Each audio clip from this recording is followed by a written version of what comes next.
Demigod's Mate by Celeste King. Roth, do you think we'll ever run out of stories? Worldsofprotheka.com has a nearly endless collection of stories just waiting to be told. What makes you ask that? Even with the YouTube 30 discount code that gives anyone an additional 30% off. Well, there are always more stories that need to be shared.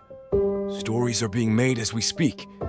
Do you think one day we'll be able to share our story too? Oh, Samara. That's a lot to unpack. Our story doesn't exactly walk the straight line. You're right. For now, let's focus on telling the stories of those who deserve it. Don't worry, sweetheart. The worlds will know about us one day. You're listening to Celeste King's Demigod's Mate. Chapter 1. Tarron. I drag my hands through the dark, sun-warmed soil of the garden, making a little divot in the earth for the latest addition to my family. The days are growing longer again, the birds following the sunshine and warmer air back into the woods surrounding the farm. With the longer days comes harder work. I've spent more and more of my time doubled over, whether I'm wrist-deep in soil tending to this season's new round of seedlings or assisting in the births of new animals. Either way, while my body aches in the evenings, I fall asleep happy. This place, my farm, is my life. Every animal, every plant, every inch of soil is familiar and loved like a family member. I drop the rearsed flower seedling into the hole I've made for it, cupping soil in my hands to tamp lightly around its base, keeping it upright. A huff nearby draws my attention from the little green shoot, and I look up to see Ruve rolling fervently on his back, flattening out a space in the grass to sun himself. His thick, heavy tail thunks happily against the ground when he notices me watching his antics, wriggling against the grass again as he turns his belly towards the sky. Most people are incredibly put off by batlazis, and with good reason. Batlazis have been bred by dark elves for generations to be the most bloodthirsty, loyal, pack-hunting carnivore possible, and they look the part. Ruve, in particular, has always carried a menacing presence to those unfamiliar with him. His natural height dwarfs even other batlazis, coming in at my waist when he's on all fours. His sleek, black coat ripples over taut muscles, and the combination of razor-sharp teeth, pitch-black eyes, and sharp ears that swivel in every direction only amplify his intimidating appearance. To me, however, he's no more than an overgrown pup. Ruve notices my eyes still on him and takes his opportunity, flopping back onto his belly and resting his face on his paws, giving me his best begging face. Hunger. The sensation trickles down our bond like water, and I sigh, nodding and returning the sensation. Ruve leaps to his feet, taking off excitedly back toward the cottage, not stopping to wait for me. I smile quietly to myself as I watch him bound away, a streak of black among all the fresh greens of the season. My father always thought the bond Ruv and I have was strange, but since his death I have become more grateful for our bond than I ever could have imagined. Losing father was the most difficult thing I ever endured, and this season always reminds me of him. Although he died years ago, I still miss him terribly. He and Ruve were the only family I'd ever had outside of the farm. My mother was called home to the hunter after she birthed me, and while father never blamed me for it, I know he missed her even more than I miss him. The pale barn on the hill behind the pastures catches the afternoon sun, sending another pang of longing through my chest. The barn was the last project father and I completed together before the summer illness took him. I have no time to linger on the feeling before Ruve appears at my side again, nudging me up the path toward the cottage. Hunger, he sends more insistently down our bond. Patience, I respond, more interested in antagonizing him than actually making him wait. Ruve exhales sharply out of his nose before nudging me more forcefully towards the house, making me laugh. I bat at him, breaking into a sudden sprint home. Ruve only hesitates for a second before following, his body sinking lower as his strides widen, every carnivorous instinct kicking in as he races past me. I should know better than to try and race a batlaz, but egging Ruv on is a constant source of entertainment. Ruve is waiting not so patiently by the door when I finally catch up to him, swinging it open for the two of us and heading immediately for the pantry. We spend our meal in companionable silence, the sounds of chewing bouncing between us as we make quick work of some smoked meat, fruit from the orchard, and the last bits of this week's bread. Once we're done, we head back outside, Rove sniffing the ground and trotting about happily as we meander up the path towards the barn. I scoop up a feed bag from along the fence line as we walk, stopping briefly to feed the Tara. As they eat, I stroke their heads between their long, coiled horns, promising to return and milk them later. We pass the Ikua's pasture next, and while I toss bales of sweetgrass over the fence, they pay me little mind. I watch as some come up to sniff the dried grass, their 4 nostrils flaring, but there are no takers. Mercy, one of my favorite mares, huffs at me in acknowledgement as we pass, bringing another smile to my face. I reach up to snag a few Tisrit fruits from low-hanging branches as we pass through the shaded orchard, the barn coming ever closer. I toss one on the ground in front of Ruve, who snatches it up happily, cracking through the hard, thorny skin with ease, and leaving a trail of juices behind him as I tuck the rest of the fruits into my pocket. The barn serves multiple purposes, just like everything else on the farm. There are open stalls that are used during nasty storms to house the animals, stores of sweet grass and hay for feeds, coops for the gallus in the loft above, and an area for tanning hides and leathers as they become available. The most used part of the barn, however, is the altar. After Father died, I moved our altar to the hunter into the barn. It only felt right, considering it was the last thing he and I ever worked on together, and my father is the one who led me to the hunter. The hunter is one of the 13, and is the god of all creatures, monsters, animals, elves, as well as the god of the land. The hunter has been my family's patron god for generations, and while we have no magic to draw from him, we recognize him as our ultimate authority. The hunter gives us our instincts, which we use to survive. He rules the land and all of its inhabitants, and is the caretaker of all that is natural. I strive to live, lead, and care for my farm in the way he cares for all on the planet. The altar itself in the barn is humble. There are members of the 13 that demand grandiosity and are very specific about the offerings, locations, and designs of their altars. The hunter is not one of these deities. Instead, I have always worshipped from a small table on the ground. The table is dotted with dried flowers and herbs dedicated to the hunter, along with handmade candles anointed with oils from wildflowers and fragments of crystals and bones that felt right to add. At the center of the altar rests a small clay bowl for offerings and a bough from the gnarled tifi tree in the center of the property. The tifi bough is inscribed with nearly a dozen symbols, each one done individually by a member of my family, either when they came of age or when they joined the family. When I was young, I asked my father what the symbols meant. He simply smiled and ruffled my hair, telling me that I would feel in my heart what symbol was right for me when it was time to add to the bough myself. I sit in my typical spot before the altar, dropping the Tisret fruit I gathered into the offering bowl and running my finger along my father's symbol, an X inside of a triangle. Right next to my father's symbol is my mother's, a swirling, curved line pointing up to the sky. Beneath both of their symbols is mine, 2 gently sloping lines that come together in a point that's enclosed in a small circle. I carved it shakily into the bough on my 13th birthday under my father's watchful eye. It wasn't until he pointed it out that I realized it looked remarkably similar to a bird flying into the sun. To this day, I'm not sure what the symbol means, but Father was right. When the time came, I knew what to carve. As I sit in front of the altar, staring at the bough, I allow my thoughts to bounce off of my mind like smooth stones off the surface of a lake, breathing deeply as my mind settles. The earth begins to buzz gently beneath me as I find my rhythm, my meditation coming easier and easier as a familiar, gentle breeze dances through the barn, swirling around me and ruffling my hair playfully. Birdsong begins to drift through the space as I offer my prayers to the hunter, asking that he look after the farm and guide me in my endeavors to care for the land and animals.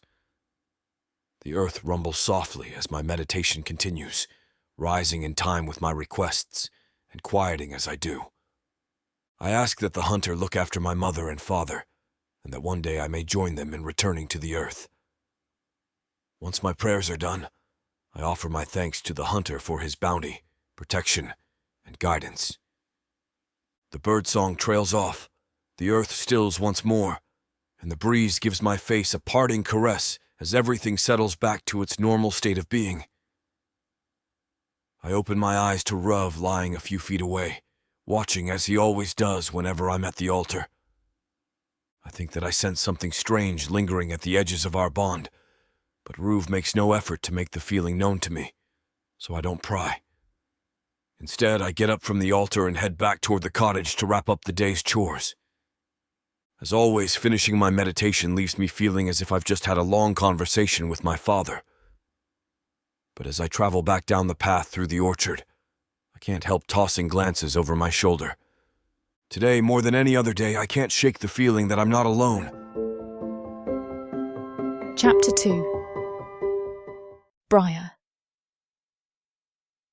The seconds drag by as the sounds of merriment from outside the tent fade. My eyes adjusted to the dark hours ago, but knowing that one of the serpent's heels could wander into the tent at any second has kept me still and silent. Judging by the sounds of distant moans and gurgling snores, most of the raiders have either retired for the evening or passed out in a drunken stupor around the fire. I shift my weight awkwardly, straining against the beam I'm tied to, using my toe to lift the tent's flap. From what little I can see through the space in the fabric, the coast is as clear as it's going to get. Anne, I whisper, praying she's regained consciousness. A groan from over my shoulder, and the soft rustling of fabric sends a short-lived wave of relief crashing over me. Anne, we've got to go, I whisper again, urgency seeping into my voice. She groans again, although this time I doubt it's from her injuries. Go where exactly? She retorts, an audible wince in her voice as she leans back against the beam between us. It's not like we can just go back to our tent. They'd figure out we got loose and find us in the morning, and then we'd be punished for a lot more than stealing bread. That's why we wouldn't go back to our tent. Brier. Anne sighs, exasperation and fear lacing her voice.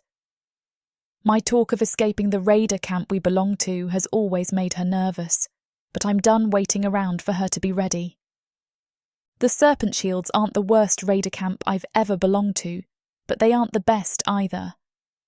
I've been bought and sold to different dark elves and dark elf groups for almost a decade now. I was lucky to have the 13 years I did before I was sold for the first time. The memory of that first slave auction hits me like a train, forcing the air from my lungs. Images of my mother's contorted, tear-streaked face and the sounds of our screams as we were ripped from one another tangle in my mind before I shove them back, trying to focus on the task at hand. What, do you think they're going to give us a fair trial in the morning? Do you think they care why we were stealing food? I ask, my tone sharp as I struggle against the memories and my unwilling friend. We're running out of time. They're not just going to give us a slap on the wrist. We'll be lucky if they don't kill us for sport or keep us to sleep with when they feel like it. We have to leave. Tonight. Now. We won't ever have another opportunity like this, I say, my voice softening. I can't fight you and save you at the same time. Please, just trust me. The silence from behind me is deafening. I angle my wrist against my binds, pulling a sharp rock from the worn waistband of my trousers. I'd been filing it for the past month in secret, keeping it as flat and sharp as possible in case I ever needed to use it. The ropes from my wrists drop after a few quick motions, my arms aching from the release as I turn the sharp stone around onto Anne's constraints. Brier! She hisses over her shoulder, but I don't stop. The ropes fall away, landing in the dirt with a soft thud. Anne whips around to stare at me, her gaze equal parts accusatory and hurt. I know that I've forced her hand, but I can't find it in me to apologise. Anne is the only person I've ever trusted aside from my parents. I'd noticed her immediately when I was brought into the Serpent's Healed camp. She was hard to miss, with bouncy red curls and vibrant green eyes. Whether due to her noticeable appearance or just her personality, Anne made herself small to survive. We all did, to a certain degree, but Anne was better at playing meek than others. She taught me everything I needed to know to survive this camp. It was time for me to return the favour. Stay as low to the ground as you can, and stay focused on what's in front of you. Don't waste time looking around. I whisper to her as I help her to her feet. As soon as she's standing, I peek back out of the tent. Dark figures are slumped in various positions around the fire, the only noises coming from some nearby tents. Whatever guards should have been posted are nowhere in sight. My eyes land on the tree line a few 100 yards away, hope beginning to flutter in my chest for the first time. Run for the trees. Don't stop running no matter what happens. Once we're there and we're safe, we can regroup, I tell her, glancing over my shoulder. Anne's eyes are wide, her feet rooted to the ground in fear, her hands trembling slightly at her sides. I grab her arms, making her look me in the eyes. We're going to be okay, all right? I promise. Just be fast, be quiet, and follow my lead. Anne nods, swallowing hard as she looks at me. I take one last look out of the tent, confirming that the coast is still clear, before darting out into the night. Anne's right behind me, her soft footsteps falling rhythmically in time with mine. I force myself to move faster, crouching lower to the ground, eyes trained on the woods growing ever closer. My heart is pounding out of my chest. Every second we're out in the open is another second we could be caught. We're about halfway to the tree line when I hear the first shout. Voices begin sounding off from the camp behind us as the scout raises the alarm. Anne and I move faster, our movements turning from furtive to frantic, forgetting all attempts at stealth in favour of making it to the tree line as fast as possible. I cast a glance behind me only to see a dozen raiders in various states of dress closing the distance between us rapidly. Anne turns to follow my line of sight before I grab her hand, dragging her toward the woodline, forcing her attention from the dark elves. "Don't look back! Keep running!" I scream, taking off in a dead sprint as a barrage of arrows land around us. Anne shrieks as we run, the trees looming only a few yards ahead of us now. In a few seconds we're enveloped by the woods, the temperature in the air falling a few degrees as we make a mad dash between the trees. Branches whip at my face as we crunch through the underbrush, the vegetation tearing at my already thin clothes. The sounds of the dark elves behind us are growing fainter as we descend further into the darkness of the forest, the thick tree cover blocking out the moonlight. My hand is still wrapped firmly around Anne's as we run, the feeling of her slick palm giving me comfort as I focus on what's ahead, squinting against the sudden lack of light. "Brier!" Anne croaks from behind me, her arm growing heavier in my grasp.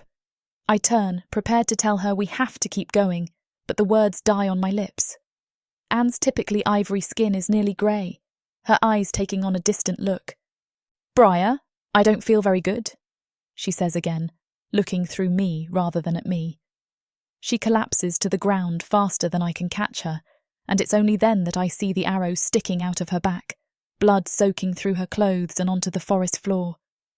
"Anne!"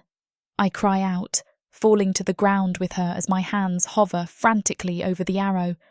I don't know what to do. Should I pull it out? What if I hurt her worse? The sounds of the dark elves growing closer echo through the woods, laughing and jeering as they look for us. Ice runs through my veins, and I grab Anne by the arms, trying to drag her along with me. "Go," Anne says weakly into the forest floor.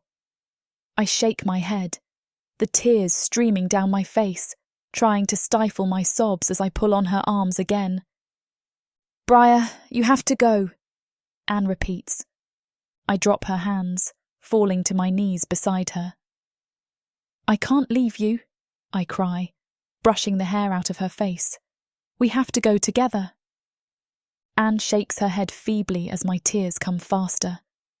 Her hand finds mine again, giving it a weak squeeze. "Go," she whispers.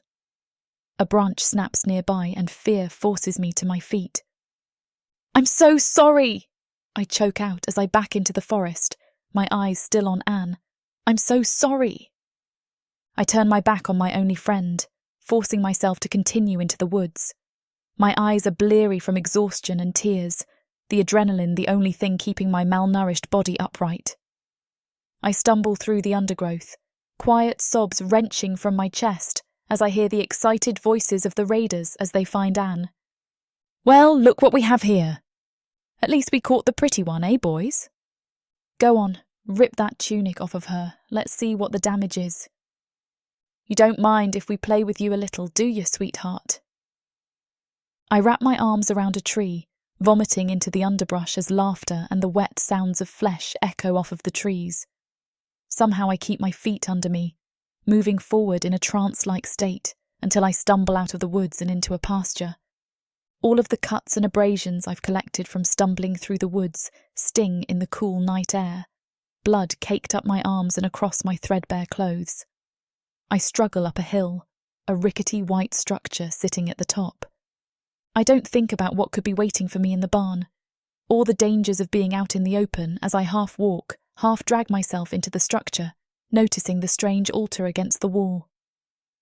I don't think about Anne, or the raiders, or my feeble, useless body as I collapse into a pile of hay in the corner, dragging some over the top of me to try and fight off the cold. I think about my mum and my dad. I think I'll get to see them soon. Chapter 3. Tarron. Something shoves me, and I grunt in response. I'm too tired to care, so I roll over on my bed, giving Ruve more space. Sometimes he kicks me in his sleep, so I'm hoping I've put enough space between us. Then the blanket jerks, and I yelp as his cold nose presses against my bare torso. I sit up immediately, looking around. It's rare for Ruve to wake me. And with the way he's staring at me, I know that it's not merely because it's morning and he's hungry. He stares at me, his eyes nearly indiscernible from his black fur, and I can feel his want resonating deep in my chest. Follow me. I'm still half asleep, but I feel the urgency resonating in me. I nod, muttering, Okay. I roll off the bed and grab my machete, adrenaline starting to spike through my body with Ruve's insistence that I hurry. In just a thin pair of trousers, I jolt toward the front door, and Ruve nearly smashes through it trying to get out. I've never seen him like this, and it's only making me more antsy. He takes off running, his legs longer than mine and covering much more ground than mine. My feet slam into the hard ground as I chase after him, the calluses on the bottom from years of doing just this. As we tear through my land, my eyes scan the pastures. I fear what has found us out here. But with the equus still grazing and the Tara snoozing in their pens, I wonder what could have awoken Rav and not disturbed the animals out here. My gaze tears to the left, where my harvest crops are planted. But even from here I can see the tall stalks of sweetgrass sway, undisturbed. The typha trees are littered with nuts to be collected, and none of them are crushed, meaning no one came from the forest. Even as I inspect every orchard and garden and pen we pass, terror grips at me. "Ruv!" I shout after him, needing to know what's going on. He ignores me, though, pressing ahead. Heat licks up my body, and I know that if anything has happened to a single plant or creature on my property, I will skin the culprit alive. I may be patient with them, but none of that is reserved for poachers or thieves. As we round the corner, it finally hits me. The barn. There are no animals there, but my heart sinks as I remember the altar erected for the hunter. My father and I spent so much time building that up, and I weekly replenish the offerings, spending afternoons on my knees before it. Surely no one on Protheka would dare desecrate an altar to one of the 13. Then again, whoever is in there is probably a criminal, some kind of raider that thought they could hide out on my land and poach my animals, and I would be none the wiser. But whoever was stupid enough to wander here, to try and loot from me and destroy my property, doesn't know about Ruv. As we rush into the barn, I raise my machete, expecting to strike immediately, but my feet slow, and my arm dangles at my side as I stare dumbfounded at Ruv wagging his tail. His excitement pours down the bond, but he's staring at a pile of hay. What could possibly be in there that I needed to get up for? If he wants to chase the barn rodents, he doesn't need me for it. When I don't leap forward as excitedly, Rov throws a glance toward me. I can feel his annoyance so acutely that I nearly roll my eyes for him. I wonder sometimes how he hasn't mastered that action, though maybe he has and I just haven't realized with how dark his eyes are. Again, his intentions are clear to me. No, idiot. Under the hay.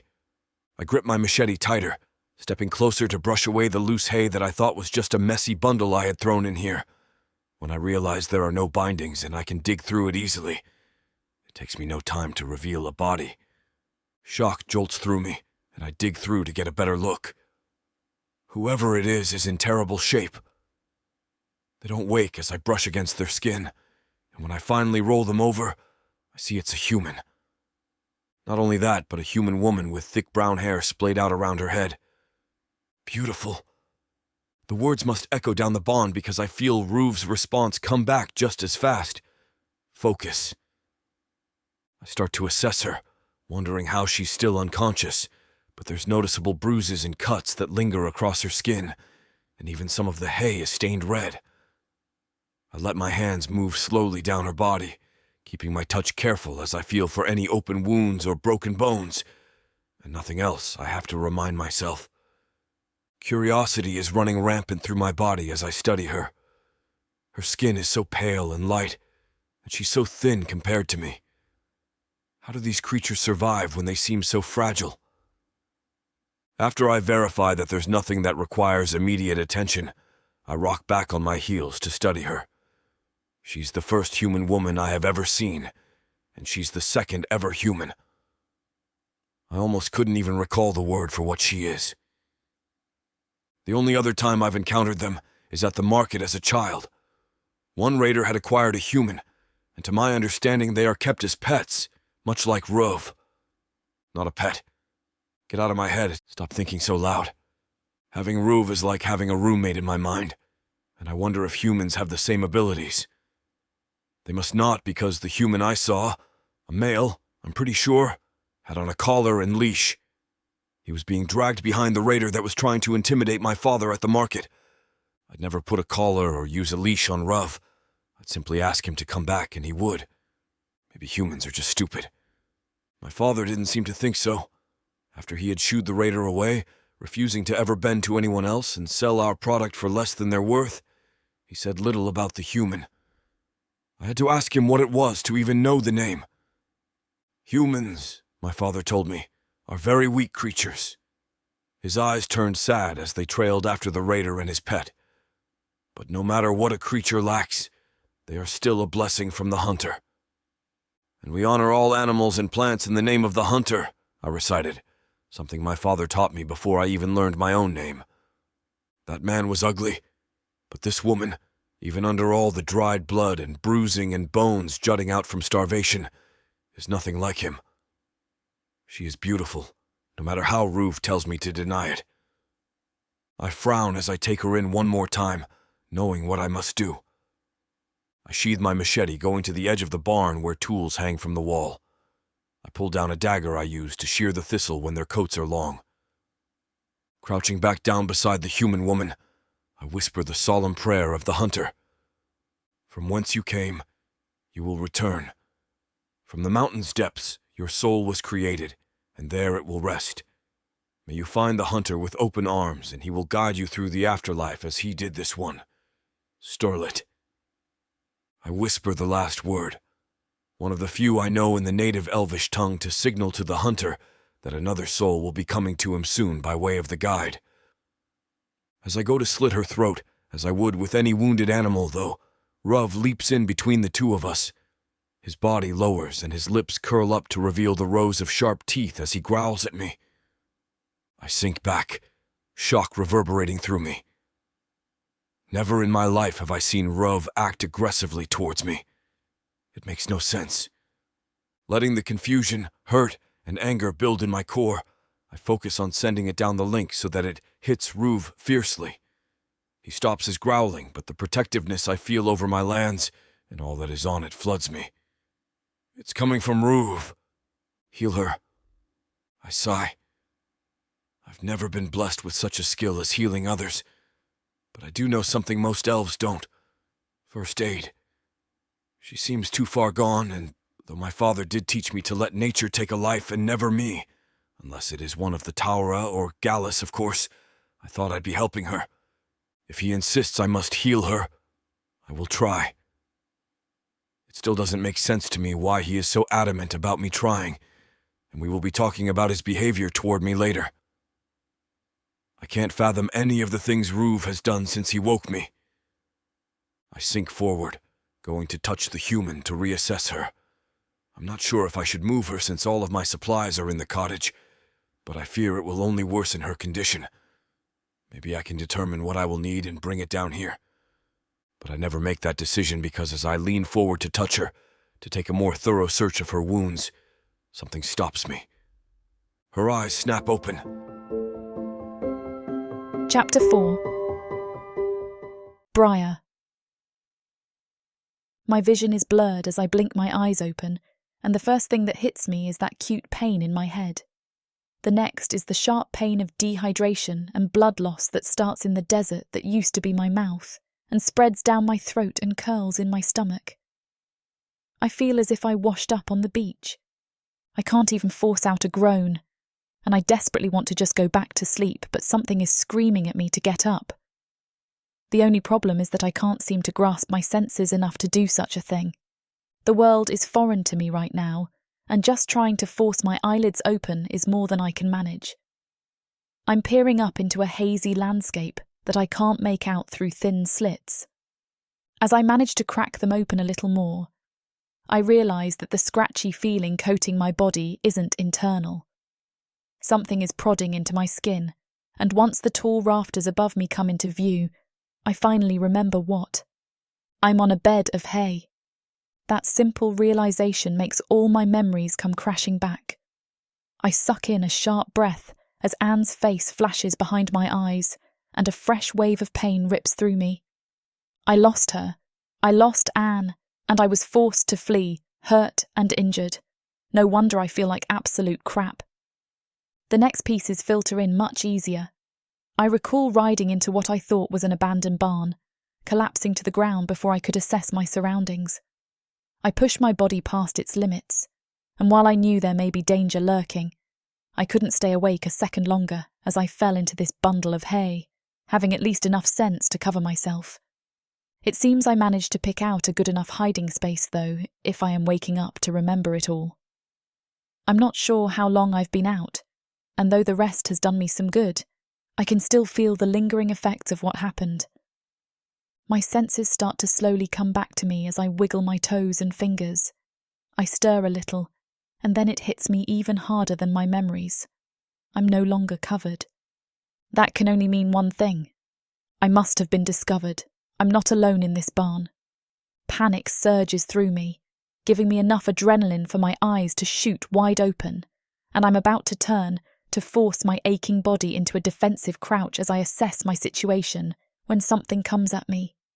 My scream freezes in my throat, my vocal cords too dry to produce much of a sound. It's a massive black animal, with its jowls pulled back to expose rows of razor-sharp teeth. Its eyes are black as a moonless night, and goosebumps break out across my skin as every cell in my body screams at me to run. A scream does rip through my throat, painfully so, as it leans in toward me, its jaws spread open wide.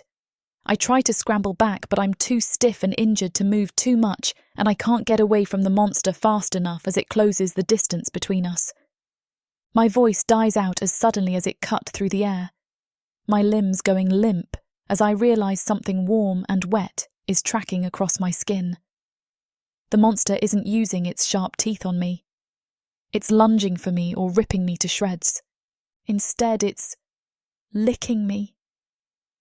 Ruve, a gruff voice calls, and the animal backs up a little. From a distance, I can see its tail wagging, and while its teeth are still shining for all to see, which must be the animal's natural resting state, it dawns on me that it is panting heavily, Surely this thing is not someone's pet. But as my gaze slides to the owner of the voice, I know that it is. There's only one creature that would keep something like that as a pet on this planet, and it doesn't even come to a shock when my eyes land on the dark elf. He's handsome, as they all are, but he has a tousled look to him that intrigues me. He isn't a royal, refined and cocky. Instead, he regards me with a glint of curiosity in his eyes, and I expect a cruel grin to spread across his face. But it doesn't come. He just continues to stand there, and I don't know what to make of our silent stare-off. The animal whines softly, and it seems to snap us both out of our locked gaze, my eyes dipping down to take in the rest of the dark elf. He's only wearing a pair of thin trousers, which does little to hide his frame, and his exposed chest shows off his toned muscles. It's clear to me that he isn't lean in the way that most dark elves seem to be. This is thick, corded muscle, earned from his own hard work and sweat. My eyes continue their trek downward, and I tense once I see the machete in his hand. I try to scramble back, but my muscles refuse to respond, having expended what little energy I had on my desperate attempts to move away from the animal. I watch him, waiting for him to lunge at me. There is no mercy with dark elves, and I know better than to hope for that with this one. So, when he moves toward me, my heart pounds and my eyes squeeze shut as I send up a soft prayer that I will be blessed in the afterlife for all I have endured in this life, which must have been a hell designed to punish me for my past mistakes. I must have repaid my debts by now. But the machete never bites into my skin. Instead, I'm lifted into the air, and I yelp in surprise as my stomach slams into his shoulder, which feels like it is made of stone.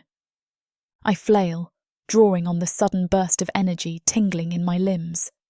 I don't want to be kept and used by this dark elf. I'd rather die here. "Let me down!" I huff, swinging my arms and legs to hit him as violently as I can manage. I think I only bruise myself in the process.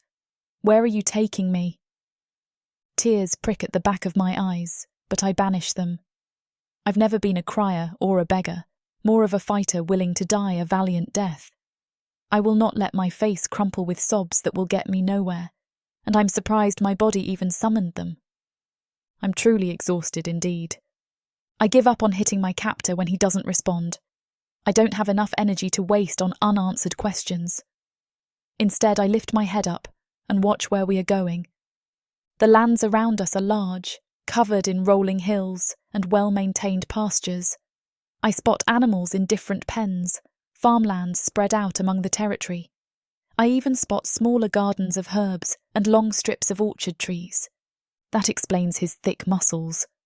I'm surprised by the vast expanse of his lands with so many plants and animals that I have no name for. I've never seen anything like them, and I wonder if he is the only one out here taking care of all of it. Gods help me if he's lonely. My fears come to life as he crosses into a small collage that I have a hard time seeing from my angle. He doesn't give me a grand tour, what a gentleman, and instead goes straight for the bedroom. Dumping me on the bed, he takes a step back, appraising me, and disgust rolls through my stomach. I keep waiting for him to lunge at me again, to rip my clothes free or hit me or make me pay the price for wandering on his lands. The time stretches out as my mind spins nightmares for me, when my reality is an awkward staring contest. I'm on the verge of trying to ask him another question, though I'm starting to wonder if he even speaks when he turns and leaves the room. I blink, dumbfounded, and I can see the door clearly from where I sit. Do I dare try to flee? Would I be able to fight my way out if he came after me? Or worse, if he commanded that animal after me? Before I can even reach a decision, he's returned, laying food out on the bed next to me. I stare at it with knit eyebrows, turning back to the dark elf, who is now crouched before me with medical supplies. Without asking, he grabs my leg, roughly shoving my torn pants out of the way and applying a salve. He doesn't say anything as his hands move along my skin, and while he isn't particularly gentle, he isn't unkind. He treats me as he would anything on this farm, I guess, and I can see that in his precision, even if it lacks tenderness. I steal bites of food and sips of water as he drinks, and he never reprimands me. I've just managed to finish it all when he stands, satisfied with my body, which is covered more in bandages than clothing, and absorbing the thick salve fast. I don't know how he hasn't found this silence unbearable when his eyes land on mine and his lips part. I find myself eager to hear what he has to say, leaning forward in anticipation. "Sleep," he instructs, turning on a heel to leave the room. That's all I'm given, and I find after the small excursion today and the constant shocks, it's the last bit I can take. I decide not to even question it as I climb back on the bed, burrowing into the pillows. If I'm going to be tormented here, I might as well rest while I can.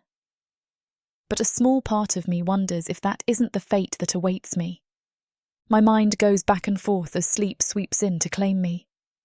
As I drift off, there's only one thing I've decided on.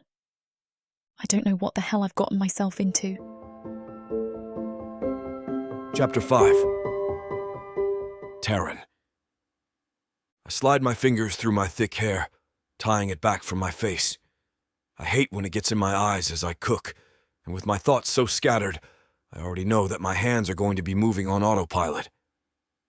Pulling out my milled grain that I've painstakingly ground into a fine flour, I get to work on making bread. I like having it around the house, and I just gave the girl the last of it. Immediately, I feel the urge to go back and check on her. I cleaned her wounds as best as I could, not having enough of the rare powder I mixed into the salve to heal all of them. The salve alone is good, though. I make that on my lands, too, and it is a favorite at the market for its ability. I stay where I am, my hands kneading the dough into shape on the counter. I won't bother her. She clearly needs to rest and a lot of time to heal considering how I found her. I'm still confused how she came to be in my barn, especially with that many injuries, but I know how it is to be that tired and sore. It's better to let her sleep and then ask questions. A grin finds me as I consider how interesting it was to hear her speak. Her voice is so shrill and sounds so different from mine or father's or anyone I've met at the market. I don't know what to make of it, but I can't say I don't like it. My smirk turns into a sharp frown as I remember the way she screamed, though. It was her only method of self-preservation, and I wonder how she has stayed alive this long when she seems to be so disconnected from her natural instincts. A part of me blames it on her weakened state, but no matter what it is, I doubt she's a threat. I've learned enough from my time on these lands to not underestimate her. She may look frail, even act it, but if I let my guard down, it could be detrimental for me. My eyes cut to my machete leaning against the counter beside me. It's just within arm's reach, just in case. The dough is done, so I cover it to let it rise. I turn, grabbing my machete, and thinking better of my convictions, I pull the sharpest knives from the kitchen, too. There's a loose floorboard in the corner that I tuck them under so she can't use them against me. Satisfied with my precautions, I head outside. There is much to be done, and even though Ruve woke me early, I'm getting a late start into my day. I go straight to the gardens to weed and sow seeds, another task that lets my mind wander. I keep thinking about her lying in my bed. How weird it will be to see another being tangled in those sheets.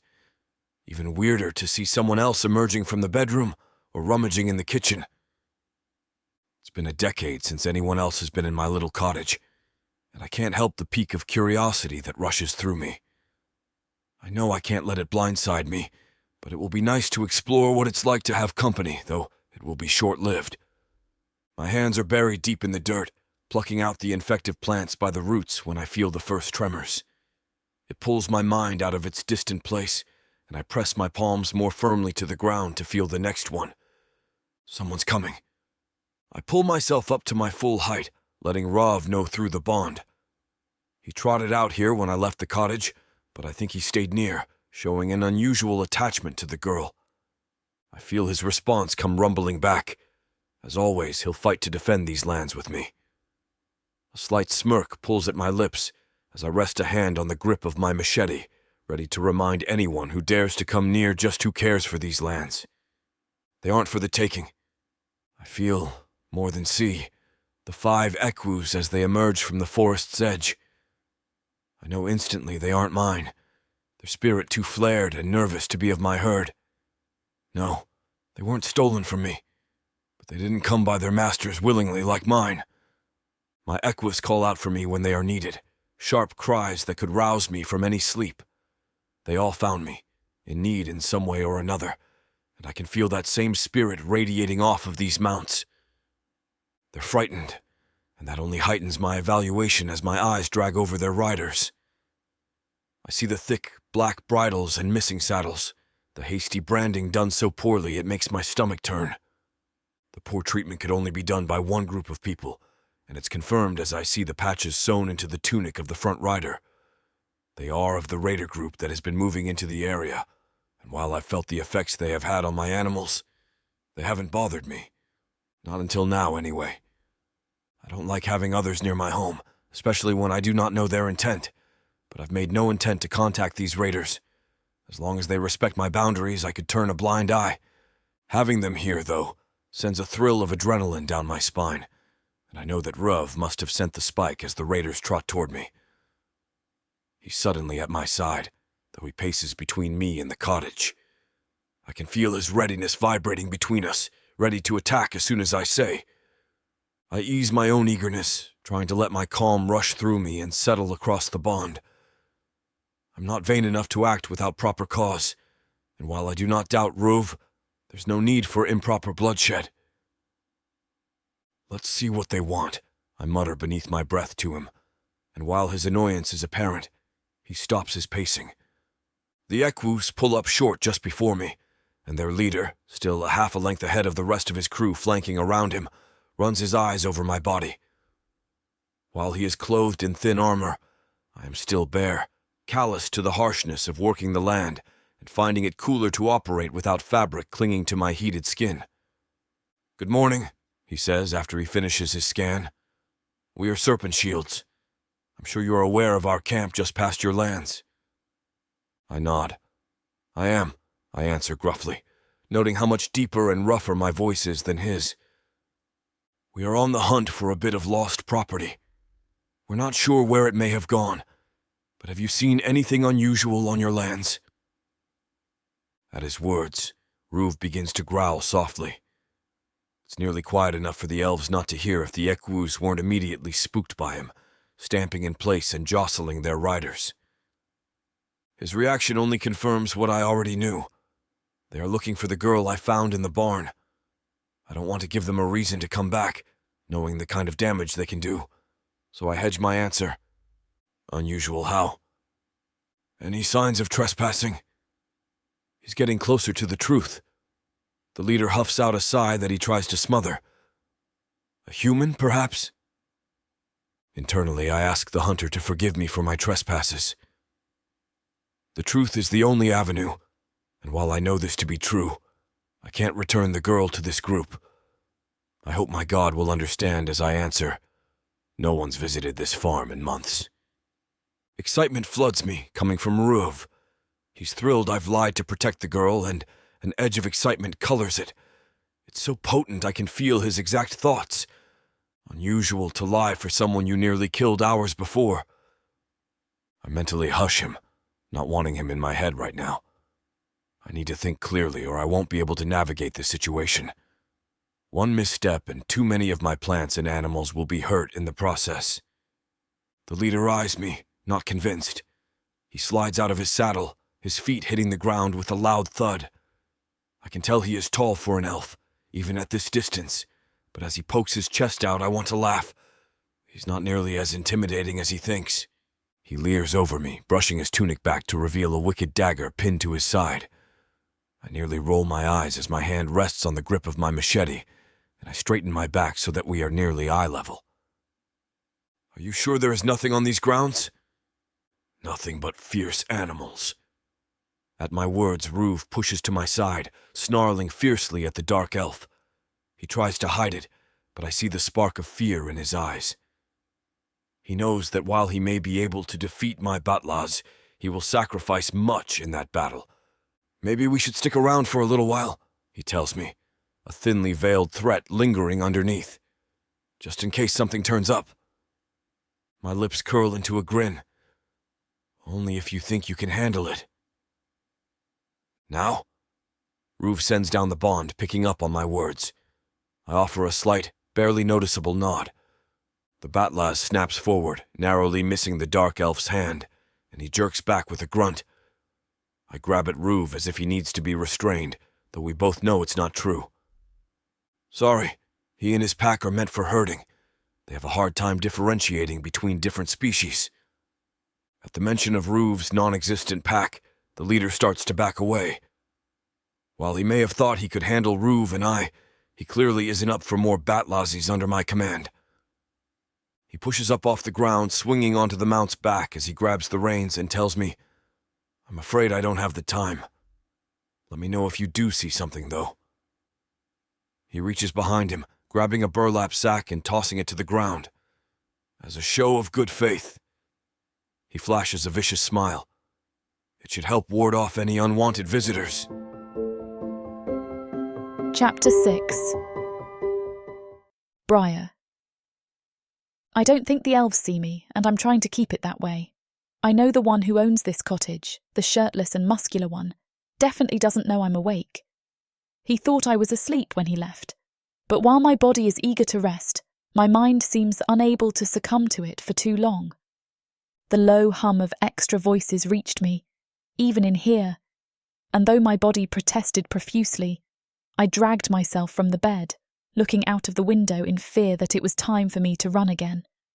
That was my first reaction when I saw the raiders. But then my eyes landed on the leader, and his voice filtered into the cottage. I am now rooted to the spot. That's the voice that haunts my dreams. He killed Anne. That much, I'm sure. I remember him cackling as he found her, and his voice echoed off the forest as he taunted us both. There is no other reason they would be here. I hold my breath as I watch, my mind already whirring. I can't fight. That much I know. I'm weak and injured, and though I feel much better since the dark elf patched me up, I won't stand much of a chance. Instead, I'll have to run. It's my only option again, and I take a tentative step back from the window. While I want to wait and see their reaction, I know it will only waste the time I desperately need. I only make it 2 steps before the raiders start to back away from the dark elf. I pause, cocking my head. Did he turn them away? My mind whirs as I try to piece that together. I hadn't even considered the possibility of him protecting me. I immediately thought he would throw me out, giving me over to the raiders so he could go back to his peaceful life. But as the lead raider climbs up on his equu, I realise that that's not the case. He's kept my location safe. My mind stutters at the thought. I can't understand why he did that when he's only putting himself at risk. Either he is a gentle soul, which seems utterly impossible, or he has bigger plans for me that I should be running away from.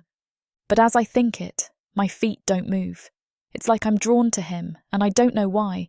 Maybe I haven't learned my lesson. But I want to believe that he isn't going to hurt me. He healed me, fed me, protected me. Why would he do that to someone he wants to break?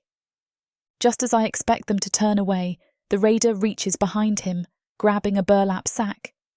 My heart sinks as I watch him throw it at the dark elf's feet, already knowing it can't be good for me. These raiders are in trouble. It's likely there is an organ or a dead body part in there because that is the sort of joke they would laugh at. For me, just the idea of what they could have done is enough to turn my stomach. But the dark elf doesn't even blink. He just stands there, staring at the raiders as they ride away. His back is taut, and the muscles ripple as he bends to pick up the sack. There's such a strong sense of command that radiates off of him, off the way he carries himself. It's kind of hot how he stands so strong in the face of everything, proving how his soul emits the same power as his muscles. Not that I mind the muscles. It's just not fair how his body and personality turn me on when I know almost nothing about him. But I feel like I do know him after what I just witnessed.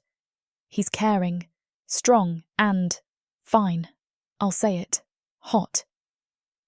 Is that why I'm not thinking so clearly around him? Anyone in their right mind would be running right now, but not me. Maybe I just like being around someone who is genuinely brave and seems to actually have morals, something that I thought was as good as legend on this forsaken planet. He didn't flinch once in front of those raiders, and he remains as impassive as ever as he walks toward the cottage. Oh, hell. He's walking back to the cottage. Ruv trots in just ahead of the dark elf, and I edge into the doorway so that I can see him. His face gives away nothing, his lips pressed together without being too tight, and his muscles are so pronounced I can't even tell when he's tense. I need to stop looking at this guy's body. It's not like me to be so focused on someone's physical appearance, but when he plunks the burlap sack on the kitchen table, it brings me back to the task at hand. I had nearly forgotten about it. His eyes are downcast, his hands still resting on the rough fabric, and my heart starts to thunder in response.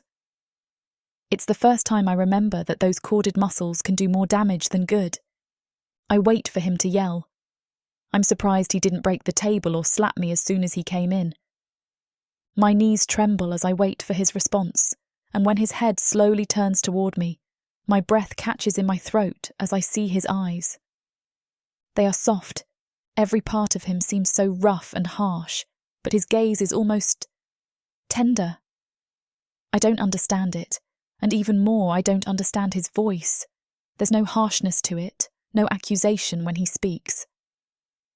Why are they looking for you? I suck in a deep breath, running my hands through my hair. I don't even know where to start with that. How do I explain anything to a guy who doesn't even know my name? He knows nothing about me, and now he's asking a fairly complicated question. Leaning against the doorframe, I huff out a sigh. My name's Brier. Okay. While his tone doesn't change, his eyebrows pinch together just slightly. I can tell he doesn't understand why I'm telling him this. It's starting to hit me now how isolated this guy must be. His silence, his stoic expression, not introducing himself. He doesn't seem to understand how to interact with me. I just thought that if I was going to tell you about myself, I should start with my name. I stare at him expectantly, but he just holds my gaze, no indication that he's even thinking about answering. I stifle a sigh as I ask, "What is your name?" Tarron. His eyes flick down to the animal padding toward me. Ruv. I hold my hand out to pet the furry beast, and he laps at my hand. It's nice to meet you both. Crossing my arms across my chest, I walk deeper into the room. Thank you for not giving me up. Not many would do the same. Tell me what kind of target I just put on my back for doing it. I purse my lips. So he does know how to form sentences. It's just rare that he wants to do it. I've always been sold among the raider camps, but this one is particularly cruel. I had to escape before they killed me. Or worse. What's worse than death? I bark out a harsh laugh. You don't know Protheka if you have to ask that question.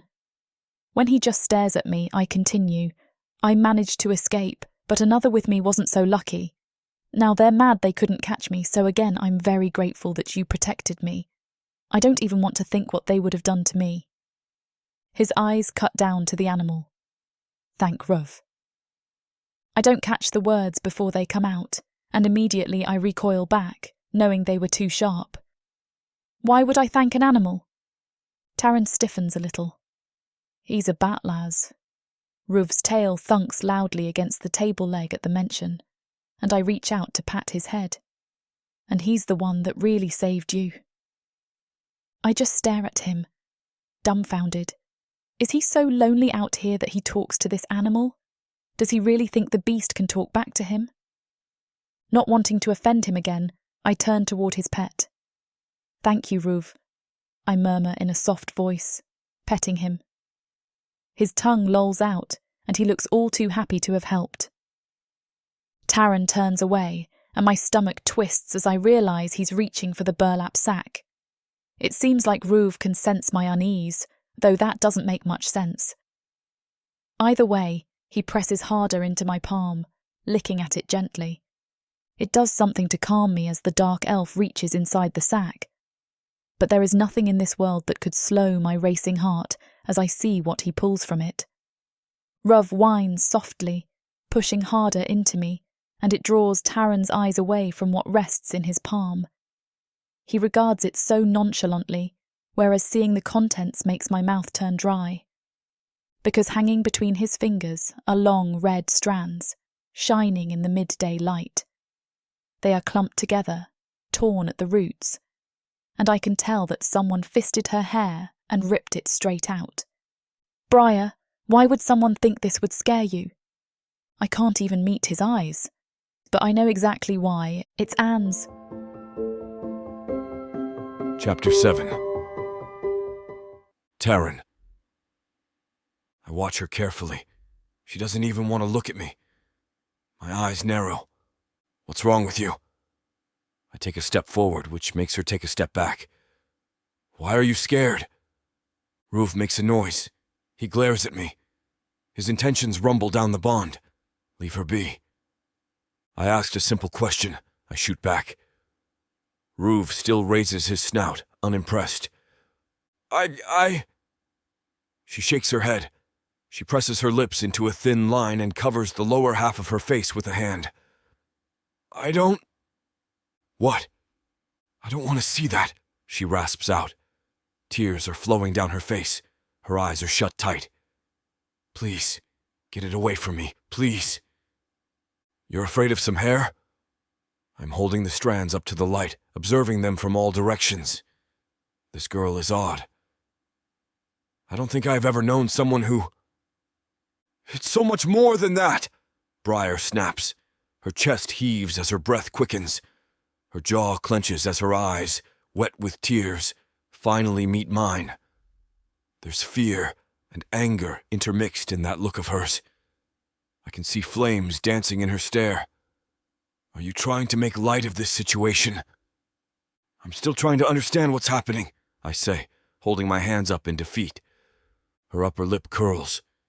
She bunches her fists up, and for a moment I wonder if she's going to swing her arms back and knock me with a punch.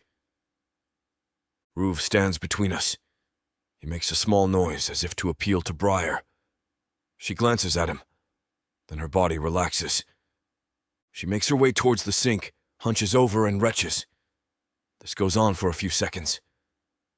Meanwhile, I am still holding the hair strands in my fist. I contemplate letting them go, but I want answers.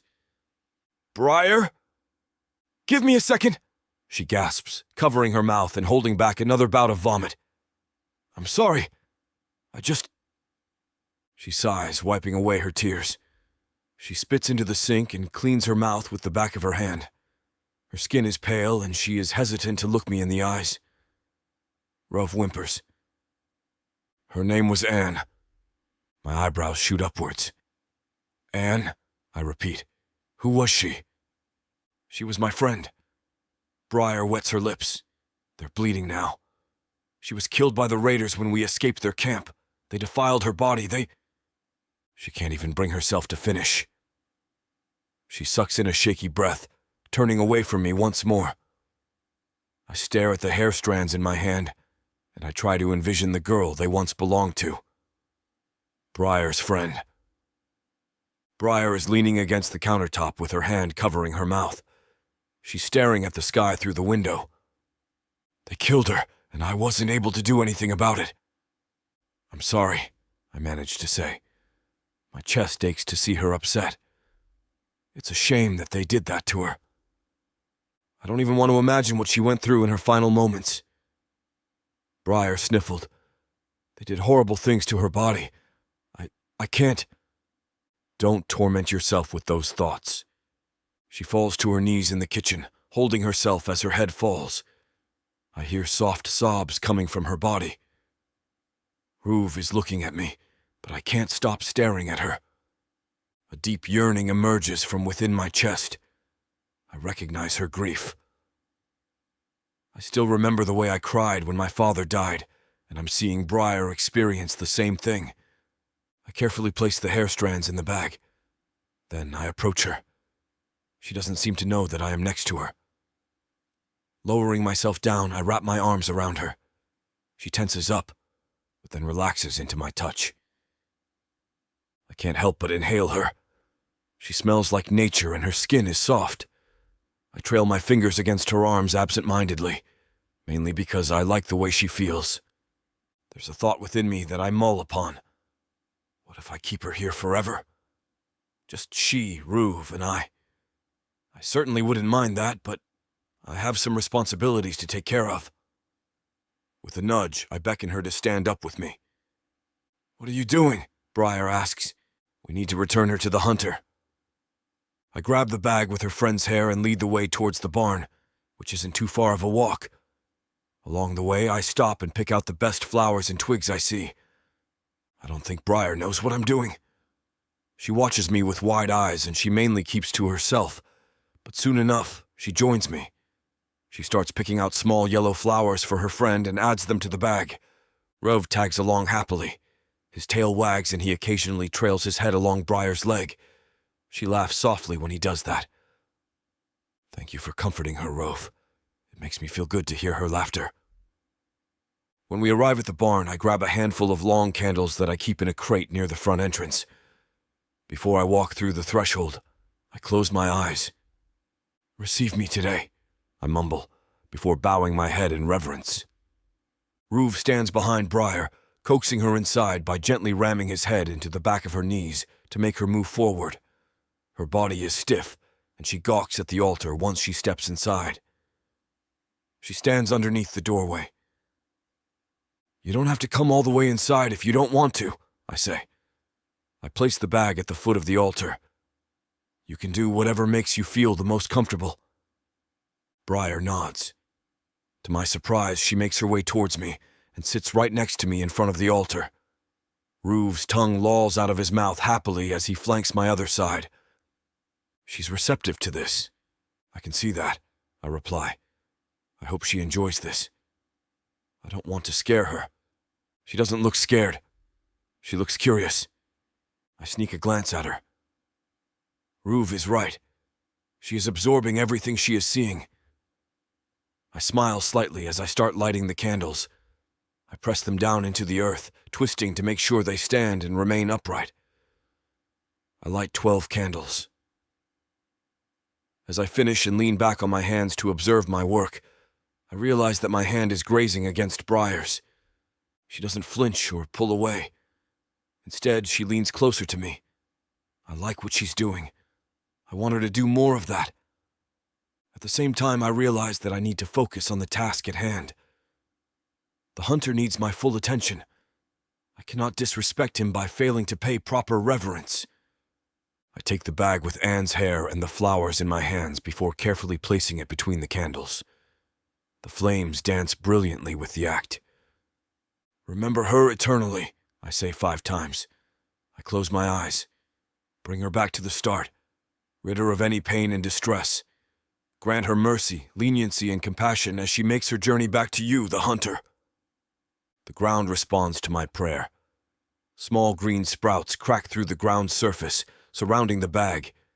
They wrap around the bag as if giving it a hug. Brier gasps when she notices what's happening, but she doesn't move from her spot. She's tense. I want to comfort her and tell her everything is all right, but I focus on completing the prayer. "Bring peace to the people who still remember her," I say, with Brier being at the forefront of my mind. "Thank you for your protection, and thank you for listening. Please continue to stay by our sides, forever and always." The earth continues to respond to our offerings, one by one. The wind outside makes the wooden panels tremble on the barn. Windows slam open. The old barn creaks and groans in response. The candle's flames intensify. Ruve makes his way towards Brier, lapping at the side of her face. She's staring at the altar with wide eyes. Her mouth is clamped shut. Can she feel its power too? When I look down at her hands, I realize that she's picking the scabs off her skin. Then, she raises her fingertips to her mouth and starts chewing her nails. Her eyes scan the barn at an intense speed, reacting to every sound and slightly flinching with each new sprout that comes out of the ground. She's afraid, but I don't understand why. I'm only praying after all. Thank you for hearing my prayer, I conclude, blowing out the candles in one breath. I pick them out and place them in the bag. Then I grab the bag and I motion for Brier to follow. Let's go. We need to let the hunter contemplate our offering. Okay, she whispers, scrambling to stand. We come outside to see the pasture of Torah staring at us. They bow their heads with our appearance, outstretching one of their hooves towards us. I make my way towards the animals, while Brier stays behind the gate with Ruv by her side. The animals back away when I approach, but they keep their heads low. I greet them with a bow of my own. My right hand touches the ground and I bring my fingertips to my forehead.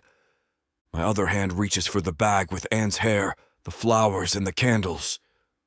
Gradually, I open the bag and dump its contents onto the ground. The animals respond with heavy breaths and head nods. Behind me, I hear a gasp. It's Brier. She's staring at me with fire in her eyes. Chapter 8. Brier. I don't know what kind of farm I wandered onto, but I've been confused since I showed up here. First, I woke up to a giant black animal licking my face, and his dark elf master brought me inside to heal me. Now this? No wonder this guy lives alone. We have gone from a little weird to straight up crazy. I mean, he just dumped my friend's hair on the ground after he made the earth shake in his barn. I can't tell if this guy thinks he's funny or sadistic. After what happened with that freaky altar, I'm not sure I should even be around Tarron. If the dirt beneath our feet bends to him, what can he make me do? The thought makes me tremble, and I keep my mouth shut. At least so far, I haven't seen him grow angry. But if something does piss him off, I'm worried to see what will happen. Between this weird fanged animal that trots around next to him, even if he is kind of cute, and his weird powers, I certainly don't want to be the object of his anger if it does happen. That doesn't explain why I feel more intrigued than fearful, though. I've never seen magic like he has. I've seen dark elves cast holding spells and lift people in the air, even a fireball or two. I've heard that in the city there are ones that can levitate and cast their carriages into the sky. But in all the stories and all the things I've seen, I've never experienced or so much as heard of a dark elf that can manipulate the elements. I know there are some elves that are especially powerful. Everyone whispers of the Archduke in Voig. There are rumours there is nothing he can't do. Tarron isn't like that, though. He seems normal, but his power flows out of him so easily I can't understand it. He doesn't seem to change at all like many when they use their magic. In fact, it doesn't seem like he's even exerting force when he uses it. Most have to put in some effort, even if it is just a thought, but the ground moved without his concentration breaking as he whispered prayers. It makes me wonder how much magic is flowing through those veins, if it comes to him like breathing. But that question doesn't stop the anger that bubbles up in me as I stare down at the pieces of Anne's hair. He's just standing there with that neutral expression he always has on his face, and it only makes me more furious. He doesn't care. I grip my teeth, my fist balling up as one of his giant beasts moves towards the hair like it's going to eat. He's not going to stop it. I've had enough. I don't understand his polarising reactions to her remains minutes apart, but I'm not going to let her be desecrated like this. Moving forward, I hop the fence. I'll pick her up, give her a proper resting place if this is how he thinks we should honour those we care about. I'm 2 seconds from shouting at him, and only a few feet away when I hear something that stops me. Turning my head, I look to where Tarron has been staring this whole time. It's there that I heard the shrill noise that caught my attention, and I spot dozens of birds flocking from the woods. They dive straight for us, and I yelp, jumping back. I don't understand why Tarron doesn't flinch as streaks of blue, yellow, brown and red flash around him. The birds are chittering and singing, seeming to talk to each other as they swirl around him. He doesn't move as their voices rise above the point that I can take. I scramble back from the cacophony, trying to figure out what is going on. I've managed to get close enough to the dark elf, keeping his body between mine and the whirlwind of the birds, and I rise up into a crouch, grabbing his hand. When he turns to look at me, his hair falling in a wavy mess around his face, the look he gives me must mirror mine. I know that the confusion is plain on my features, but I don't understand the way he's staring at me like I've grown a second head. His eyes have grown wide, and he cocks his head a little as he studies me. Does he not see how the birds have lost their minds flocking to him like this? Or is this too normal on his farm, just as the ground trembles and his beast talks to him? My panic must register because he pats my hand, not forcing me off of him as he turns back to observe his new flock's work. I let my eyes follow his back to the ground before me, and the scene makes little more sense than it did before. The birds are grabbing everything they can: grass, flowers, twigs and hair. They are so entranced in their search, not even bothering to look in my direction, as I rise to my full height and step closer to Tarron. I decide, instead of yelling at him, I'll try for an explanation first. "What are they doing?" I whisper. "They are returning her to the earth." I turn my head to look at him, his voice almost dreamlike. Surely he can't expect me to understand that. What does that even mean? But when he stays silent, I have to stifle a sigh. "They're what?" His eyes don't leave the birds as he answers. "They will take these strands of her hair and weave them into their nests. She will be a part of their homes, forever supporting them and being brought back to nature from whence she came. Because of her, generations of birds will flourish." My jaw pops open as he whispers this in a hurried tone. He doesn't seem to want to disturb the birds as they work, even though they've paid us no mind. I, on the other hand, have no concern.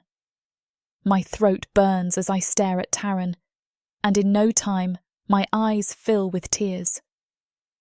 I've spent my entire life fighting not to cry in front of men that look just like him, but now I don't care. I let the tears spill down my cheeks, not bothered by the act of emotion. I'm overwhelmed with all that has happened, and there is no other way for me to process this. The sobs don't break free, thankfully, as I look at Tarron and the birds through bleary eyes. Not only is the scene beautiful now that I understand it, but I also can't believe a dark elf I just met, and one that never met Anne, is willing to go to such lengths for her. Or for me. I've never received that kind of compassion from raiders I spent years with, nor the humans that were also at the encampment. Anne was the only person I ever formed a bond with, and while I would reasonably go to these lengths for her, there's no explanation for Tarron to.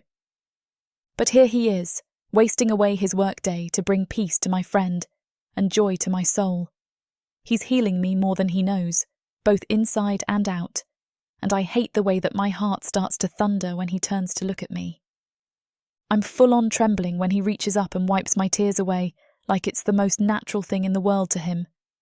He doesn't ask any questions, just cleans my skin and continues watching as the last of the birds flit away. I've all but forgotten the flock at this point, electrified by his touch and rooted in place by his gaze. I've known what it is to fear a dark elf and to hate them. But this feeling cropping up in me is foreign. I only can place from hearing others reminisce on their foolish actions.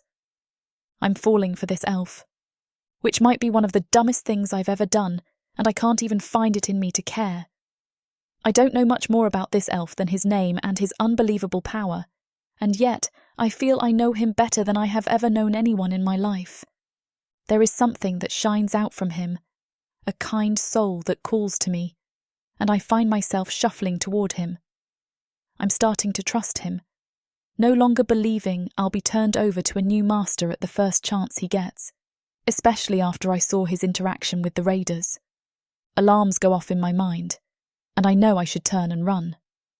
It's better for me to keep my distance, but with the chinks he's put in my armour, I can feel how much it would hurt to climb back into the shell I've used all these years. I like liking him. I like getting to know someone new and for them to learn about me, especially now that I know he will cherish all that I tell him, not waiting to use it against me or judge me. No, I can trust him. And that is what is going to make this arrangement deadly. I silence those voices as my fingers brush his. He doesn't pull away again, and I slide my hand into his, marvelling at the way his fingers curl between mine. I don't even have to ask, and he's ready to comfort me. Leaning into him, I swear I can feel the power thrumming under his skin. It makes no sense to me, but I wait until the birds are gone from sight before I speak again.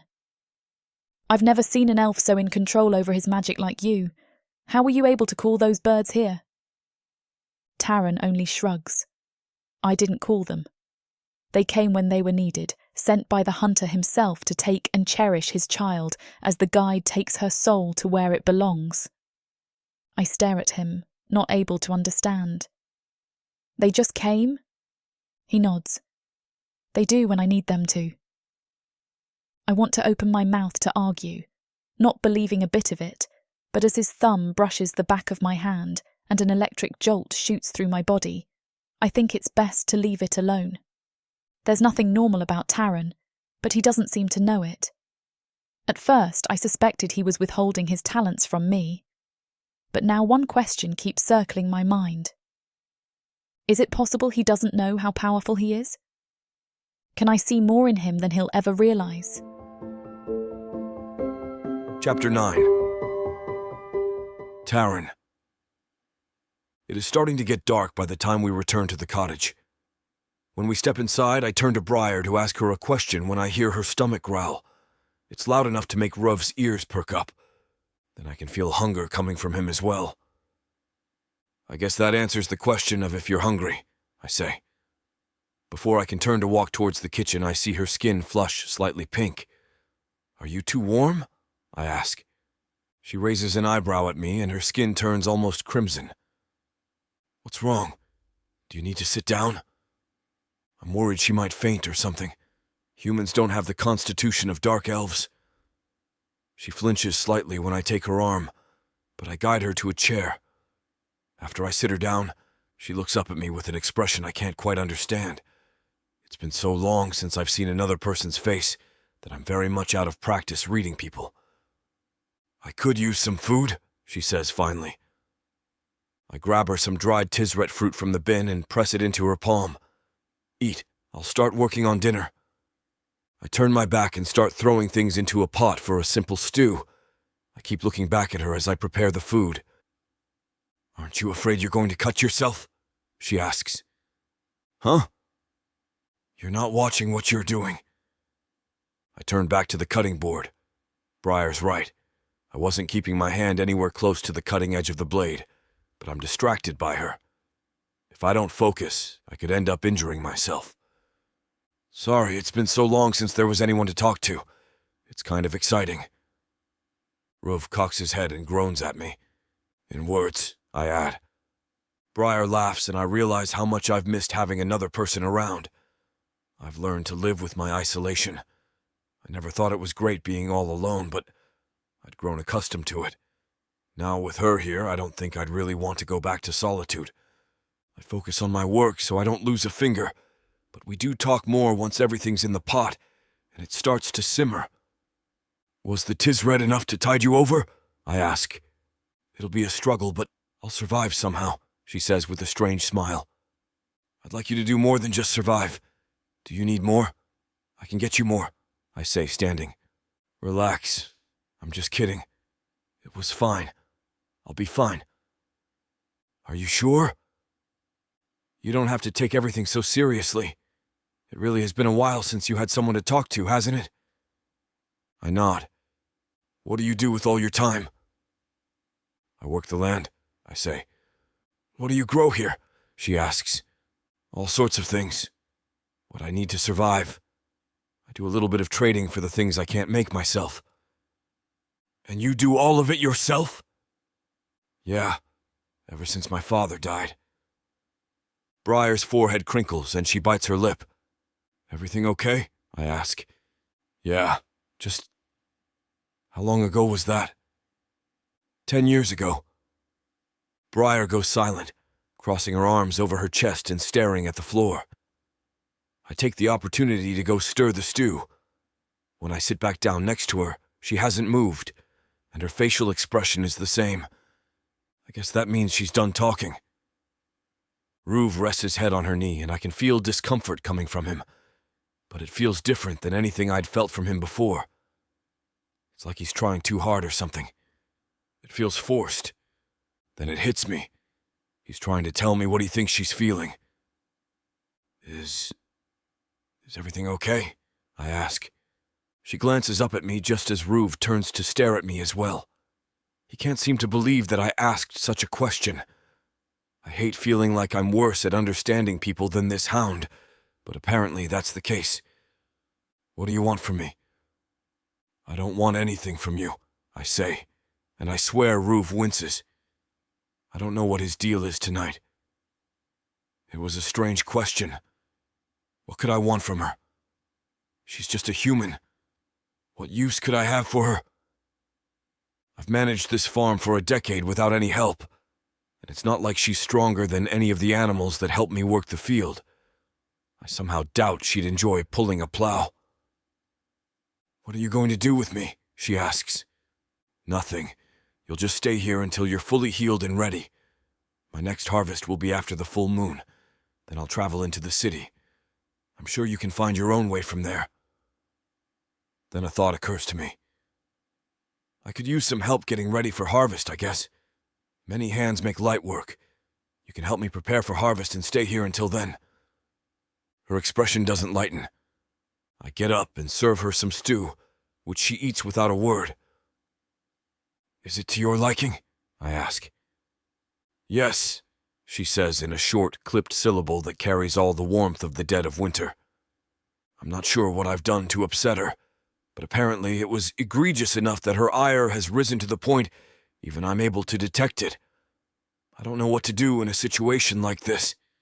I've been removed from all other people for a decade, and things seem to be changing rather quickly. I can't keep up.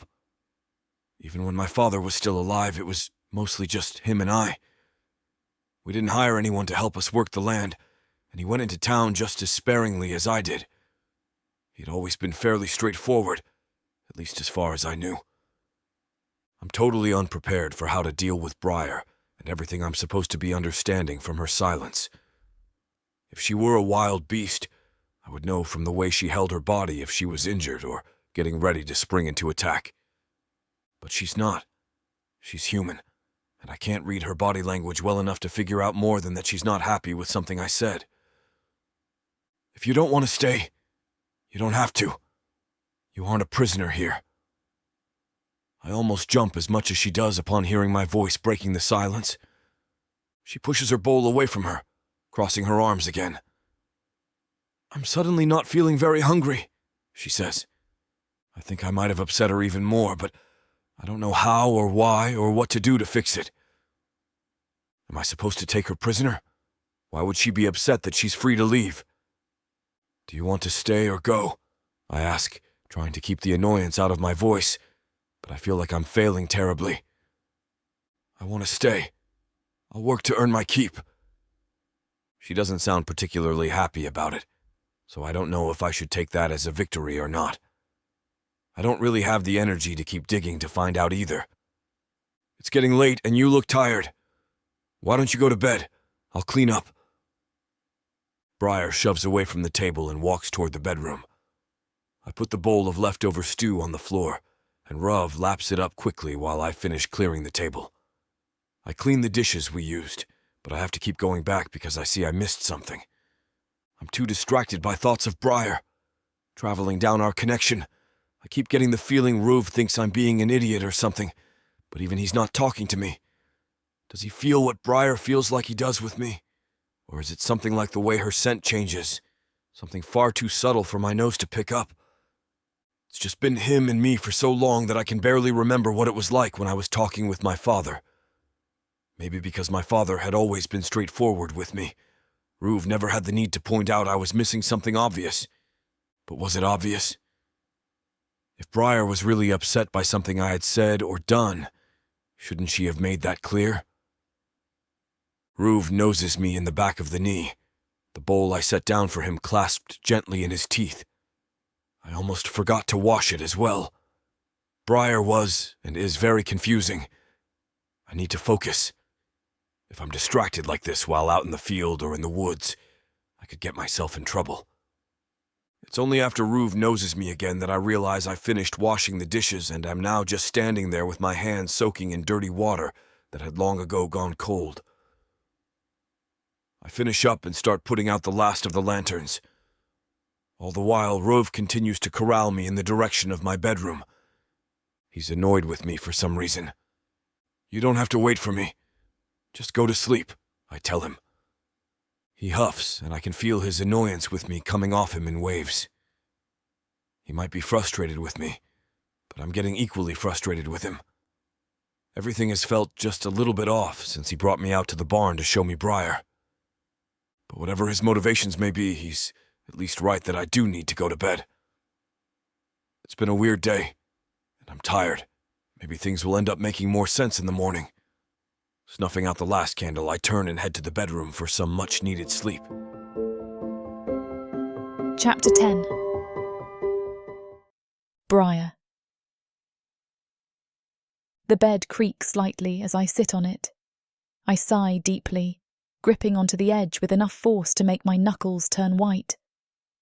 Even though I try not to think about Tarron's treatment towards me, it's almost impossible. I need to stay strong, I know that. Yet, I feel myself crumpling. Tears muddle my vision, and my arms start trembling. My bottom lip quivers. A small, strangled sob leaves my mouth, even as I lift a hand to my mouth to mask the noise. He is a labyrinth that I cannot figure out. He fluctuates between two extremes. On one hand, he can treat me as if I am a delicate flower in a desolate garden. On the other, he is willing to toss me to the side like a heap of trash, as if I do not matter. What am I to him? Nothing. If he doesn't care about me, why doesn't he kill me already? I prefer that fate, at this point. Anything surpasses being returned to that city, where my inevitable end surely awaits me. He knows that, so why is he so eager to get rid of me?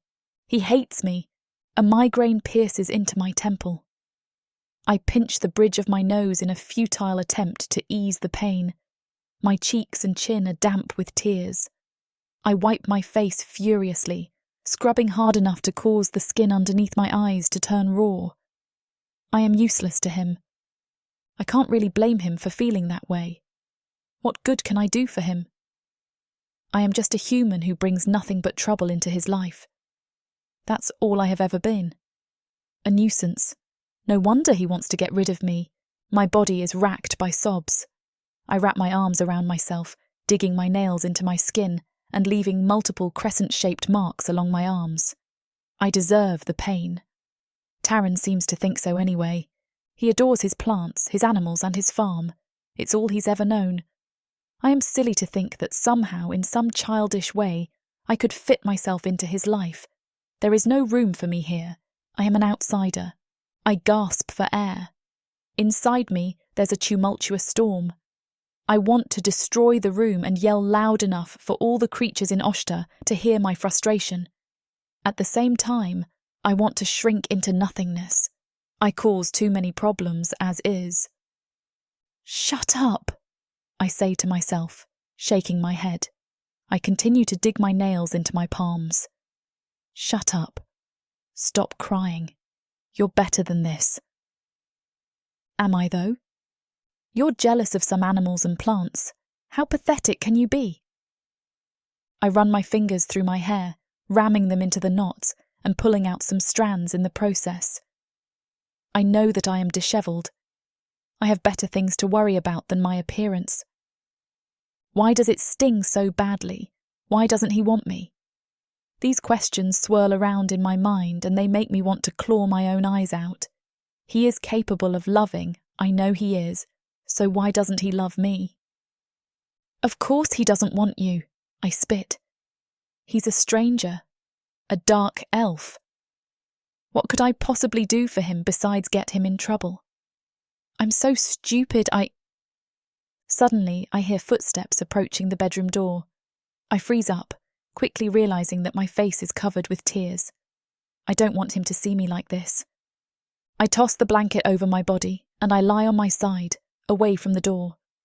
One of my hands is underneath my head while the other rests in front of my face. I focus on my breathing, taking deep and silent inhales through my nose. In doing so, I desperately hope that my body doesn't hiccup because of my sobs. When I hear the door open, I tense up. My eyes clench shut. My heart rate quickens at the thought of him discovering that I am faking sleep. What will I do then? Will he think even worse of me than he already does? On instinct, my hands ball up into fists. A cold sweat coats my forehead. I can't let that happen. Ruv rounds the bed and makes his way to my side. He sticks his nose into my hand and licks it a few times. I fight the urge to smile. I find the action soothing. At least the Batlaz cares about me. Tarron mumbles something which makes Ruv back away. The Batlaz hops onto my side of the bed and snuggles in for the night. I hold my breath. They still do not realize that I am awake. I readjust my position slightly, hoping that it seems natural enough for a person who is asleep. My chest feels as if it's caving in on itself. What is Tarron doing? What does he want with me? Rustling follows. The sound of fabric hitting the ground with a plop catches me by surprise. Once again, I forget to breathe. It takes everything within me not to turn around and glance at what he is doing. I press my face deeper into the pillow and wait. The bed dips beside me. My eyes nearly shoot open. Is he climbing into bed with me? My heart is in a frenzy. I'm biting my tongue, trying not to move or breathe. Ruv presses his head into my legs, making soft noises as the Batlaz succumbs to his slumber. Behind me, I hear Tarron breathing softly. I think he's on his side. Is he looking at me? I swallow thickly, and in my mind, the noise is too loud. I'm going to blow my cover if I keep doing stuff like this.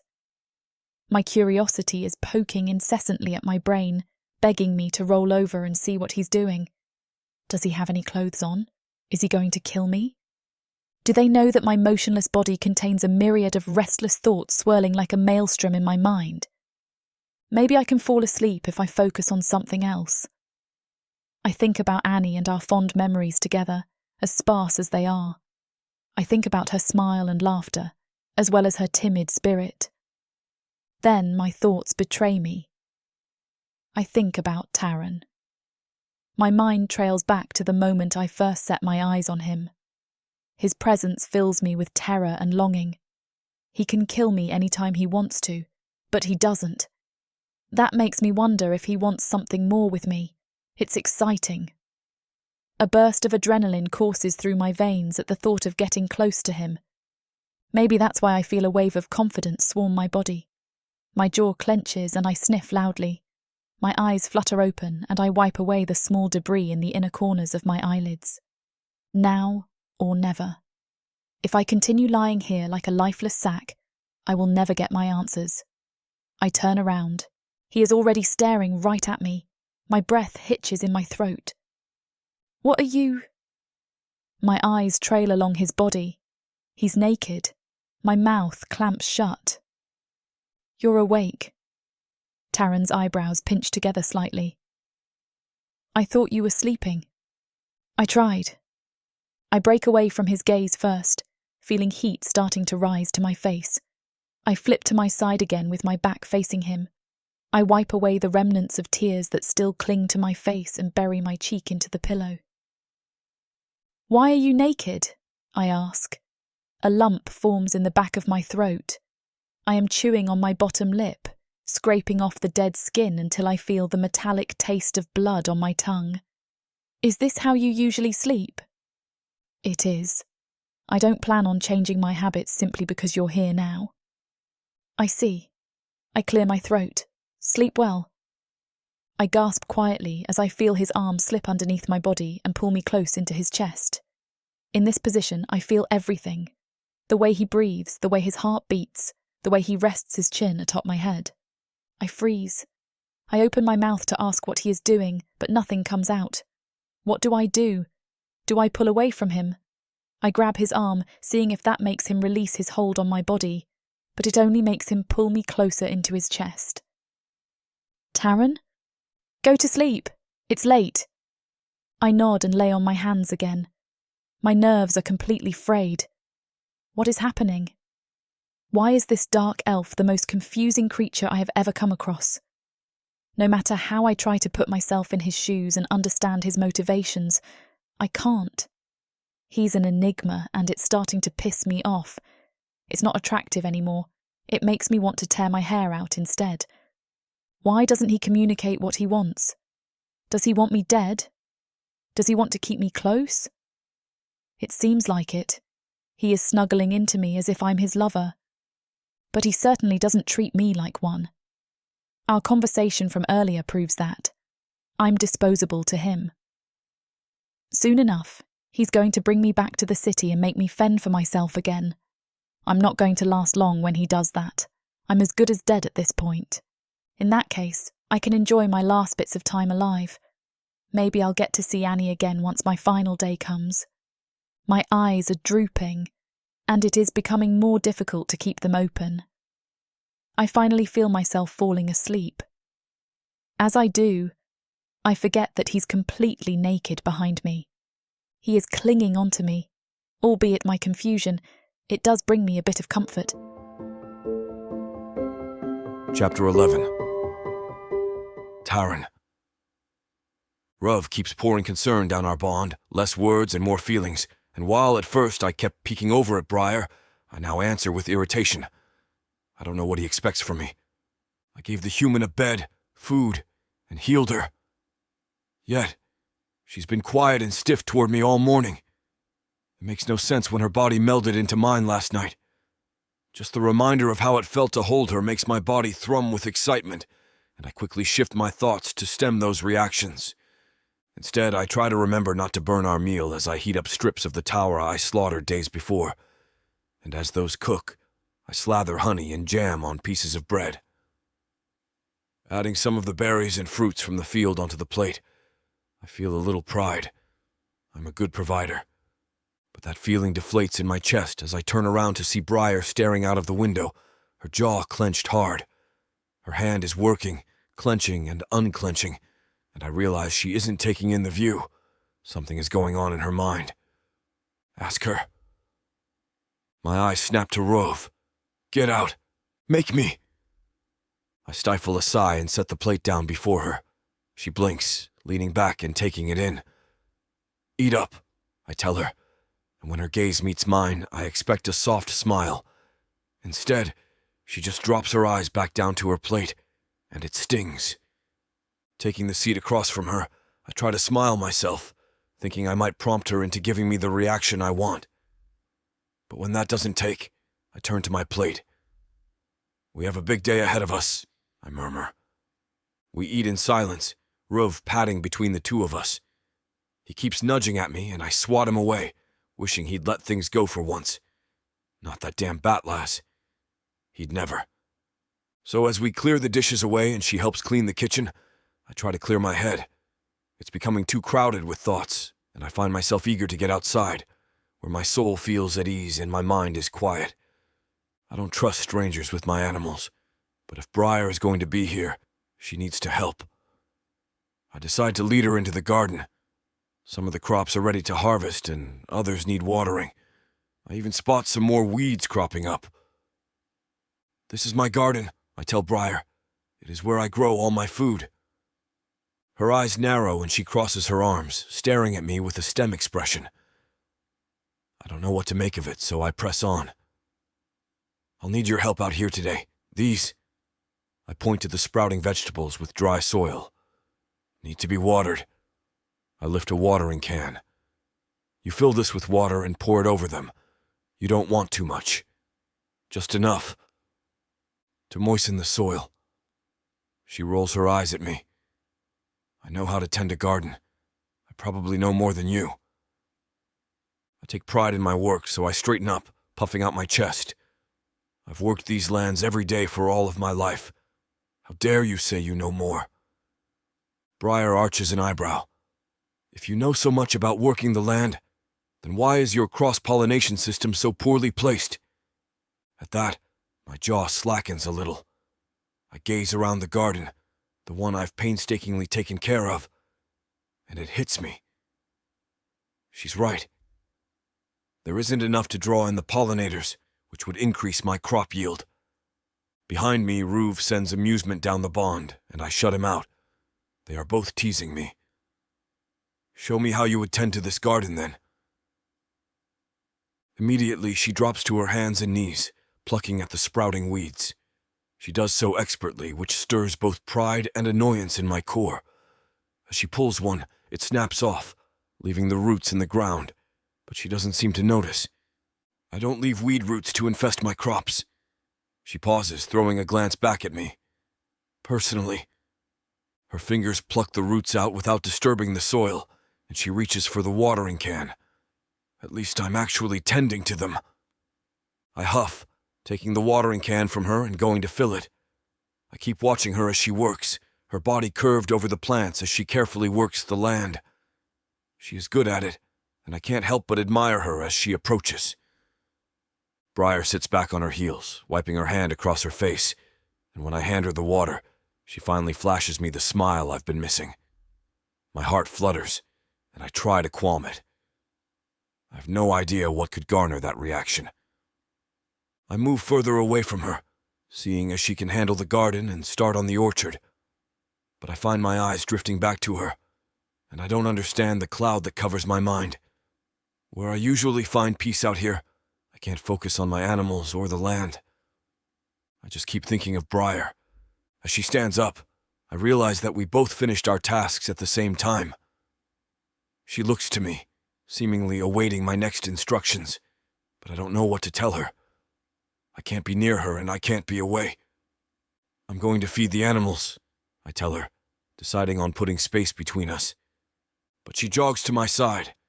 Can I come with you? There's a spark in her eyes that makes the word rise to my lips before I even think about it. Yes. I don't know the animals here well. I'm much more used to hunting than caring for herds, she admits. I'm excited to see them up close. I almost warn her to be careful with them, but when we approach the edge of the pasture, I can see how she reveres them already. I doubt she will mistreat my animals, so I pull open the gate, ushering Brier and Ruv through. She approaches the Torah slowly, eyeing their massive, curved horns. The orange one closest to her lifts its head, regarding her with its massive eyes. Brier reaches out slowly, and the beast sniffs at her hand, its hot breath nearly visible as it huffs out through massive nostrils. What is this? She is a Torah, I answer, stepping up behind her to pet the beast.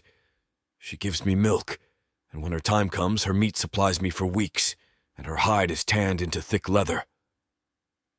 The Torah's fat tongue runs across Brier's palm, and she laughs at the sensation. A Tuara, she whispers. They respond well to how gentle you are. I have to fight the urge to brush my fingers along Brier's back, which makes no sense to me. They appreciate it, and so do I. It's the mark of a quality person. She throws me another bright smile, seemingly excited by my compliment, and it sends a thrill through me. What is going on?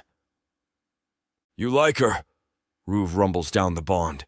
It's obvious. Like her. It's clear that you have feelings for her, and she makes you better. I think you're the one that likes her. Maybe so, but not in the same way you do. I snort in response, and Brier turns to look at me. That was at Ruve, I explain. His endless teasing is driving me mad, but at least he likes you. How do you know? She's leaning into the Torah now, giggling at the way the beast nuzzles her. He told me. She turns to face me fully now. He told you? Yes. Haven't you heard him all morning, trotting around behind us? Brier shakes her head. No, he's an animal. I can't hear him. She's staring at me like I've said something crazy. I've always been able to hear him, I explain. We have a strong connection, and while it can be helpful, he also pesters me a bit. Ruve lets out a low whine in response. Brier looks between the two of us, and while she doesn't seem like she believes me, she just says, "I've never seen anything like that." Now this stops me. I knew that my father couldn't understand Ruve, but they weren't bonded like he and I. He seemed so fond of Brier, though, that I assumed she could hear him. "He's never spoken to you?" I ask for clarification. She shakes her head. "No. No animal has ever spoken to me." "Oh." That's all I can muster. "Is he speaking to you right now?" I look at Ruve, his tail wagging excitedly. "No. He's enjoying this interaction too much." "How do you know that?" "I can feel his emotions, almost like they are my own, and his thoughts. He speaks to me in such a way that I don't so much hear them externally as internally." Brier lets out a tiny laugh, shaking her head as she turns back to the Tara. "You are different from other dark elves I've met," she remarks. "The way animals respond to you, the way the earth seems to answer to your touch. Like the birds with Anne's hair, or when you prayed at the altar. You must be an exceptionally strong elf to harness so much magic." "Magic?" I snort. "My family hasn't had magic for generations." This takes her back. "What?" "That's why I live here, working the land. We were stripped of it many years ago for a crime against the crown. My ancestors were greedy and tried to take what did not belong to them, stealing servants and money alike, trying to conspire against the wealthy families. Our magic was taken away, and we were cast out from the city to work the lands, to remember what is truly important in this life." My eyes gaze out across the pasture. The land, the plants and animals that give us life. I always thought that my animals reacted to me this way because of the way I care for them, but with the way Brier stares at me, I see that it may not be the case. I knew my father wasn't as bonded to the plants and beasts on our lands, and when I was very young he seemed to be overly interested in the way that they reacted to me. Just like Brier. Is she right? Am I more than a powerless elf sentenced to his farm? Chapter 12. Brier. My comments strike a nerve, I can tell. Suddenly, he stops smiling, and he starts focusing completely on his work. He sends me small hums and nods as replies. I hide my frown by turning away. I think I make him uncomfortable by asking questions about his abilities. I don't mean anything by it. I find them fascinating and would love to learn more about him in any way, but he isn't an open book. I'll have to chip away at his defences, bit by bit. I don't mind the challenge if it means getting closer to him in the end. At the very least, I'm learning more about him as the days go on. I like that. So far, I know that he isn't too expressive about his emotions. He shies away from talking about his abilities, which makes him humble in my eyes. He probably knows how impressive he is, but doesn't like to flaunt it. A glimmer shines bright in his eyes whenever I ask about the things he loves.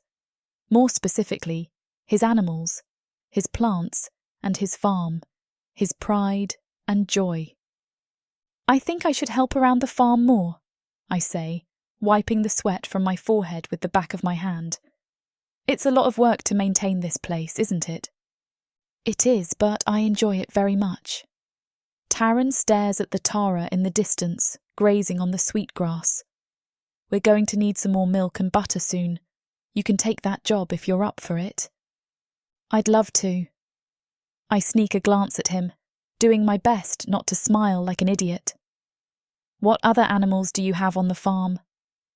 "I also have some capra to manage the grass and gallus that provide me with eggs. I've inherited all of these animals from my father, so I make sure to take care of them. I've seen some wurgs roaming nearby during the night, so I have to be careful.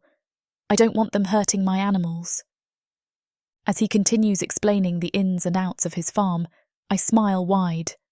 I can't help but feel a bit lightheaded around him, but I don't think it's because of the work we are doing. I stop and stare at him. My eyes cannot leave him. They don't want to. My body gravitates towards him on instinct, and I give in to the feeling because, deep down, I like it. I like the way he makes me feel. For a long time they were all I had, Tarron says, gesturing towards his farm. By taking care of the farm, I am also keeping my father's legacy alive. He would have wanted this. Can I ask you about... I wet my lips, wondering if I'm pushing his boundaries again. I really hope not. About the altar in your barn? I'm not too familiar with your religious traditions. Really?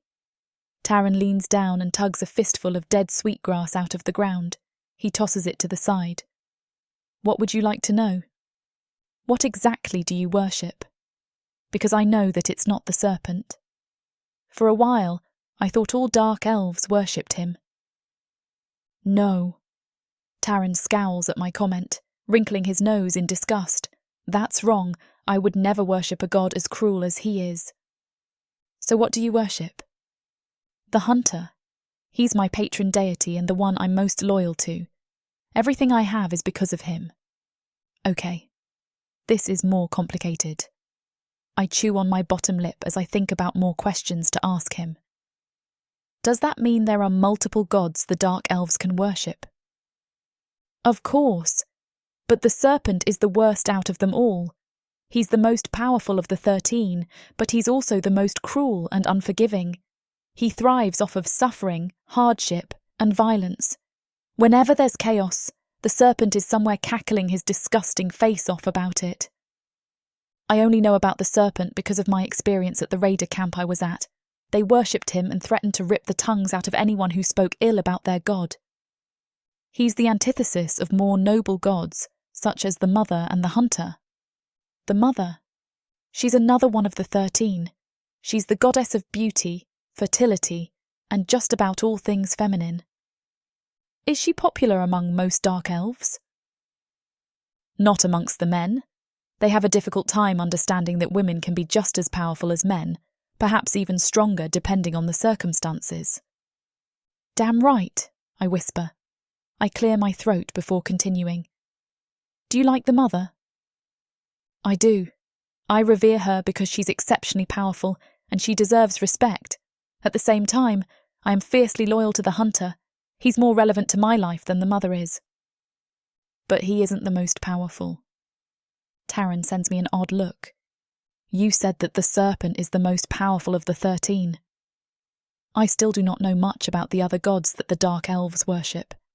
I have a lot of catching up to do.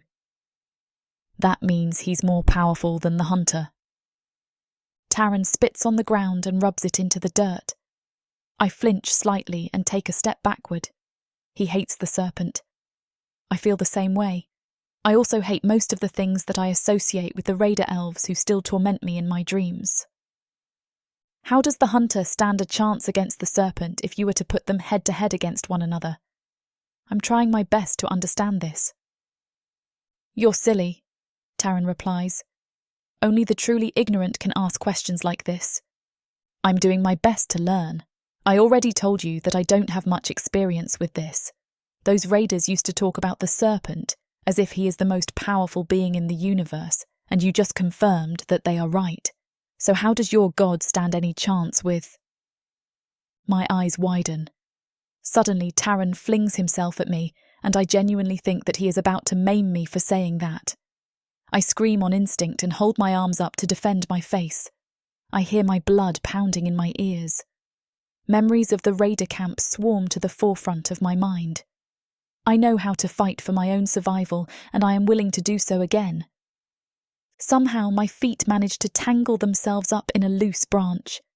I fall backwards onto my behind and I scream erratically, kicking my legs and hoping to knock him in the face if he gets any closer.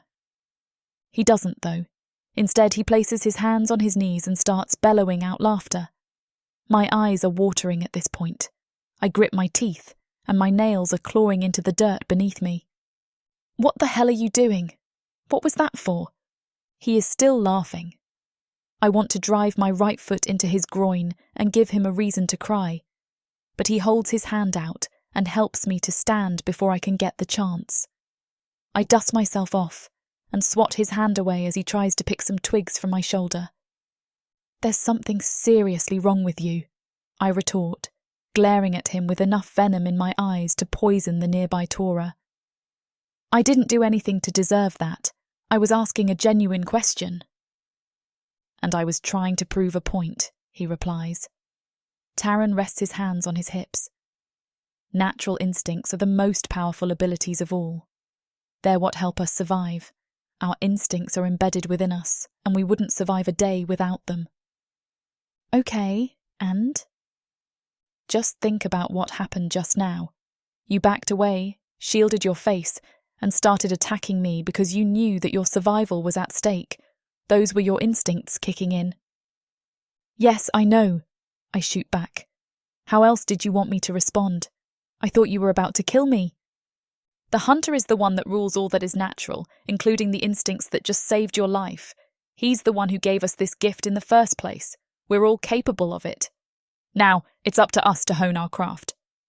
My eyebrows furrow together in thought.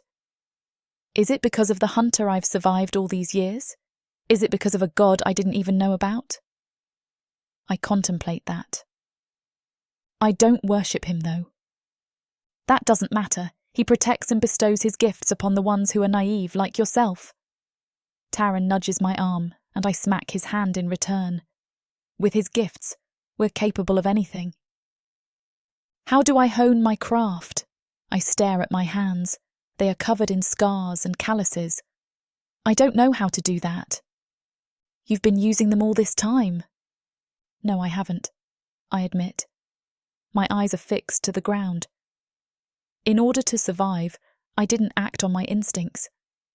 Do you know how many times I wanted to gouge the eyes out of the raiders who held me captive? But I didn't. I've been separated from my instincts.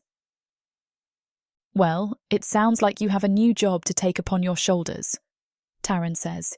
You have to reconnect with your instincts. You still have them. The fact that you were willing to defend yourself with your legs just now means that there's still fight left in you. I guess so. Is it possible to reconnect with my instincts again? Is it not too late for me? Tarron will help me. I don't want to be a helpless slave again, and if that means fighting to my very last breath, then so be it. I'm never going back. Chapter 13. Tarron. Today marks 2 weeks since her arrival. Each day with her feels like a breath of fresh air. I like having her around. The farm feels less lonely with her in it. Ruv suddenly makes an odd noise. I glance at him and he is scrunching up his nose. Less lonely? His ears twitch. What do you mean by that? I've always been here. You know what I mean, Ruv. Elaborate. I shake my head, waving a hand in his direction. It's not the same. The farm's gardens are flourishing thanks to her help. I often tell her what I need to do for the day, but she often intervenes and helps out wherever she can. She pays close attention to the plants that I like, making sure that they all survive. She sometimes leaves a handful of nuts from taffy trees for me to find. I think she likes me. The opposite is true, too. Ruv is teasing me. Again. I approach the kitchen window and I see her tending the garden like usual. Her sleeves are pulled up to her elbows and she has a fabric on her head that keeps her hair out of her eyes. She's capable. Not only that, but she's good with both plants and animals. She often tells me that Ruv is her favorite animal to care for. My Batlaz loves her too. They share a special bond. The more I stare at her, the more I realize that I would like to keep her around for longer. I don't know how to express these feelings. They're foreign to me. I've never felt them before, but they become so strong whenever my eyes land on her. She's beautiful. She's everything that I could ask for. It's going to hurt when she goes to the market. It's inevitable. I'm sure she wants a home and a farm of her own. Based on what I'm seeing, she's going to fare well. I'm going to miss her, though. She looks a bit different now that she eats more food and takes care of herself. Her limbs are strong, her cheeks are less sunken, and her body is more curvaceous than before. I find myself unable to look away from her whenever she's occupied. I like admiring her from afar. Are you going to keep scrubbing that plate until it disintegrates? Ruv snaps me out of my daze. I look down and see a plate in my hands that is covered in suds. I'm still circling the rag around its perimeter. I'm just cleaning it. You've been cleaning it for the last 5 minutes while you stared out that window. When are you going to talk to her and tell her how you truly feel?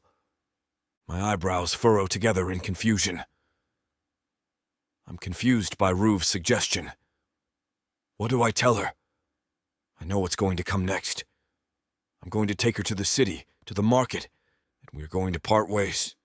I don't think I will see her again after that happens. That's how it goes. I can't do anything to change it. Yes, you can. Ruv's tail wags. She doesn't have to go if you don't want her to. That's silly. I can't get in the way between her and her destiny. She deserves something better than this. How can you be so sure you're right? At that, I shrug. I don't know, and that's the honest truth. She can't stay with me, though. It's too dangerous for her, and I dread the thought of her getting hurt. I do wonder if it's possible for her to stay. Can I bend the rules? Can I get her to stay? Yes. Ruv nods his head. You can do that. But how? How would this work without bringing us problems? Besides, doesn't everyone want a solitary life? That's what is normal around here, Ruv. I don't think that's what she wants. It's not what you want either, admit it already. You want her to stay. So what if I do?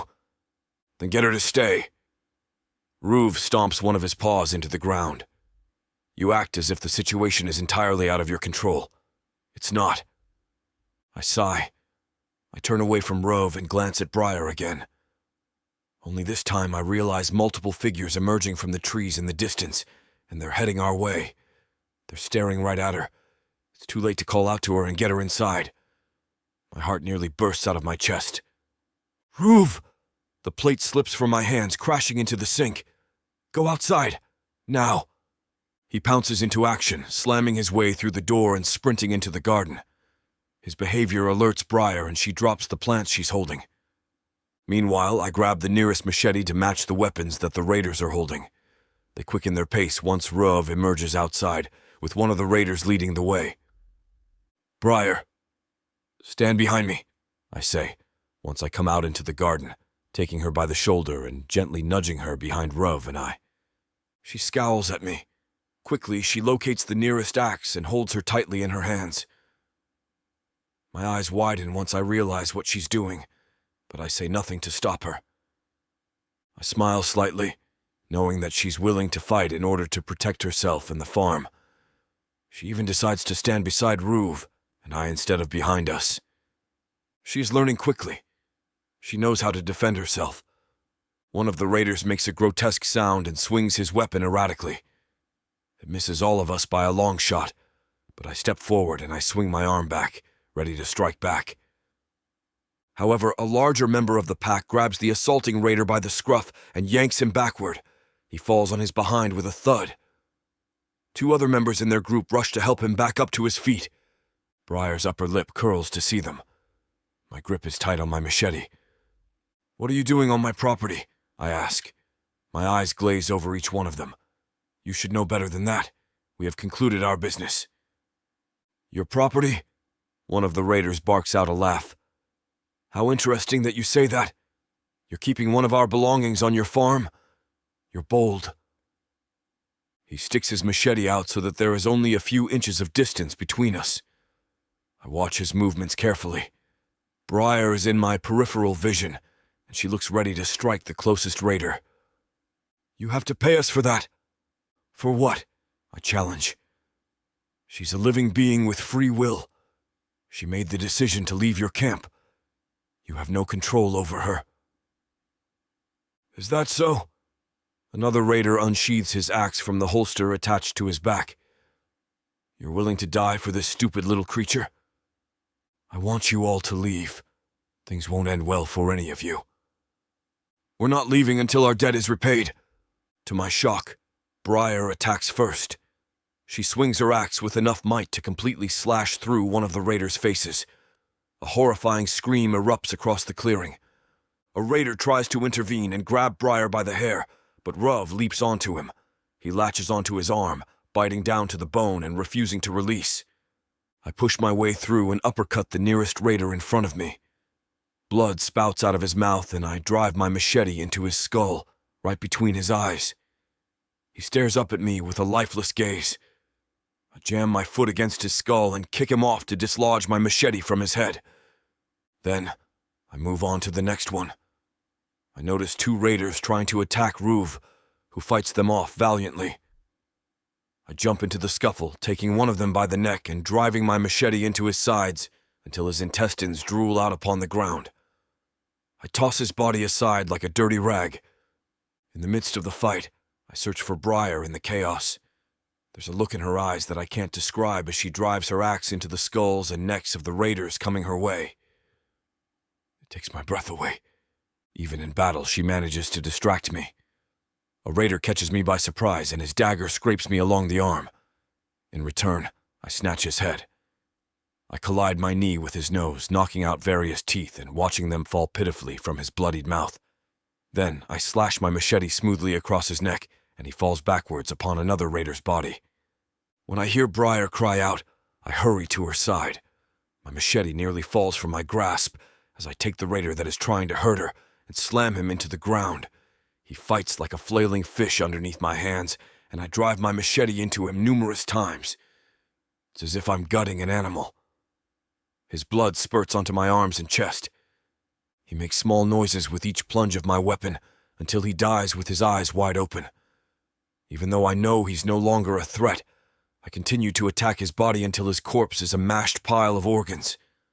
As I stab him, I keep the imagery of him with his hands on Brier fresh in my mind. It drives my movements.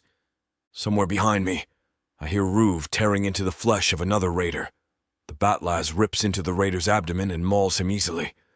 Brier continues fighting off another raider, handling him easily. Her strikes are potent and fluid as she hacks the raider's arm off. An influx of adrenaline courses through me as I watch her. My heart fills with warmth as a knowing grin stretches across my face. She's quite a woman. Chapter 14. Brier. I've never been a fighter. I've always prided myself on being a hider, a runner. I've been a survivor, or at least that's what I've called it. But when I swing the axe, it feels like it has always been a part of me.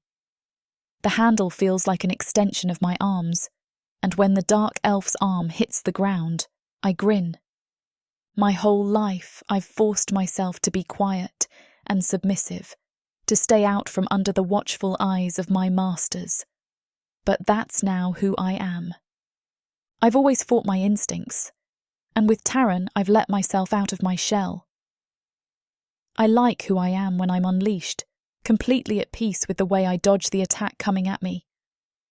Behind me, I can feel the power rolling off of Tarron, and I am impressed at how well he fights at my sight. We move well together, and though I know he can handle himself, I'm still worried about him. He's covered in blood, and I hope that none of it is his. I move fluidly, slicing through the chest of the raider in front of me, and my eyes scan to see the last one lunge at Ruv. The Batlaz catches him in his powerful jaws, crunching down and snapping his neck. Ruv looks around, still on high alert, and Tarron approaches me, moving so easily that I have to assume that none of the blood is his. It seems that for now, the threat has been eliminated. Tarron sighs as he looks at the bodies littering his lands. At least their bodies will be put to greater use now. I turn to him, holding back a laugh. They will compost our gardens, which is arguably better than what they were doing before. This time I do giggle, shaking my head. It may be a little morbid, but I love how he sees a purpose in everything. He's a positive guy, looking how even the most horrific situations can bring out positive results. My eyes take in his assessing eyes, the twist of his mouth, the firm way he holds himself, and it hits me all at once. I admire Tarron, care if he's hurt, and am floored by the way he stuck up for me. He's more honourable than anyone I've ever met, and I'm in love with him. His gaze sweeps to me, seeing me staring at him, and I don't even notice as the axe drops out of my hands. I'm too caught up in his eyes, and I swear that I am the only thing he sees. I'm glad, because there's nothing else in this world but him to me. My lips part, my breath coming out soft as my heart starts to race, and something snaps in Tarron. He drops his machete, crossing the space between us and wrapping his arms around my waist. Without hesitation, my arms wind around his neck, and he lifts me up so that I am pressed against him. My legs lock around his hips, and I lean forward so that our foreheads touch. Staring into his eyes, I feel more complete than I ever have in my life. But when he tips his chin up so that our lips meet, I nearly combust. I'm afraid the rest of this chapter is too steamy for YouTube, but you don't want to miss it, so, to get access to the full steamy scene, grab the unabridged audiobook from worldsofprotheka.com. Use discount code YouTube30 to get 30% off of all digital products when you check out. And if that isn't good enough, rest assured that this discount code can be combined with any discount already offered on audiobook and ebook bundles. Let's continue.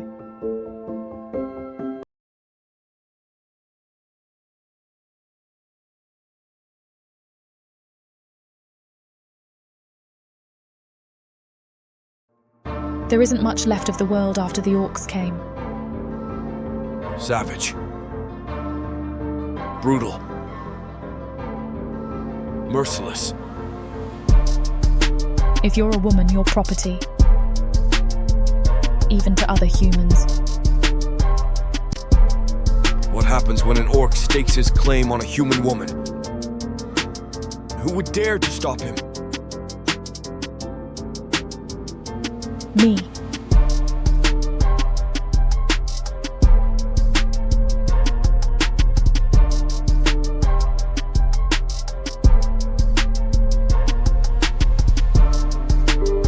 Chapter 15. Tarron. I watch Brier resting. She's still a mess, though I have to admit, not all of it is from the fight. But I guess that's what happens when the first time you make love with someone is when both of you have your blood up from the battle. I'm glad that I had my instincts to rely on, or I'm afraid I would have had no clue what I was doing. It's not like I had any practice, but things with Brier felt very natural. It felt right. Even though our relationship got off to a rocky start, everything since then that hasn't involved me trying to form words has flowed much easier than I would have anticipated. I want to reach out and touch her, but she seems like she's hovering on the edge of sleep. Though I can't imagine she wouldn't sleep better if she had a chance to clean up first. I rise and walk towards the bathroom, but can't help but look back at her. I can see where she started to fill out now that she's regularly eating.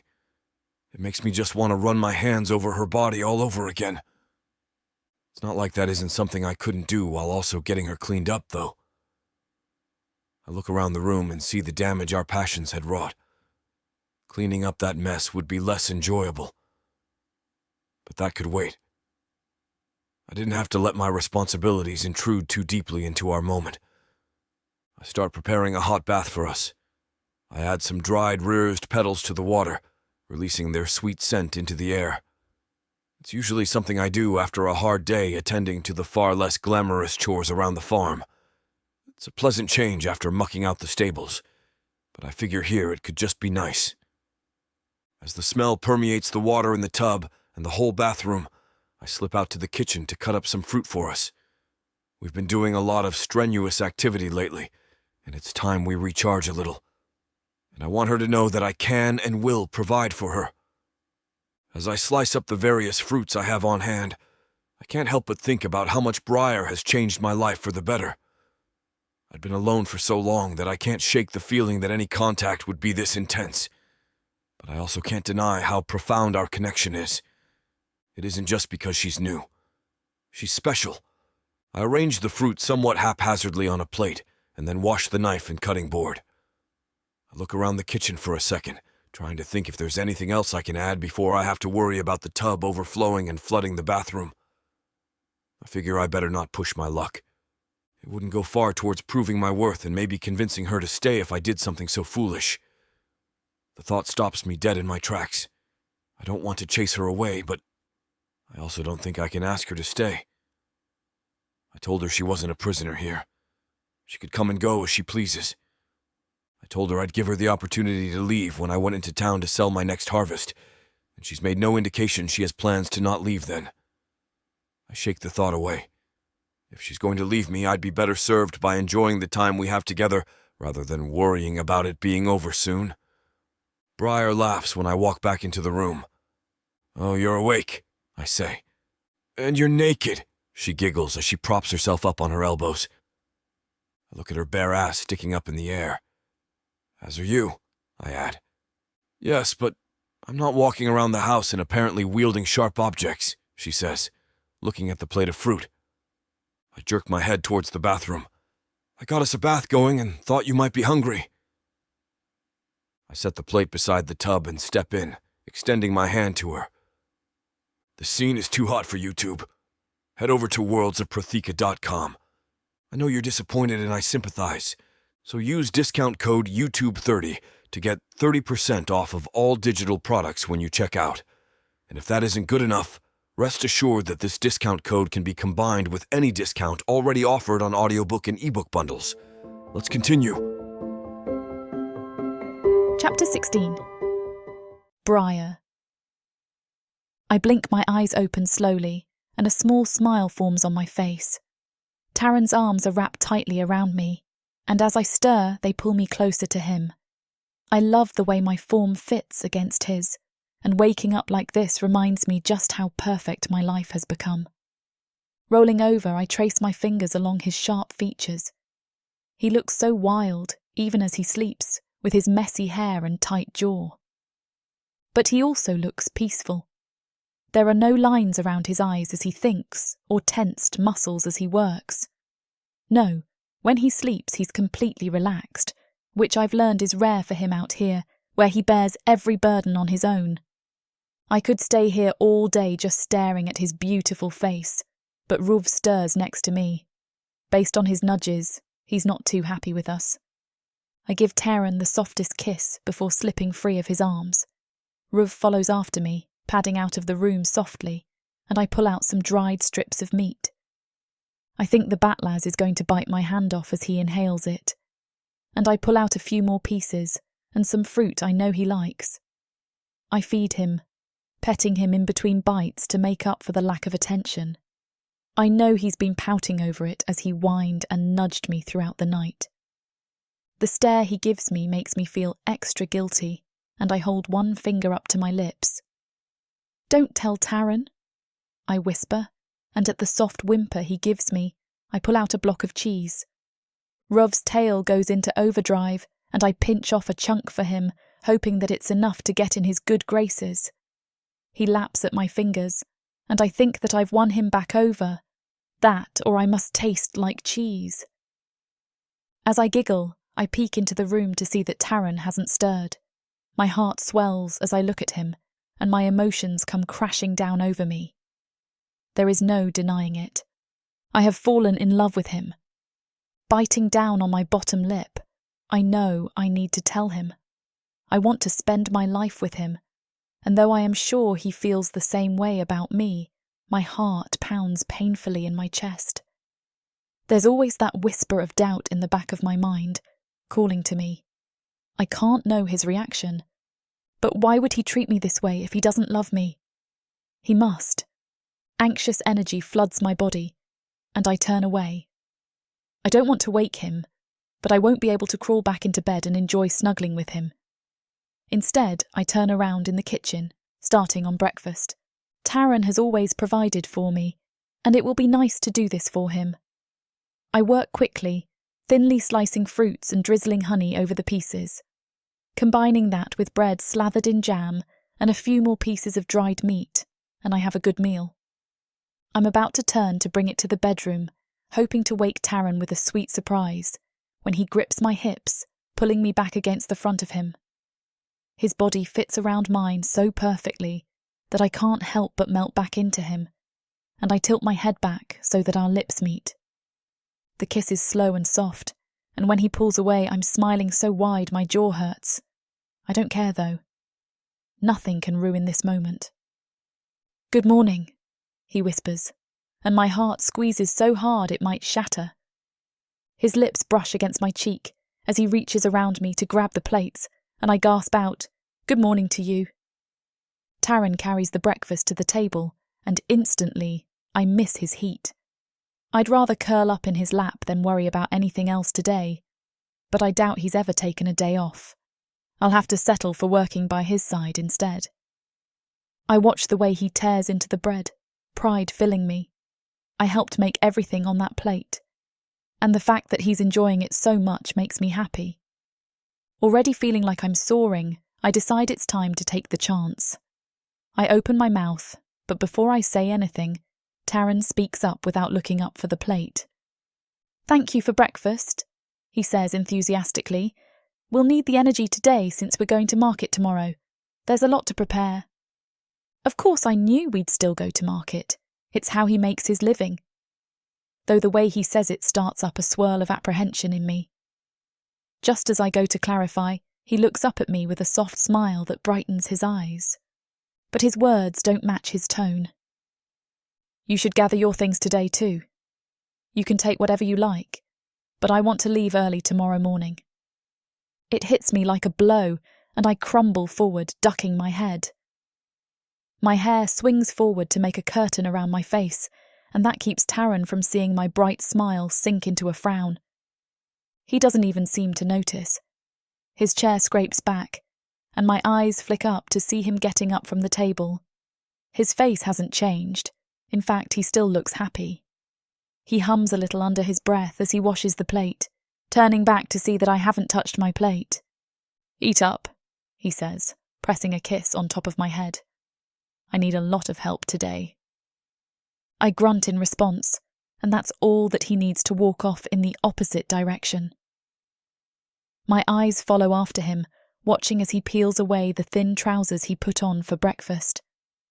The sight of his naked body, rippling as he stretches, is enough to send another pang through my chest. Tears prick at the back of my eyes, and I hold it all, even as Ruv nudges into my side. If the Batlaz can see how upset I am, why can't Tarron? Maybe he just doesn't care. The thought strikes me hard, and as much as it hurts, it doesn't feel wrong. He's a dark elf after all. Even though I thought I saw a kind spirit in Tarron, maybe it doesn't extend to humans. All of Protheka sees us as useless, worth less than the Hokins they ride on. He knew market day was coming, and he still found the time to take me a few times before we left, using the merchandise he intends to sell. It wouldn't hurt so bad if it had been purely physical, but after the burial for Anne, fighting side by side, living together. It's too much. I'm wheezing for breath and I need to get the hell out of this cottage. If he can convince me that he loves me, then I don't want to be anywhere near him. I don't want to hear the lies of another dark elf using me. Now he's putting me back into a life of slavery and abuse, and I clearly can't get out of it. I've never belittled myself to begging, but at this point, I'm considering it. Maybe Tarron will let me stay, be his slave. I wouldn't mind being used as his bed sport. The thought almost brings a smile to my face, and then nausea roils through my stomach. These thoughts are the reason that I can't stay here. It will kill me to love him, knowing how little I mean to him. Instead, anger pours through me. Even if he doesn't love me, I can't believe he would hate me enough to wish that life on me again. I was stupid for letting myself get that close to him, to opening my heart to him. It's obvious now why he lives out here, all alone. He uses people, kicking them out when he's done, and I have to wonder how many girls he's brought through here like this. No wonder Ruv is so warm to me. He's used to people flitting in and out. I swallow against the lump in my throat, pulling away from the Batlaz. I find myself angry with him too, though less so than Tarron. If this is how they both see me, then fine. But I know one thing. I will not be speaking to that bastard anymore. He will not be winning me over with his looks or words, using me for his own amusement again. I'll close my heart off to him. I can't get hurt again. While I want to say I'm too strong to let myself be pushed around like that, I know it's not the real answer. In truth, it will kill me to even see his eyes gaze at me with kindness. It will destroy me to feel that flicker of hope that my life could one day be better. I'd rather have a long day of silence than hear his voice because I know that I just might cave. My resolutions won't hold strong, and I fear that I will give in to him, breaking all over again when he dismisses me at the market like the goods I am to him. Because he isn't that to me. No, he's never been just a home, someone to use for food, or even my protection source. He's been a companion and a man I've fallen in love with. What a fool I was to do that. Chapter 17. Tarron. Brier brushes past me out of the cottage, and I stare after her as she follows the trail down to the gardens. She's been oddly quiet this morning, and when I tried to brush her hair back in the bathroom or give her a kiss, she stiffened and pulled away from me. I don't know what happened between breakfast and getting dressed. She's obviously upset, not even letting Ruv near her. The air between us is tense, and as much as I want to breach it, I can't bring myself to. When I offered her to take anything with her to the market, I was hoping she'd turn down the offer. I wanted her to say that she didn't need to pack up her things because she wouldn't be going anywhere. But she didn't. She'd fallen silent, ignoring me, and that stung. It was clear she didn't want to talk about bringing anything with her. She probably wants to leave this all behind her. I haven't had any guests here before, so maybe I grew too attached. I just thought that we had a connection, a strong connection that was worth holding out for. But just as I had expected, she would rather leave, have her own farm to tend to rather than being here with me. I peek over at her, her hair tied back from her face as she rips the weeds out of the garden. I've barely been able to focus as I worked, mostly standing here and staring off into space. The way I feel about Brier is so new to me, and I can't believe how painful it is now that it's coming to an end. Tell her. My eyes cut to Ruv, who has been pacing between the two of us all day. He keeps whining softly, hating the attention, but the way that Brier ignores him only makes it more obvious to me. She's ready to leave. I can tell from her silence that she's done with me, and the fact that she's shunning Ruv too can only have one explanation. She thinks that I am a mistake, and now that her escape is coming, she's ready to take it. There's no point. Ruv's annoyance vibrates down the bond, and he prances over to her, nudging her. She just pushes him away, not even looking up as I stare at her, and my heart throbs. I desperately want her to stay, but I can't make her. I'm not going to trap her by asking or, even worse, have to hear from her how ready she is to get away from me. Still, as we go through our day, I stay near her. I keep running scenarios through my mind, trying to work up the courage to ask her to stay, or maybe even what she plans to do. But the silence stretches out between us, only driving a knife deeper into my heart. When the sun sinks low in the sky, I realize we haven't spoken since breakfast. As we approach the cottage, I try to break through the silence. I'm desperate to have one last night with her, even if it might destroy me. Brier, I call after her, but she just keeps walking. It's like she didn't hear me. Brier! The door to the washroom closes, and I'm left standing in the doorway, my chest feeling like it's been cracked open. I shake my head. As much as I want her in my arms, I won't force her there. I turn, finding Ruv standing before me. His lips curl up, but he doesn't growl, especially as I glower at him. What are you doing? Giving her space. Go in there. I don't respond, sidestepping around him. I'm not going to argue with him, and I'm not going to intrude on Brier tonight. Instead, I take a place on the couch in the front room, curling up on my side. I expect Ruv to come padding in, but after a few minutes I lift my head and spot him curled up at the end of the bed. He's usually pressed against her, but she must need space from the both of us. I've never felt so lonely, and my heart aches as I lay there, listening to her breathing deepen. I wish I was there, caressing her face, but I'm a room away. I debate going to the bed all night long, rolling over and over as my arms ache for her, but I keep to myself until the first peak of light. Then I rocket to my feet, heading outside without a glance back. Pulling out my wooden cart, I load it with pelts, crops, and dairy products that we all prepared the day before. I lead my 2 trained equus out of the pasture, bridling them and hooking the cart up. They are accustomed to this on market day, and by the way they snicker, I think they even enjoy it. I turn, about to go inside to get Brier when the cottage door flings open. Her gaze avoids me as she storms out, and I spot the bag swinging from her hand. It makes my heart sink again. She tosses the bag into the cart without looking anywhere near me, and I open my mouth to say something. I don't come up with the words, though, so I just stand there gaping at her like an idiot as she turns back to Ruve, who comes trotting out.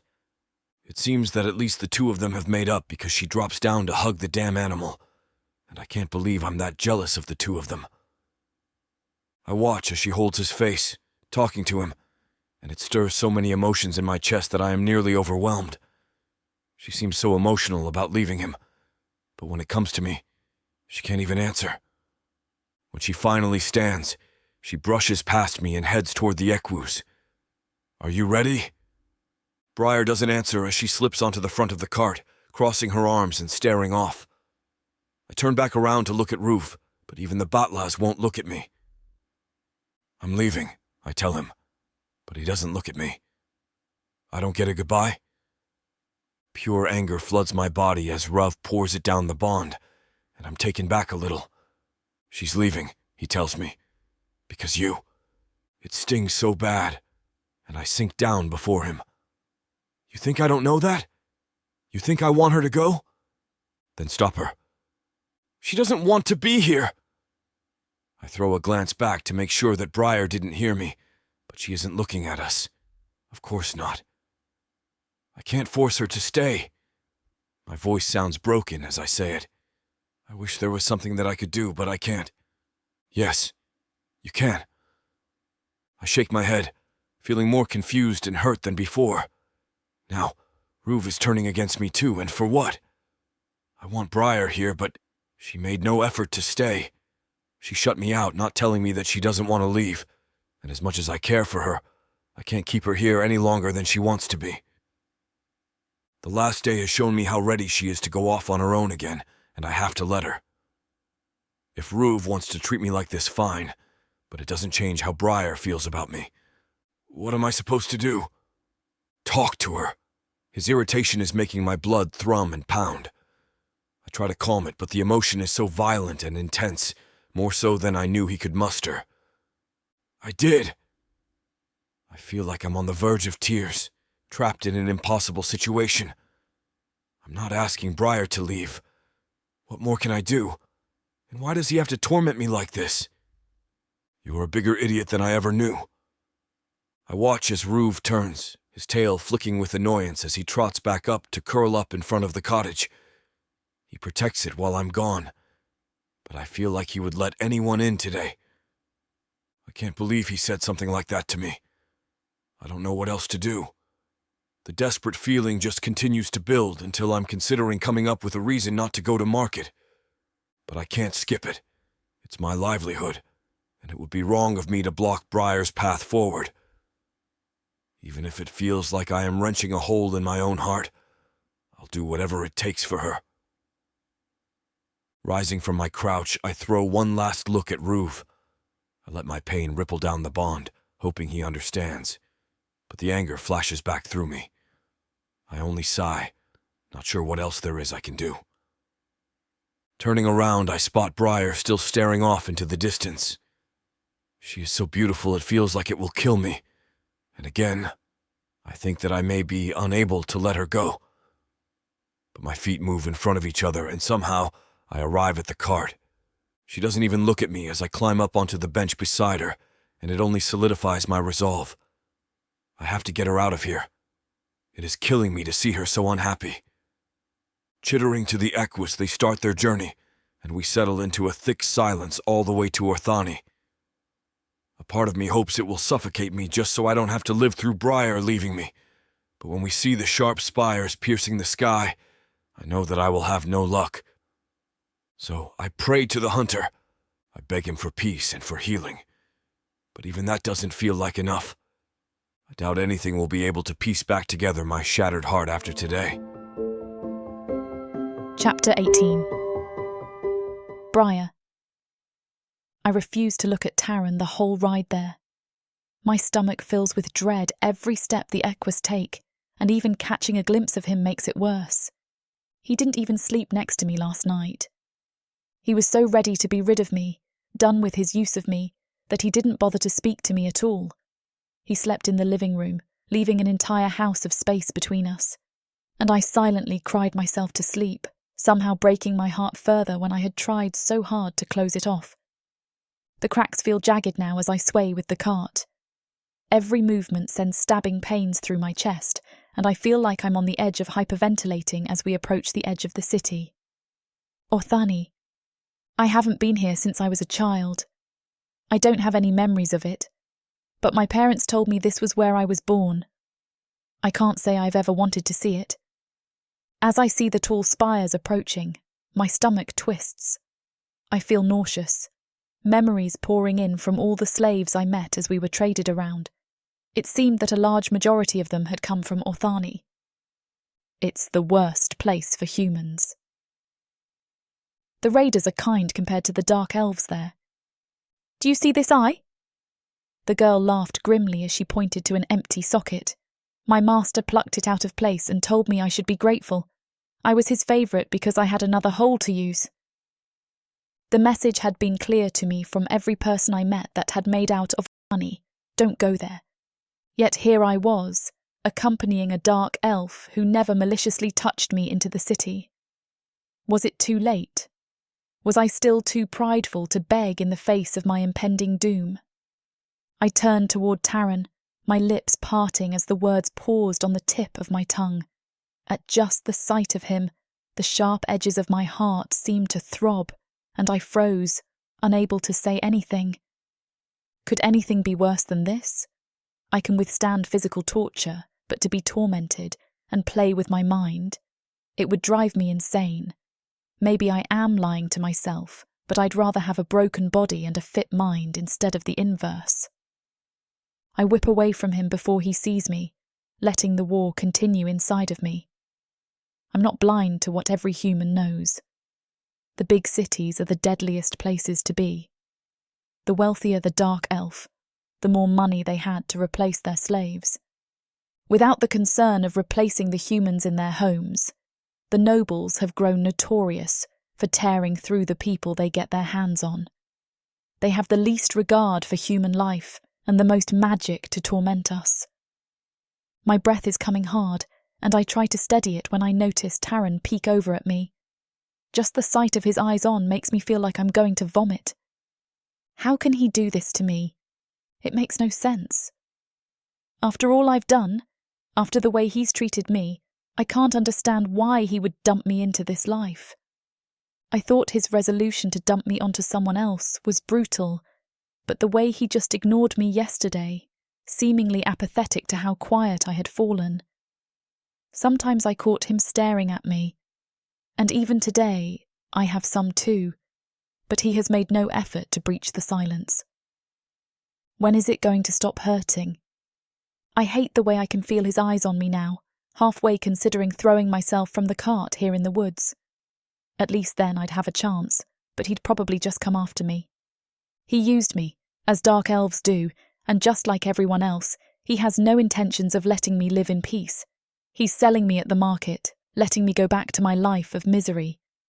I wish I could think of anything else, but those two sentences plague my mind, just as they have for the last day. I curl deeper into myself as I try to hide the angry tears burning against my eyes. Maybe I should say something to him. It will be my last chance to tell him what an asshole he was to do this to me, to lure me into a sense of calm with his kind words and gentle hands. But I doubt I'd make an impression. Instead, I sink back, biting down on my bottom lip until I taste blood. It's the better choice to remain silent. The dark elves tend to take pride and joy in the way they make humans scream and cry. Why would Tarron be any different? Shaking my head, I try to banish the thoughts. I'm sick of letting him get to me like this, and I try to focus on anything else. The terrain, the equus, the items for the market. I soak in everything until my mind feels overwhelmed with sensory input, forcing out the intrusive thoughts at last. This part of the land is new to me. I've seen a lot of the woods around Orthani thanks to the raiders' camps, but there are none this close to the city limits. Even the rebel dark elves aren't dumb enough to get into a fight with the city guards. The Miu caste is too cocky, too self-righteous, and given any reason, they slaughter those who may oppose them. We won't catch a human here either. The ones that flee move as quickly as possible, pushing themselves for days at a time to put as much distance between them and the city as they possibly can. Even I grew up knowing where the city and the ocean lie at all times. Always go toward the ocean. That's what I knew, and until now, that was what I followed. The sun is starting to set, ducking behind the tree line, and I'm almost certain that night will fall before we make it into the city. While Orthani may be a terrible place, it is especially cruel at night. I hope Tarron does mean to make me walk the streets after dark. He seems to answer my question as he calls to the equus, pulling on the reins. We'll need to make camp for the night, he mutters, and I'm not even sure he's talking to me. My heart throbs at just the sound of his voice. It's not fair he has such an effect on me, and I almost scream at him when he speaks again. Just inside the tree line is safest, not too deep into the woods, not on the path for raiders to find. The path he pulls us down is overgrown, nearly hidden. If I wasn't holding back tears, I'd be able to appreciate what a good hiding place it is. But in my current state, I'm biting down on my tongue hard. My body wants to answer him. That's the hardest part. There's something about him that calls out to me, and I hate it. I grip my teeth as he steers us to the side of the path. He pulls the equus up short, and they chitter excitedly as he climbs off the bench. I scramble off my seat as I see him bypass the mounts, and he pauses in his path to my side as I slip behind the cart. I'm not sure what games he's playing, but I refuse to wait and find out. Tarron turns back around, unbridling the equus and letting them go. I balk at him, and while I want to ask, I don't. He probably has some weird bond with them too, and they will return after they eat and drink their fill. Immediately, I start setting up camp. It's something that comes to me easily, more natural than breathing. I don't have to think as I dig out a bit in the centre of a small clearing, the limbs overhead tall enough to avoid catching fire, but still close enough that they will block the smoke.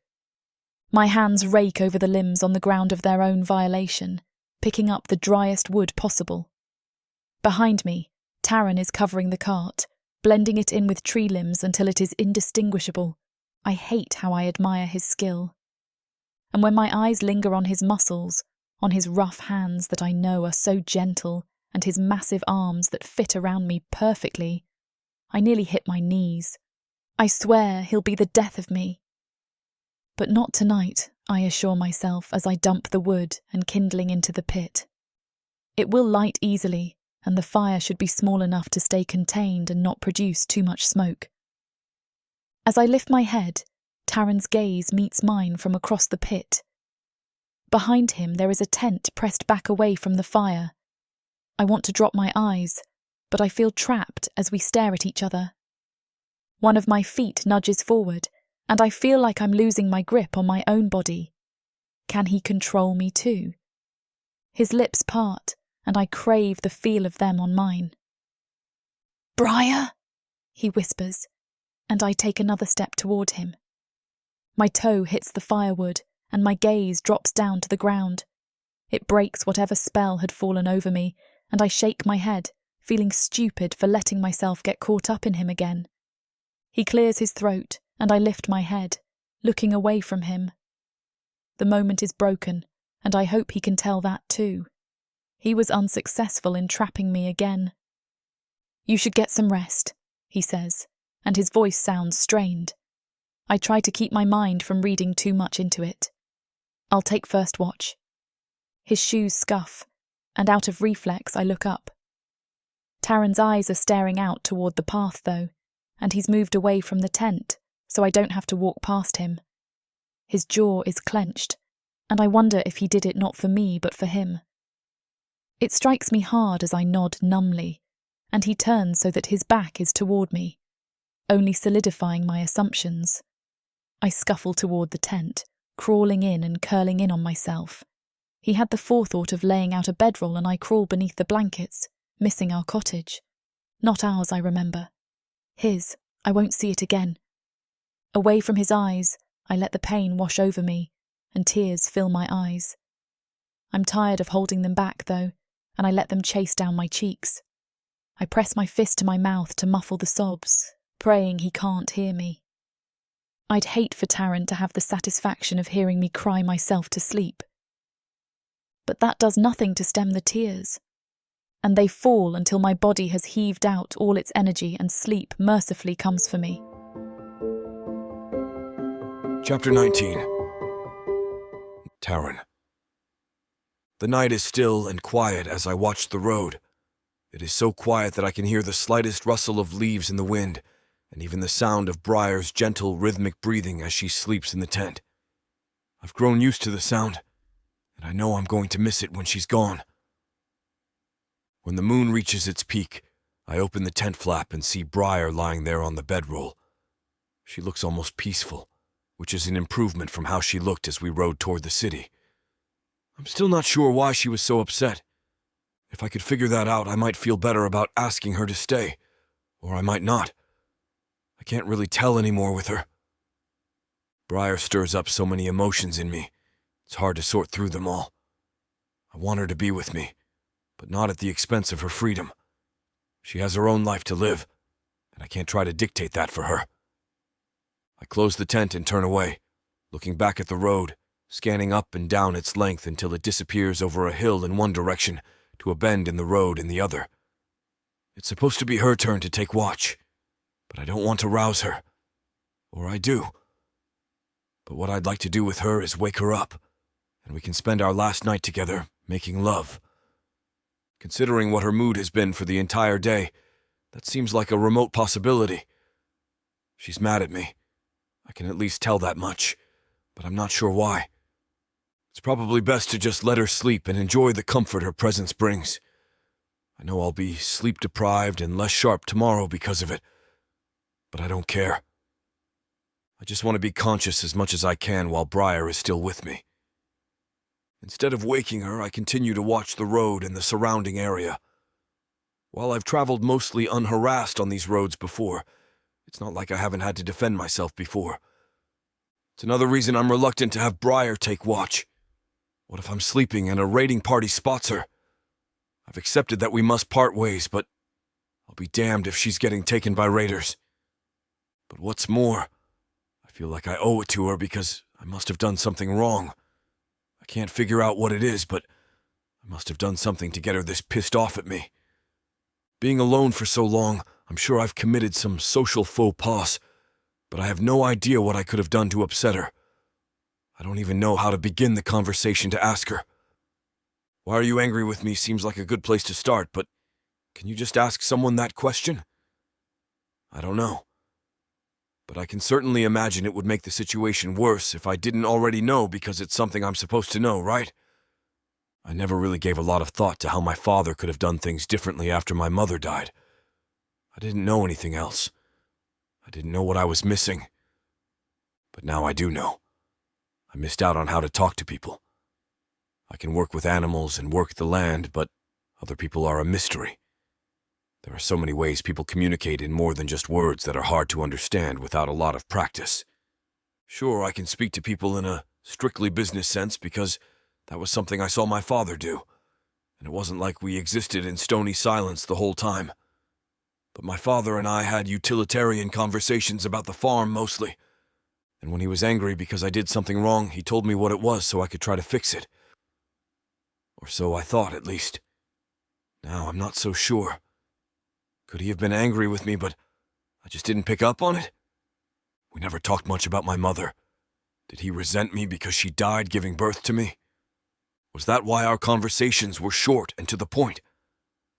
If my father had conflicting feelings about me, he never expressed them.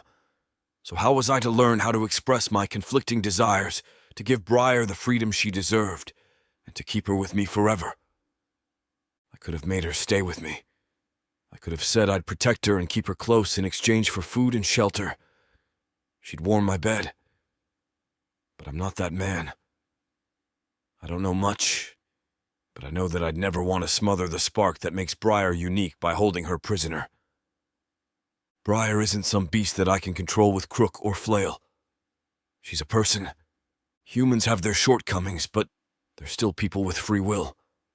It's not my mission to break or even bend Brier's free will just because I'm lonely. I spend the rest of the night and early morning crawling further and further into my own head and sneaking peeks at Brier sleeping in the tent. Then I feel guilty for not paying attention to our surroundings.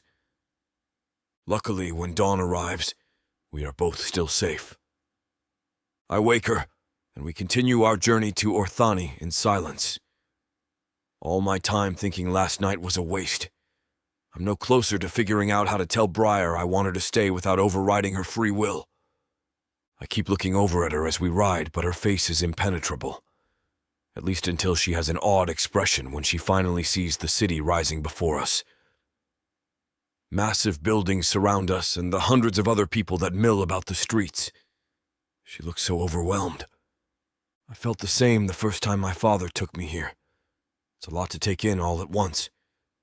How could I even think to ask her to stay on the lonely farm with me when she could live somewhere like this?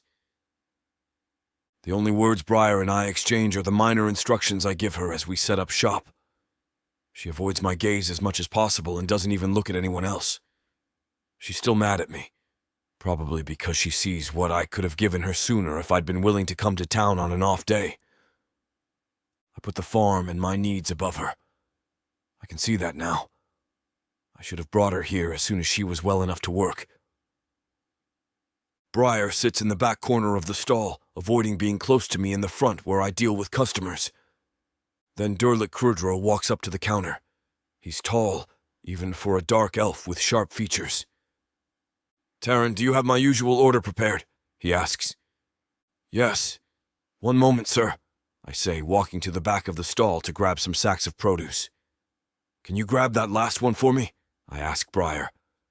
Without a word, she does so, bringing it up to the front with me, setting it on the counter, and then returning to her position in the back of the stall. "You have a servant?" Durlik asks. "No, she's not my servant, but she knows how to work the land and works very hard. She's smart and capable. She also follows directions very well. I could use someone to tend my garden, as well as some other light duties. How much would it cost to purchase her services?" I turn back to look at Brier, but she looks away from me. "I want to make sure the pay is fair," I say. "Maybe if I get her a good job, then at least we can part on good terms. That might mean I could see her later, and she wouldn't be so angry with me. There might still be a chance I can salvage this relationship." Durlik cocks his head to the side, looking at me with an expression I can't place. But then he smiles and says, "Yes, very fair. I'm willing to pay you 1,000 gold for such a servant." 1,000 gold is more than I've ever made in a year, and this man is willing to pay me that much just for finding him the proper servant. He must have been looking for the right servant for a while if he's ready to pay me that much. I can't even imagine what he'll be paying Brier. I reach out my hand to shake his, and he recoils slightly. "We'll just call it a deal then," he says. His sneer feels cutting. I guess I am still a little dirty from the trip. I had never really figured out why my father shook hands with some customers and not others. I suppose I could have asked him, but the more I think about it, the more I realize there were a lot of questions I should have asked that just never seemed all that important until now, like how to read a woman's facial expressions. When I turn back to Brier, I expect her to look happy that I got her a good job. But instead, she still looks mad at me. What else can I possibly do to please her? I've let her do as she wishes. I haven't trapped her on the farm with me. What more could she want? Chapter 20. Brier. I stare at him with wide eyes. Does he realise what he's doing? Does he know that he is jabbing a knife in my heart? My bottom lip is quivering and I can't do anything about it. A cynical little voice emerges in the back of my mind, taunting and laughing at me. Serves you right for trying to trust a dark elf. I resist the urge to curl up my face in disgust. How dare he? After everything I have done for him and his farm, this is how I'm getting repaid, by being sold off like livestock. Instead, I stare at him. In return, he looks at me with an odd expression. It makes me want to leap across the stall and strangle him with my own 2 hands. I envision myself grabbing the nearest dagger and driving it into the chest of the dark elf that wants me as his servant. In my mind, I am killing them all. Blood stains my arms, face, and hands. I see red. In reality, I am standing there with my mouth slightly ajar, and my eyes are beginning to water up with tears. My fists tremble beside me. I refuse to cry in front of them. I'm biting my tongue hard enough to feel that familiar metallic taste building up in my mouth. I try everything to make it seem as if I'm strong, when in reality, I'm crumbling completely on the inside. Why is he doing this to me? What did I do to deserve this? Do I mean anything to him? Why is he willing to give me up so easily? These questions rest on the tip of my tongue, but I don't have the courage to vocalize them. I want to insult him, attack him. I want to let all the venom building up in my body shoot out from my mouth like pellets, but it's no use. He is selling me away, and he doesn't care about the ramifications. I should have known. He is just like the others. 2 Zagfer emerge from behind the dark elf.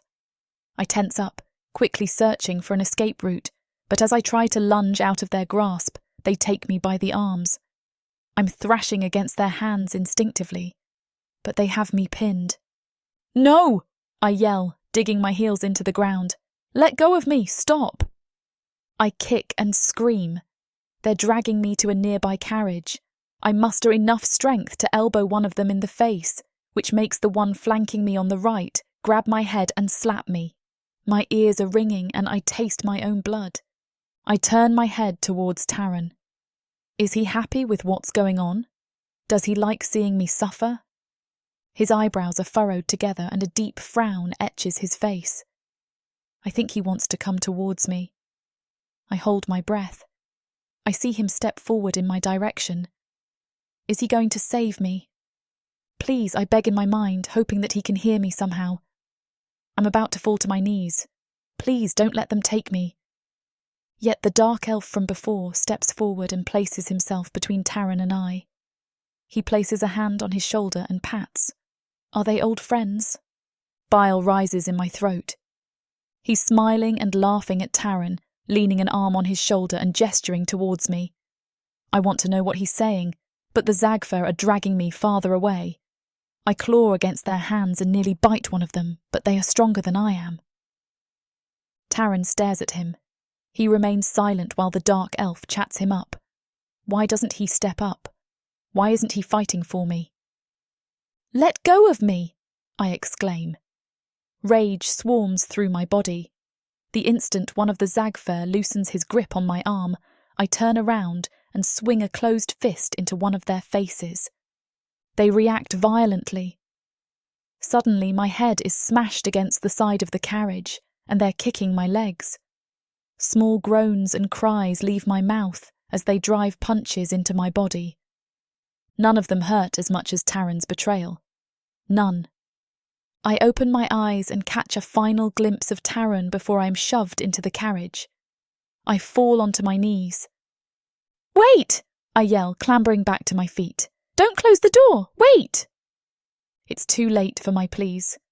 They slam the carriage door in my face, and I hear them locking it from outside. With both fists, I pound against the door and yell until my throat feels raw. Tears are falling freely down my face. I drive each fist into the carriage door, hoping that my weak strength could somehow thrash the door off its hinges. It doesn't work. I'm just a hopeless, sobbing mess. I can't see.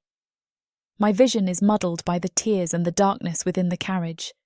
Fear cripples me. My chest feels on the verge of collapsing as I heave out sobs and coughs. I continue pounding on the sides of the carriage, screaming for help and for someone to intervene. No one comes. The lock on the outside jiggles momentarily, but I think it's because they are reinforcing it with something. How? I cry out, sliding down the side of the carriage wall and bringing my knees to my chest. How did this happen? I rest my forehead against the cold interior of the carriage. A small part of me wants to drive my skull against the metal. Death is a better fate than this, right? Yet, I am too scared to even attempt that. I'm a coward at heart.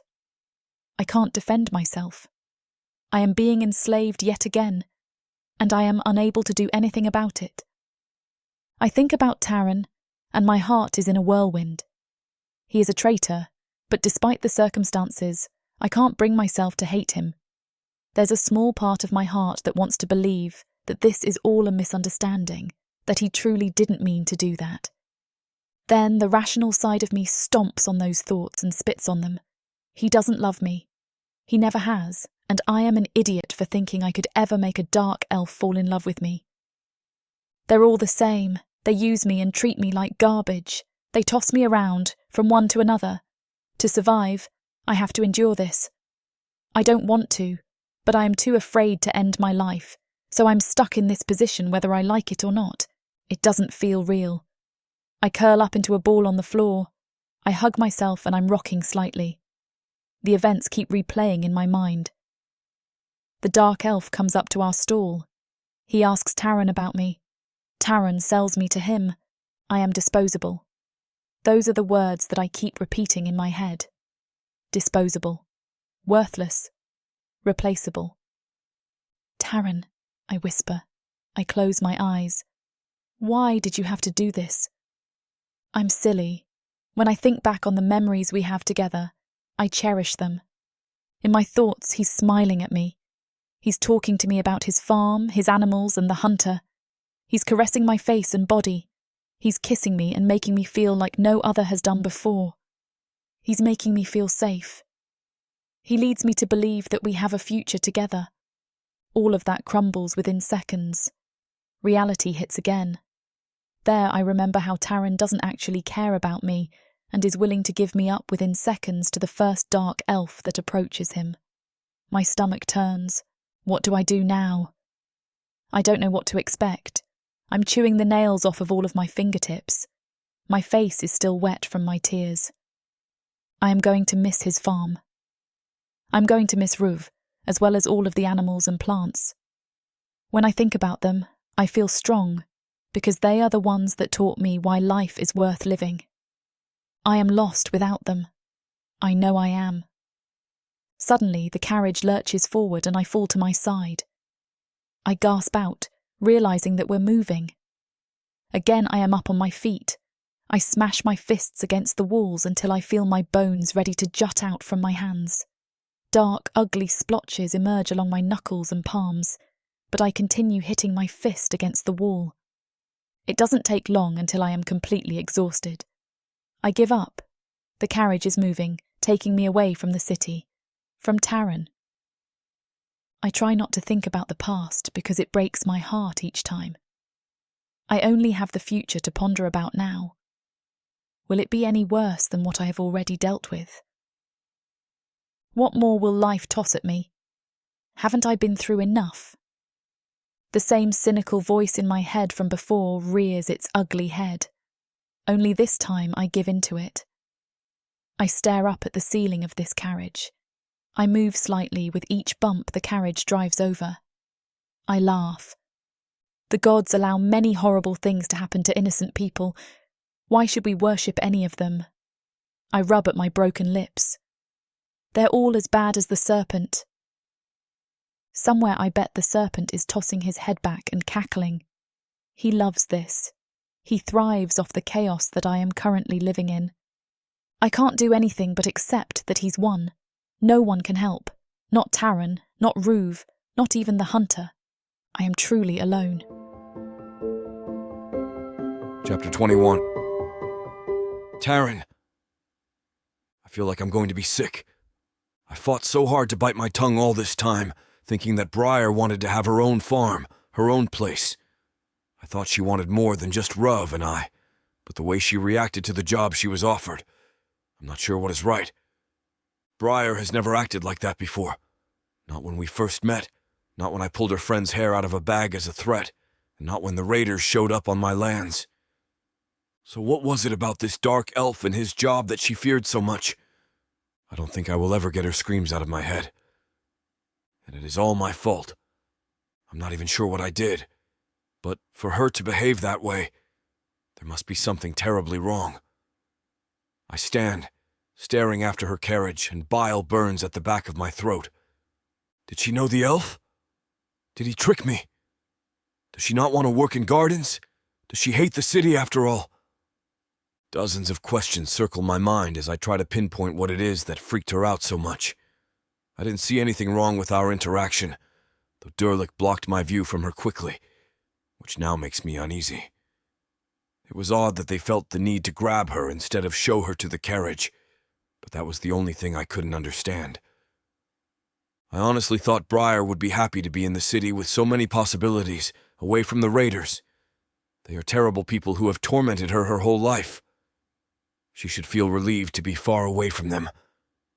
But she isn't. I should have talked to her. That much hits me hard in the gut.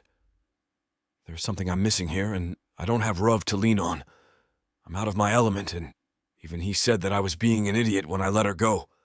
It feels like I'm trying to piece together a puzzle I've never seen before, and some of the pieces are missing. I'll never grasp the answers I'm looking for, but I'm too distracted by the nagging questions, the violent reaction my body is having to Brier's palatable fear, to bother with the market.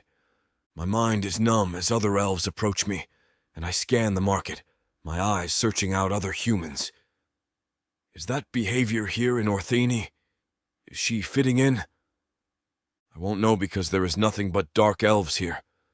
Letting that fog roll back through my mind, I go through the motions of my day. I don't even need to think as I answer questions I've heard once a month for my entire life. I give out my prices from memory, barely noticing as the elves take their produce. I could be robbed blind right now, and I wouldn't notice. Instead, I'm rethinking every interaction I've had with Brier, wishing Ruv was here. By the time the sun starts to set, I've long run out of patience. I start to repack my cart, though there is little left. I often have popular products, and even my lack of conversation and constant mistakes can't change that. Are those for sale? I hear a deep voice rumble behind me, and I turn to find another male eyeing my pelts. Stifling a sigh, I nod. Yes. May I have a look then? I want to snap at the man. Never have I been so ready for market day to be over, and yet he stops me as I pack my things. I hold them out to him, and he inspects them, murmuring under his breath something I don't hear. I'm too withdrawn to bother talking them up, too tired to care. I just want him gone. In fact, I want all the hustle and bustle of the city gone. At first, I saw the appeal of living here, but now I miss the quiet of my farm. I feel bombarded in Orthani, sick of talking to these elves when there is only one person I want to speak to. Normally, I camp just outside the city, sleeping before making the trek back home. Usually, I've even perused the market, having items to enjoy on my way back. But every time I looked around the market today, I just saw Brier's horrified face. Her screams burst in my ears, and several times I was forced over, dry heaving as I remembered the desperate way she fought the Zagfer. The city only brings me bad memories, and I'm ready to be rid of it. No matter how many times I try to assure myself I did the right thing, that I only tried to give Brier what she wanted, I feel sick and disgusted with myself. So as soon as the dark elf starts to negotiate, I sell him the 3 pelts for little to nothing and climb up on my cart. I push my equus hard as we escape the city, and even that isn't enough.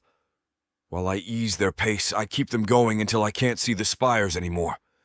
In the dark, my mind is free again to resume its wandering, and I realize one thing. Ruv is going to shred me apart. I don't know what to make of Brier, of the way she ignored me during our last days together, or how she cried herself to sleep and thought I couldn't hear it. But he seemed to know something, telling me I was an idiot just before I left.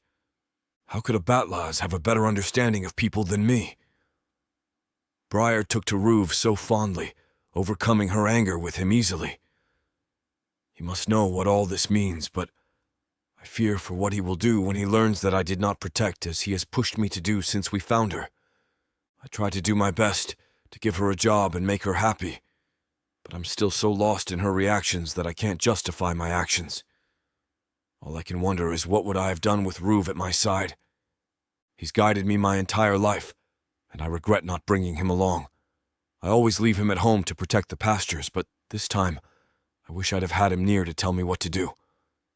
But then again, I know what Ruve would have done. He would have stepped in the second he saw how distraught Brier was. He never would have let someone touch her without her permission. That much I know. As I realize this, it hits me hard how much I've messed up. I don't know what happened between Brier and I, but knowing what Ruve would have done tells me exactly where I went wrong. I'm so lost in my own self-reflection and berating that I don't even realize how little I've paid attention to the path until the cart jolts, tossing me to the side as it becomes unbalanced. I pull the reins, bringing the equus to a stop and look around. We've gone off the path so much that it is overgrown here. I can see where I should be, and it is not on this patch of rock slivers. Cursing beneath my breath, I climb out of the cart and go around to the side that's caught on top of the rocks.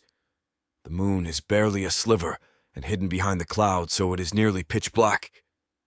The only thing I can make out is I think I have a flat tire. I try to feel with my hands, determined to get the hell away from this city tonight. But when it proves futile, I sink back on my heels. "Well, damn!" I mutter, and the equus snicker back in response. "I guess we're making camp," I tell them. I'm pissed, wanting nothing more than to go home, but I can't fix the cart until the morning. There's no way for me to see, and I can't abandon it here, though I'm tempted. There's a huge part of me that wants to unbridle my mounts and ride through the night back home. I can deal with this later, but I want to go back to the sheets that still smell like Brier and remember the good memories I have with her. Instead, I push up to my feet and unhook the equus. They shake out their manes as I pull their bridles off, all too happy to trot alongside me as I pull the bedroll and tent from the cart. I don't bother to cover it. It's practically empty, and if someone wants to stop to fix it for me, they can. We find a clearing not far from a stream, and the equus brush against me before going down to the stream. They know to stick together, and they'll come back once they've quenched their thirst. I set about pitching the tent, not even worrying about a fire. I don't need to draw attention to myself, and I'm not even hungry. Granted, I'm not tired either, but there is little I can do in that department. When the equus have returned, I pat them down, pulling out any of the knots in their long hair. They nuzzle against me before crashing to the ground, their long legs bent beneath their large bodies. I take that as I sign and force myself into the tent, lying out on the bedroll. My throat feels thick as I realize that it, too, smells like Brier. Only every time I get a whiff of her hair, I feel a dreadful pang in my core knowing that the last time she was on this roll, it wasn't curled up in my arms like I wished for it to be. I toss and turn, unable to decide if I want to lean into or move away from her scent. I can't make up my mind, tormenting myself all night long. When the sun finally starts to shine through the thick canvas of the tent, I let out a sigh. I can finally go home. But I know that the memories lingering there will haunt me for weeks to come. I may never sleep again. Chapter 22. Brier. I am nearly vibrating in the back seat with hysteria when the carriage pulls up in front of a neatly manicured manor. It screams money, and where there is money, there is torture. That is the way of the dark elves. My mind is whirring, trying to come up with any escape route I can when the door swings open.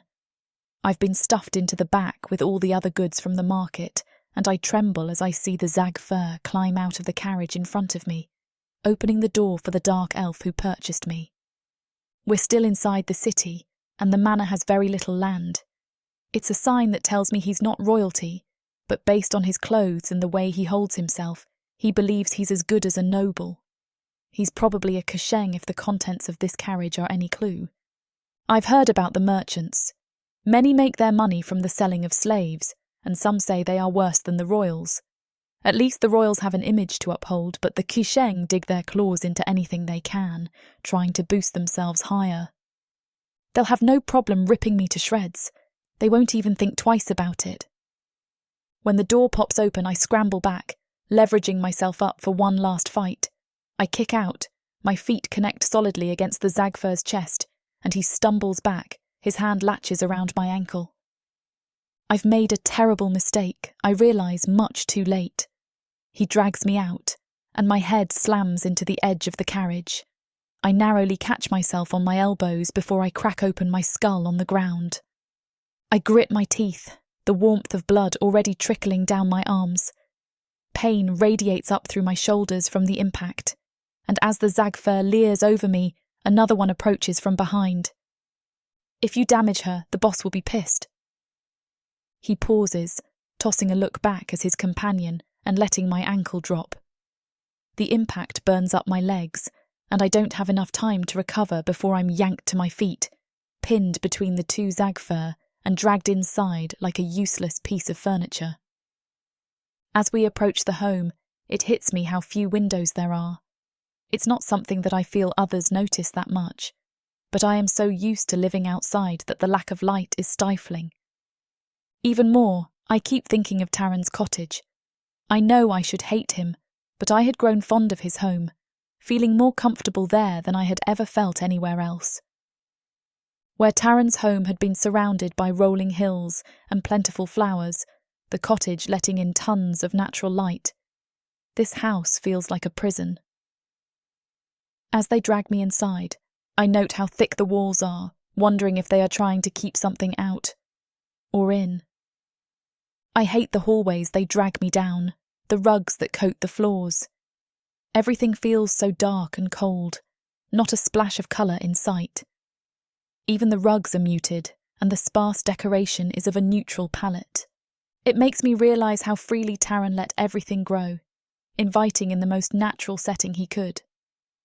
I miss it. I miss waking up to the rising sun and falling asleep staring at the stars. I doubt that will ever happen here. We make a sharp turn, and the two Zagfur drop me, not allowing me enough time to catch myself before my cheek slams into the cold stone beneath me. A door slams shut as I try to pick myself up off the floor, and another hand wraps around my bicep, pinching my skin as I'm dragged across the ground. I tilt my head back as my feet struggle to find purchase, and I realise I'm in a bathing chamber. The room is made of the same slate grey stone as the rest of the house, but there are tubs secured to the walls. I register that the Zagfur dragging me is a woman just as she drops me back against the floor and turns to the tub. I scramble up on all fours, and she twists around, catching me by the hair to hold me in place. "Wait!" I gasp out as her free hand fists in my shirt, and she doesn't even acknowledge that I've spoken as she rips the fabric off. It hurts as I see the clothes that Tarron gave me drop to the floor. It's stupid that I was clinging to a part of him, especially after all he's done. But I liked being dressed in his clothes. I felt connected to him, and I liked that his smell clung to the fabric. She doesn't say anything to me as she picks me up and dumps me unceremoniously into the cold water. I gasp, trying to jerk out from underneath her as she grabs the soap. "I can do it myself!" I squeal as her nails dig into my skin, biting into my shoulder so hard I have to grit my teeth. Still, she refuses to acknowledge me as she sets about scrubbing me. I won't sit quietly though, prying at her fingers until she lets out a hiss. "Be still!" From her tone I can tell she's disgusted to even be touching me. "I'll do it myself." "Fine." The water splashes in my face as she tosses the soap into the water. I almost breathe a sigh of relief as I swipe the bar and start to clean, not grate off, my skin. But then her fingers find purchase on my scalp as she nearly rips my strands out with a brush. A whack hits me across the back as I try to pull away from her. You can't follow instructions, can you? The brush comes down on me harder, like she's trying to drive it into my skull, and I sink down, nearly drowning myself in the process. "You might want to learn. You are being prepared for the master of the house." She pulls me up by my strands, leaning down to hiss in my ear, Or don't, I'd like to see him strip your flesh off. I bite down on my tongue as she finishes with my hair, and soon I'm plucked from the bath. The clothes I'm given are gauzy and see-through, and instead of letting me dress, I'm thrust into another room, sopping wet and holding my clothes. At least here I have a chance to collect myself. Tears start to collect in my eyes as I try to wring out my hair, but I hold them back, dressing quickly so that I won't be caught naked when they come back in. My throat burns with the unshed tears, but I refuse to let them fall, holding it in. My chest constricts painfully as I contain the sobs, and I'm still reeling from the past few days when my vision blurs with the overflowing tears. I squeeze my eyes tight, forcing them back. I know that I can't take much more. Between the heartbreak, the sale, and now this treatment, I'm on the verge of breaking. It's just what they want, but I can't stay strong in the face of it any longer. There has to be a way out of here. I turn, trying the door first, but of course, it is locked.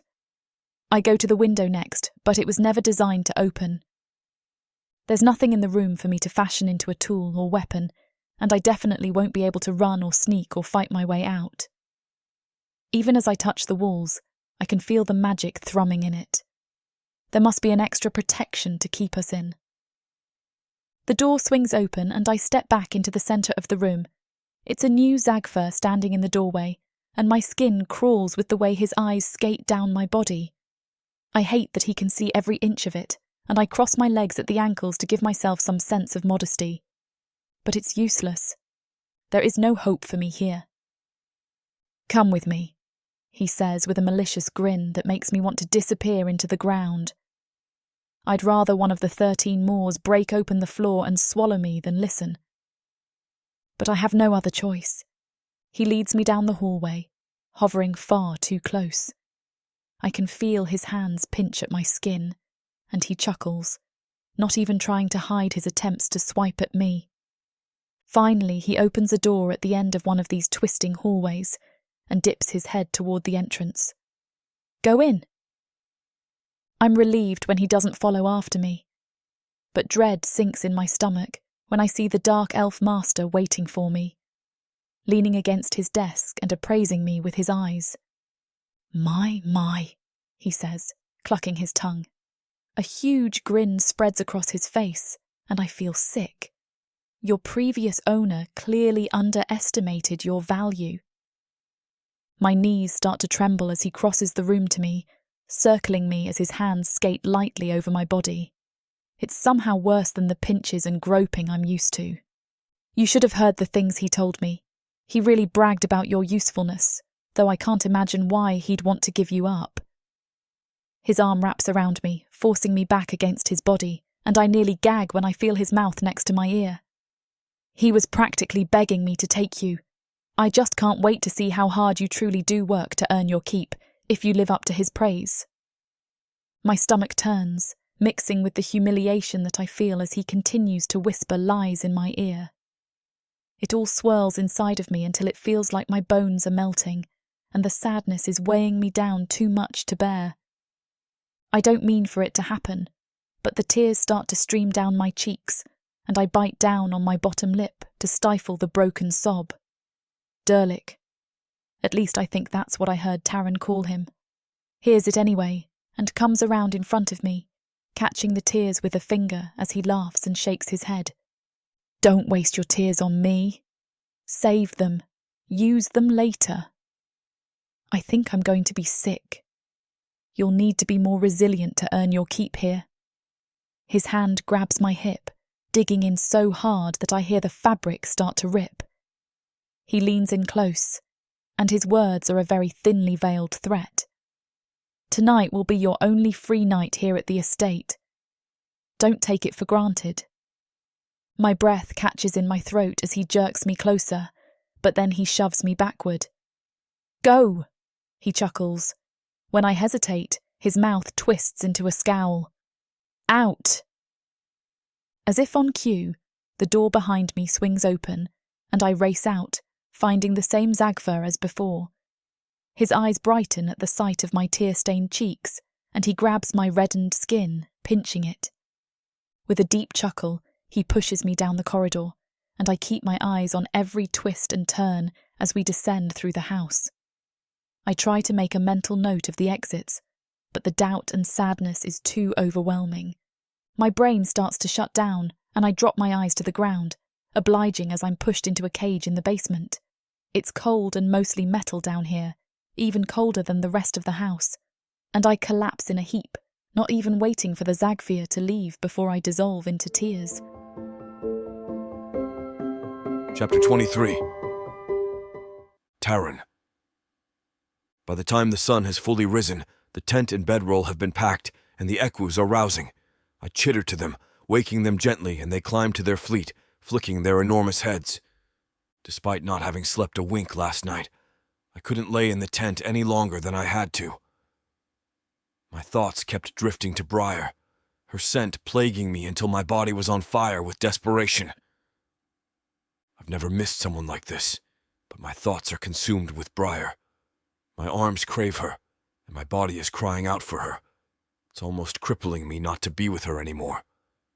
But instead of falling into the sadness that has been plaguing me, that feeling that I don't understand, that something is just wrong, has only grown stronger. I'm not sure what to make of it, but I can't just lie here. So while I'm still trying to decipher all the emotions swirling inside of me that I've never felt before, I decide to at least get rid of the restless energy flooding my body.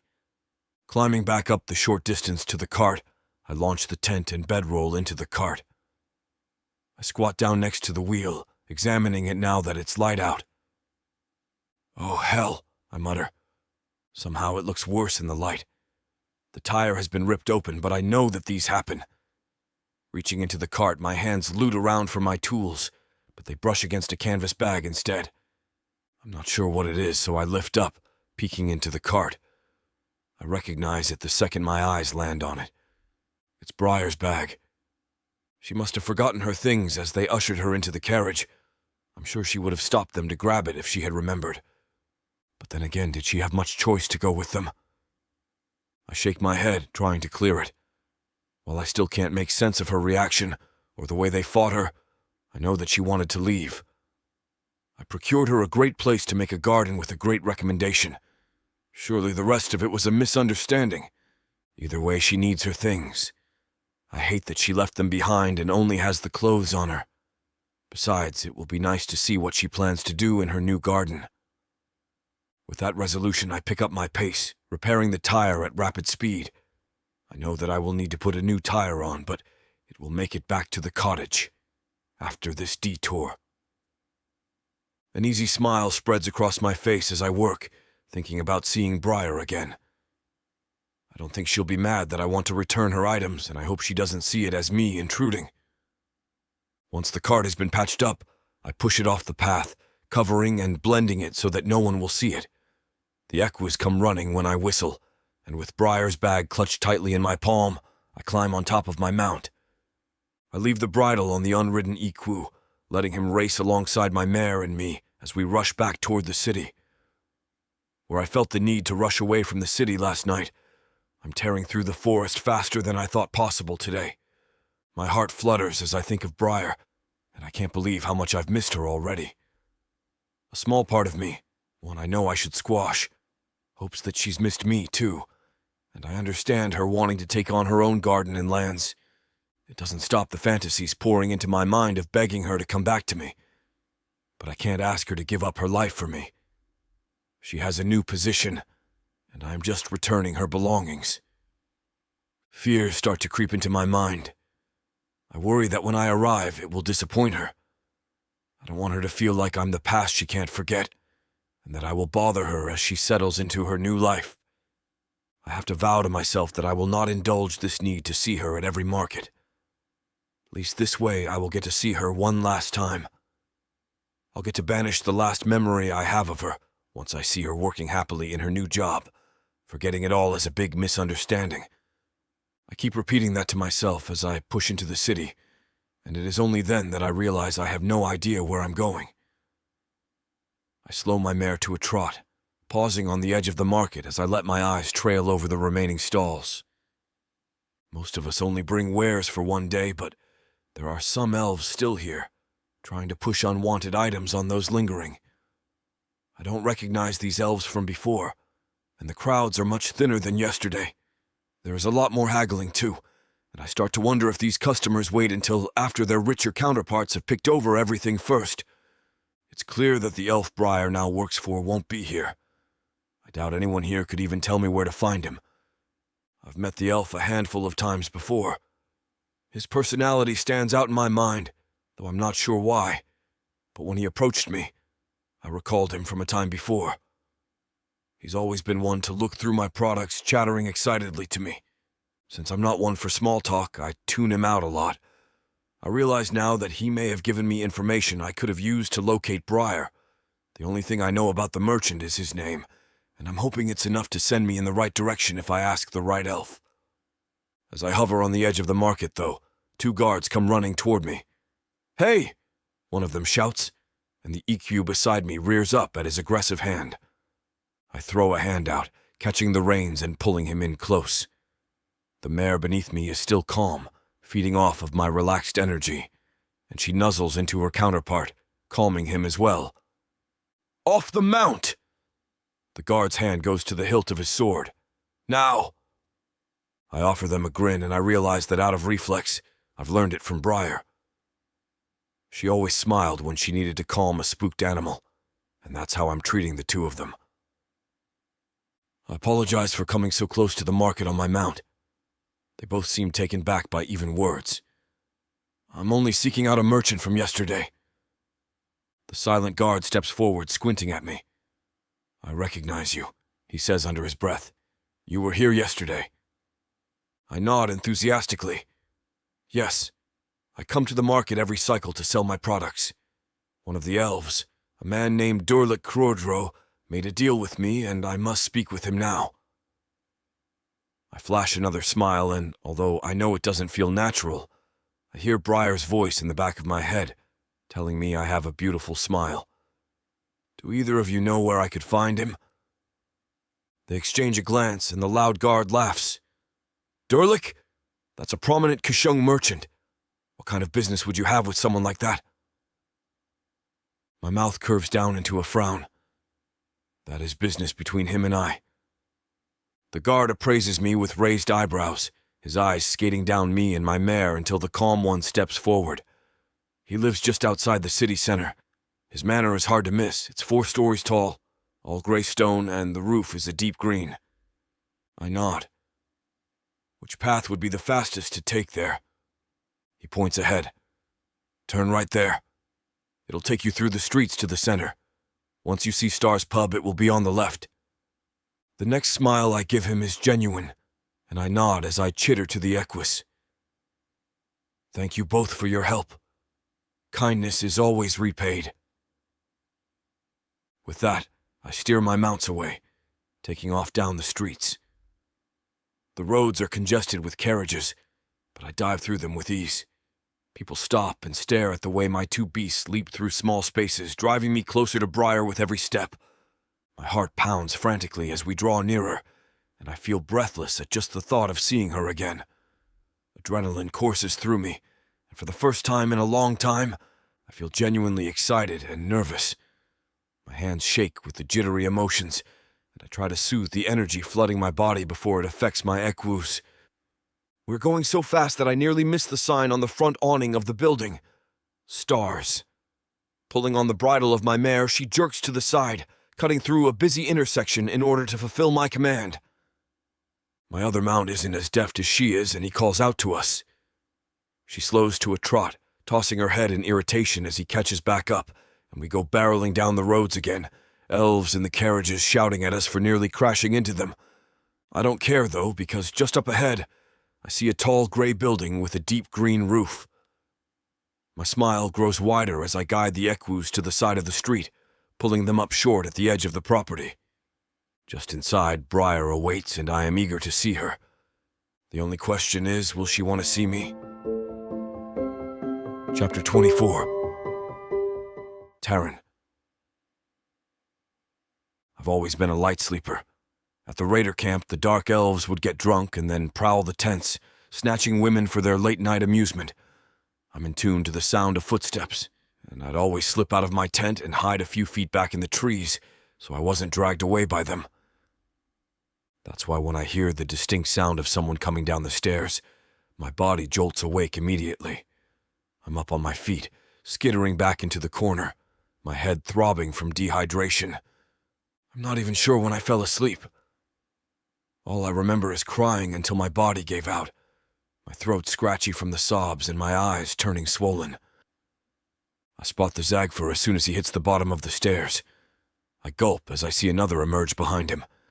He's the one that led me to the office, the one who kept grabbing at me.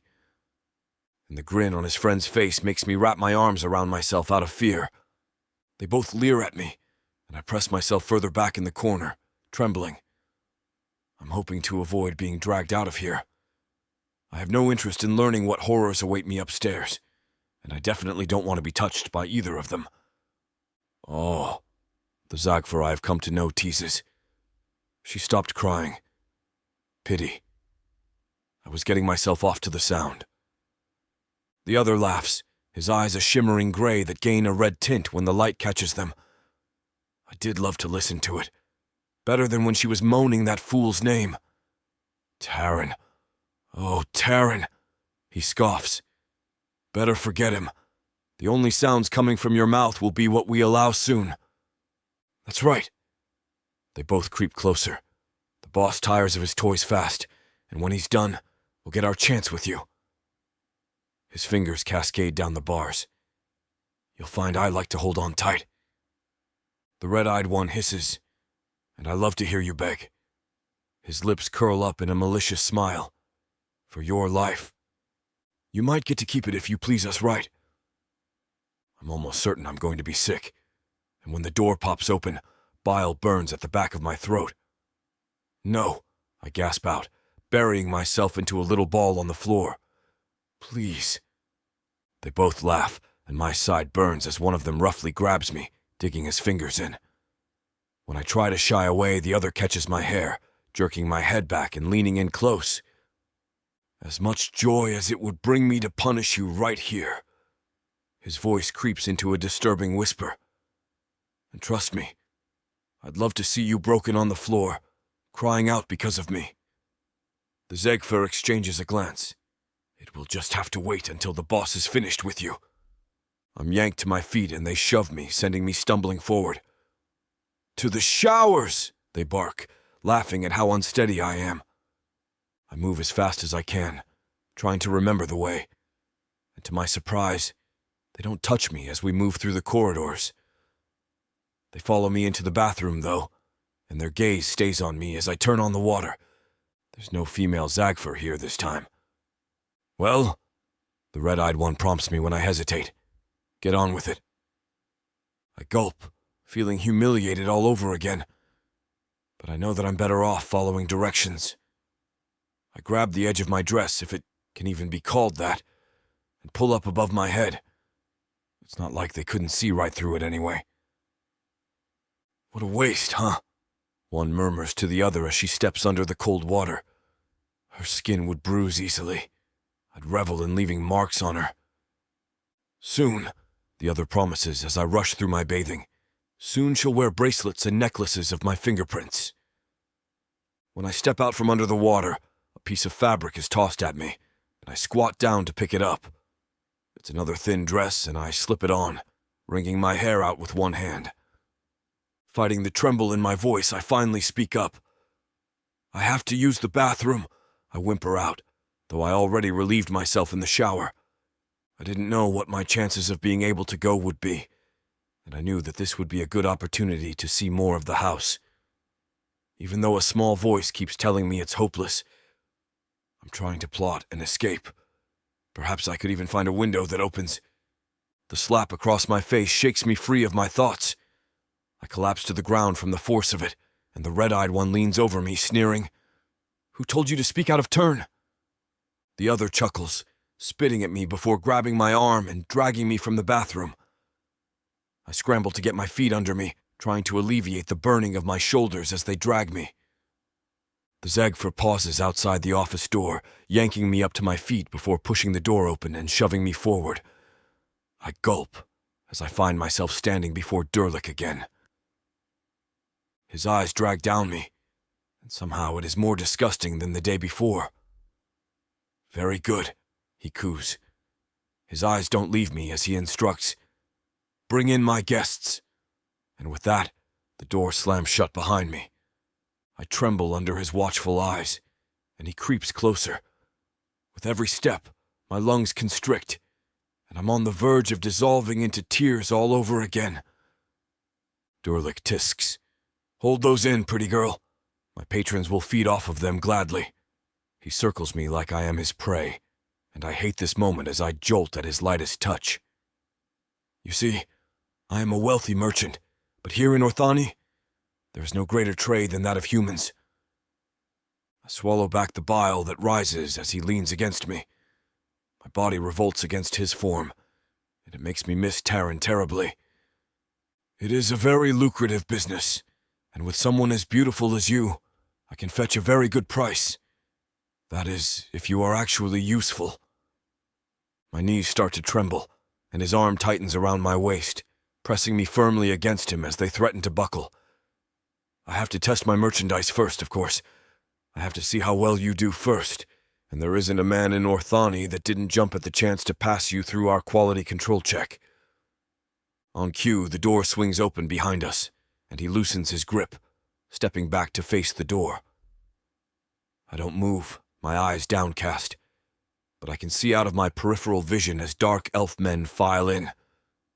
I hate the way they eye me, the way that Durlik shoves me toward them. I'm afraid this scene is too much for YouTube. Hop on over to worldsofprotheka.com. Use discount code YouTube30 to get 30% off of all digital products when you check out. And if that isn't good enough, rest assured that this discount code can be combined with any discount already offered on audiobook and ebook bundles. Where were we?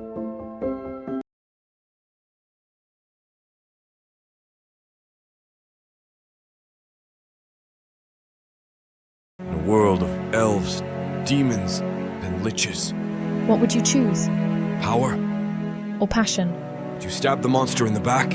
Or take him to bed? The immersive fantasy audiobook bundle has it all. Go to worldsofprotheka.com to get access. Use code YouTube30 to get an additional 30% off. 25. Protheka's magic is eternal. Tarron. Audio bundles will make it immersive. I smooth my hair out and straighten my shirt, something I can't say I've ever thought of doing before knocking on the door. There's a ward here at play. I can feel the magic zap at my skin as I do so, and almost instantly the door swings open. I'm assuming the dark elf that stands in the doorway is a Zagfer. His clothes look similar to mine, and I've seen the owner of the house. He dresses in clothes made of fine threads not meant to be worked in. Still, this elf looks down at me with disgust. I don't understand it, but I clear my throat, breaching the silence. I'm here to see Brier. The Zagfer just stares at me, but his eyebrows pinch together. The girl? Yes, she should have arrived yesterday. He grunts. You were invited? I swallow, afraid of this. I'm afraid I'm calling on her. Something about that admission makes him recoil from me further. Has he grown fond of Brier? My heart nearly shatters at the thought, but then I hear her screams again in my ears, and I wonder if she would ever forgive anyone for making her that upset. I know I won't. I blink, not sure where the thought has come from, and I shake my head, trying to clear it. The Zagfer is still staring at me, and I quickly realize that he has no intention of even asking Brier if she wants to see me, so I switch gears. In the years with my father, he taught me a number about dealing in businesses with the dark elves in the city. One of the things he told me that I've never had to act on before is calling on the master of the house. All servants are obligated to allow him to speak with the master if he has business to deal with. And since I am known from the market in this household, I draw myself up taller and tell him, I have business with Durlik. At this, his eyes flick down to the sack in my head, and though his lips are still curled up as if he has smelled something rotten, he takes a step back to allow me inside. Follow me, he says, though his tone isn't inviting. I don't understand why this Zagfer seems to have a bad taste in his mouth when it comes to me. can't recall ever meeting him before, but he glares at me with a hatred that I've never felt before. Still, he starts to lead me down the stone corridors, and my heart sinks a little. It is so cold and dark in here. Where are the gardens? Do they not have flourishing orchards or even flowering fields? I don't see even a weed daring to break in. It would be useless anyway with the lack of light in here. I feel trapped, not safe here. It makes me wonder how anyone can tolerate being smothered with the grimness that lingers along every turn and hall here. Every window we pass, I peek out, looking for a glimpse of even a patch of dirt for Brier to work on. But as I see only buildings and concrete, my stomach churns. There is no sign of greenery. There was barely any in all of the city. The next turn we make is interrupted with a sharp scream that makes my whole body burn with adrenaline. It's sharp and full of pain, and it nearly knocks me to my knees with the anguish that fills me. I don't even think. My feet start moving of their own accord, flying down the hallways. I will do anything to stop her from screaming like that, and my mind can't even reconcile what might be happening to her to bring her to this point. Panic tears through me as I try to push myself faster. She's fallen silent, and that scares me even more. I don't need to guess where she is, though. The servant behind me shouts as he chases me, and I spot a large door block by 2 more dark elves. I try to push past them, reaching from the door, and they grab me, shoving me back. Anger surges through me, and I slam my shoulder into one of them, knocking them away from me. The third one behind me jerks me back, and I growl. "The master of the house is busy." "I have business with him," I snarl, my hand tightening on the sack. "He doesn't wish to be disturbed." It's taking all 3 of them to hold me back from splintering the door, and I'm grateful for the years working the lands. It's made me stronger than most as I fight for each step, nearly escaping them. Another whimper filters through the door, and it is enough to push me over the edge. Fury pours through me as I look at the space keeping me from Brier, and my entire body starts to tremble. The ground beneath my feet starts to rumble in response to my emotions, and I dig my heels in harder, coaxing the hunter to supply me with the strength I need to get to Brier. Paintings fall from the walls as the stone starts to shake violently, and I grit my teeth, letting my rage roil through me and into the structure of the building. It will rip apart if I don't contain it soon, and I have no intentions of doing so. While I'm used to the earth and animals being responsive to me, others don't seem to be. The servant's grasp on me starts to lessen as they look around, but I don't calm down. I'm more enraged than I have ever been, and my vision starts to burn white at the edges. I haven't felt like this before. It is more than just my connection to the hunter and all that he gives. My body is thrumming with every emotion, so intense that the others jump back, hissing at whatever my skin does to them. I don't even look down as I charge forward. I burst through the door, the wood splintering around me, and the sight before me brings me to a stop.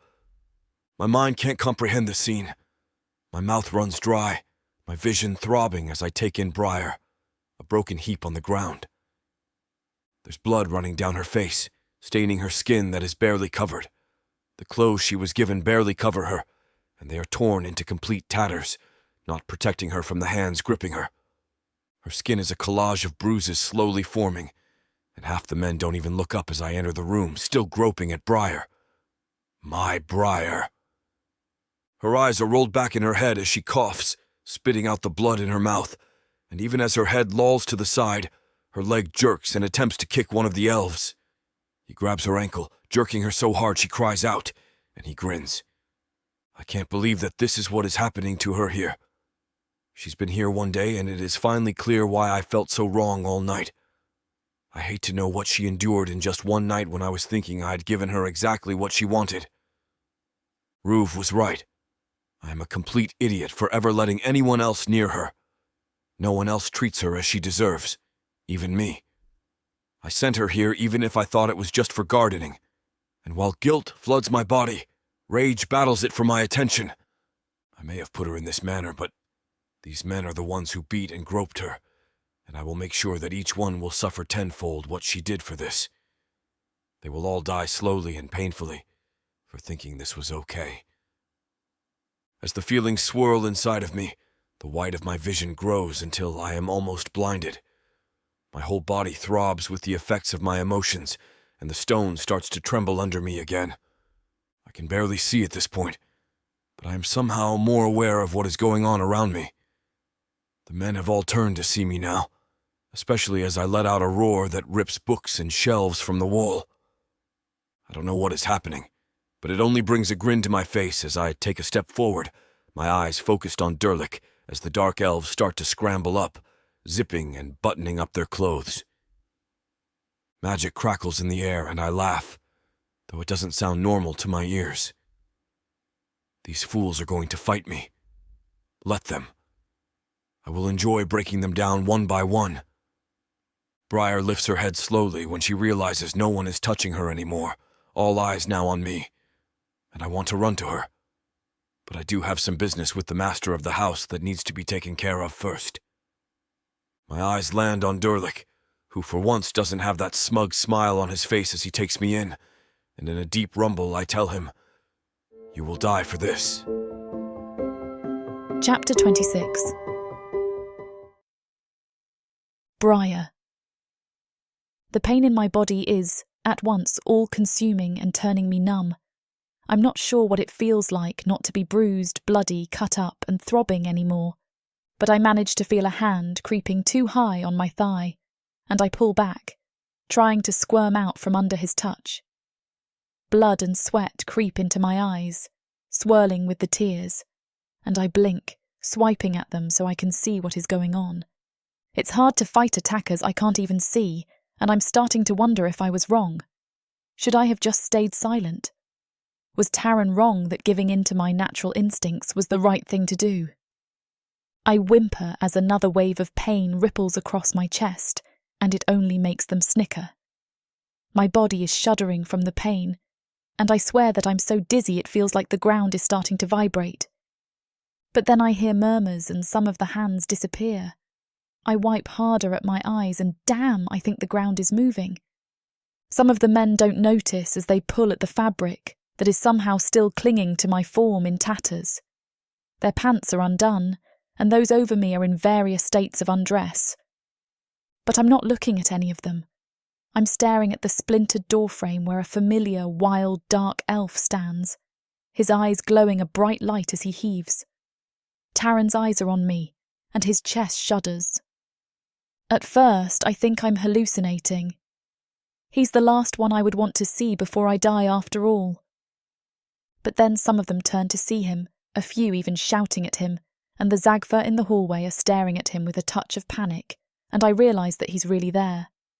A dark elf grabs my ankle as I stare up at Tarron, and I kick at him, refusing to just succumb to his wishes. He yanks my leg, and I cry out as my joint strains to stay in place.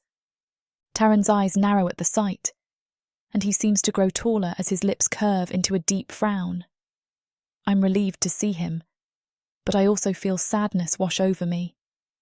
It's so hard to see him, knowing he was fine sending me to this. But then again, why is he here? Shame floods me as I wonder if he's disappointed in how I've behaved. I thought he'd want me to fight, and a small part of me still wants to make him happy. Hands continue to move over my body as his eyes narrow, and only once the ground starts shaking violently do they look up at him. His eyes turn into bright white light as it comes over him, and his skin starts to glow with yellow runes. The dark elves scramble up, pulling their clothes on, and I can feel the magic that sparks in the air. In the face of this threat, they are going to try and fight him. It only seems to enrage Tarron as he roars, shelves and books breaking as magic floods his veins.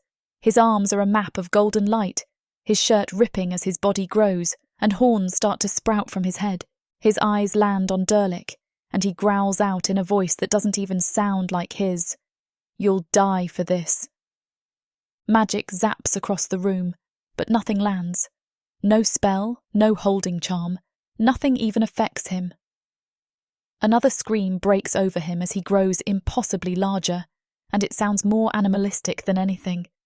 The men in the room scramble back as they realise that they are defenceless against him, and the house groans around as cracks start to emerge along the floors and walls. I push myself up into a seated position, staring at him in awe. I think I'm the only one that isn't frightened by the vines that are snaking in through the cracks, grabbing anything they can and squeezing. They wrap around the furniture, shelves, the walls themselves, tightening until everything is crushed. The office sinks down, and I realise that not only is Tarron's power ripping apart this house, he has ripped the literal earth open to save me. The floor starts to crumble around me, but nothing falls near me. I don't have to move as crevices are opened, and whole walls fall away, several vanishing into the deep trenches of earth on either side of the manor. I wonder if he's going to level all of Orthani. A grin finds me as I realise he could and will. Just for me. I watch as Tarron's body twists, his corded muscles more pronounced, his teeth elongating. He turns more animalistic, and I smile as I realise that he almost looks like Ruv. With his more defined body, he leaps forward, right over my head. While logically, I know I should be afraid, I'm not. Some may think that he has lost control of his body, that he may not even be in his right mind, but I know that he will never hurt me. Turning around, I watch as he unhinges his jaw and clamps his razor-sharp teeth down on Drulik's head. The dark elf screams, blood gushing down his face, and I realise that he probably won't die from that wound, but I laugh as I note how extremely painful it must be. He claws at Tarron, who isn't affected at all, begging for someone to help, but no one dares to come forward. I'm inclined to clap, though. I love seeing the pure power pouring out of him. I always knew that Tarron was special despite his claim to be magicless. There was always so much to him, and it was clear to me since we met that he was more in tune with himself and the earth than anyone I've ever met. I see it coming to life before me as he rips Durlik's head clean off his body, a scream reverberating around the room after his mouth has already fallen open. He turns, spotting 2 more dark elves pressed into the corner. They tremble as they stare at him, and one bravely tries to summon a fireball to throw at him. Tarron swats it, his hands curved like paws, and he knocks the one that tried to attack him down. His claw-tipped fingers dig into the man's chest, his bones crunching under the weight of Tarron, and each claw slowly presses into the chest cavity until the entire breastplate and ribs collapse inwards. Whatever wasn't punctured will be by the dark elf's own bones, and Tarron swats the man's face before tackling his friend. I watch as the stone shifts around the still screaming man on the floor, vines creeping up to hold him in place. He's unable to move or heal himself as he bleeds out and dies slowly.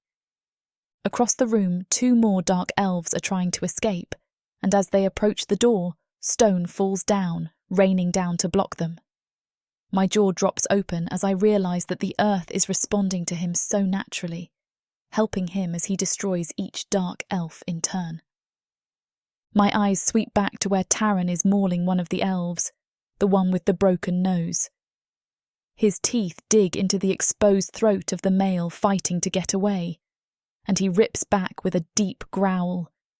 He spits as the dark elf sags to the ground. Something slams into the stone, rolling and clattering until it comes to a stop in the middle of the room, and I realise that underneath the blood and skin, it is a trachea. Tarron crosses the room to another elf who is trying desperately to get free. I can't tell what he's caught on at first until I see the floor has shifted to wedge his feet beneath the stone. This guy is quick work, screaming and begging for forgiveness as Tarron's claws rake down his front until he is reduced to ribbons. Lightning fast, he is back across the room to the 2 who tried to escape. He circles them slowly, and as I watch, my body starts to roil with nausea, growing dizzy as I take it in. I realise that it is shock starting to hit me as I sink back against the floor, and Tarron's head swivels towards me. One of the elves tries to strike him, and he growls, turning to rip them both to pieces quickly. For a second, I think he's forgotten one when I see the stone shift and roll apart, letting the final elf fall through the floor before closing back up. I want to laugh as I collapse back, growing too weak to stay upright any longer. My eyes start to fall closed, even as I hear footsteps growing closer. With Tarron so close, I don't feel the need to curl up and protect myself as they come near my head. I'm not sure if my senses are evading me, but I think the room has finally fallen silent as I'm lifted up. My head is cradled, and strong arms curl around my body. Tarron's familiar scent floods my nose as he presses me to his chest, and I melt against him. I could cry out of relief and joy if I had the energy, but instead I curl into him, enjoying the way he brushes my hair back. "Brier," he whispers, and I can hear the tears making his voice thick. "Brier, I am so sorry." He sounds so pained that it hurts me. I want to comfort him, but when I try to answer, my tongue feels too big and my lips are unresponsive. "Please forgive me. I didn't know they would do this. I would never have let you leave if I thought you were going to be hurt. I didn't know. I'm sorry." He's full on sobbing now, and it's killing me not to comfort him. "Gods, I thought you were going to work in his garden." I manage to mumble something unintelligible, but he doesn't hear it. "I should have never let you leave. I didn't want you to. I just didn't want to force you to stay. I thought you'd want your own life, but Brier, I can't go on without you. Please forgive me." "I do," I want to tell him. We were both too scared to say we wanted the same thing, but none of the words come out. I can't tell him that I understand. I can't tell him that I messed up too, shutting down instead of telling him how I felt. Instead, my body gives up on me, and I fall unconscious in my favourite place, Tarron's arms. Chapter 27. Tarron. What is happening to me? All I know is that I saw Brier getting attacked by those men and something inside me exploded. I feel different. I don't remember much about what I did to them. In my mind, I vaguely remember tearing them all apart, limb by limb, and making sure each one of them suffered for hurting Brier. None of them are alive to tell the tale. If I hear one of them yell out, begging for help or mercy, I will gladly run back into the wreckage and gouge their eyes out to finish the job. I glance back at the house and it's in complete ruins. There's nothing left of it. In fact, it's getting swallowed into the ground. Branches and large green vines erupt from the soil, snaking their appendages around the house and pulling it downward. It's akin to a shipwreck, with the only difference being that we're nowhere near the water. I smile at the wreckage. They're all dead. In my arms, I feel Brier rouse briefly from her unconsciousness. She makes small, mangled noises before falling back asleep. I sigh softly, trailing my hand against her cheek and chin. She's bloodied and battered, with bruises blemishing her face, arms, and legs. "I'm so sorry I let this happen to you," I whisper, pressing my lips into her temple. "I'll never let anyone take you again. I promise." I hope she can hear me. Most importantly, I hope she can forgive me eventually. I can't believe I didn't realize it sooner. I'm a fool. My heart crumbles completely once it dawns upon me that I'm the one responsible for her pain. I'm the one who gave her away to that monster, Durlik Krudro. I want to claw at my skin. I'm starting to remember her actions at the market, how afraid she seemed. Why didn't I realize it sooner? Does she believe I wanted to give her away? Does she think I never liked her? The thoughts sicken me to the core. I close my eyes and shudder, desperately hoping that's not the case. This can't be. Will she hate me after this? Have I ruined our relationship completely? How will she react when she wakes up and sees me? Will she think I'm a monster? Will she think I'm like Durlik and his cronies? My breathing is starting to quicken, and I feel my heartbeat in my ears. It's pounding. My skull is throbbing as if someone is hitting me repeatedly with an axe. "Please, wake up," I beg, gently shaking her motionless body. I want her to open her eyes and look at me with the same care and adoration that she has shown me before. I don't deserve it, I know, but it's what I want. I need her. Don't leave me, Brier. Stay with me. I need to get her some help. Behind me, I realize that the people of Orthani are gathering in front of Durlich's home, or at least the remnants of it. Soon enough, there will be no evidence that it ever existed. The ground is swallowing the house up, returning the natural materials that make up its foundations back to their origin.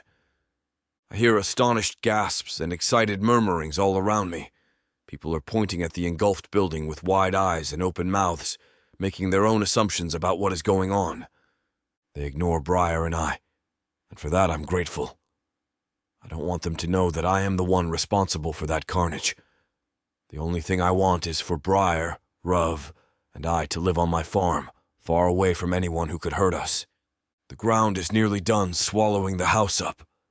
Trees are sprouting from the ground, along with an abundance of other flora to make up for the space.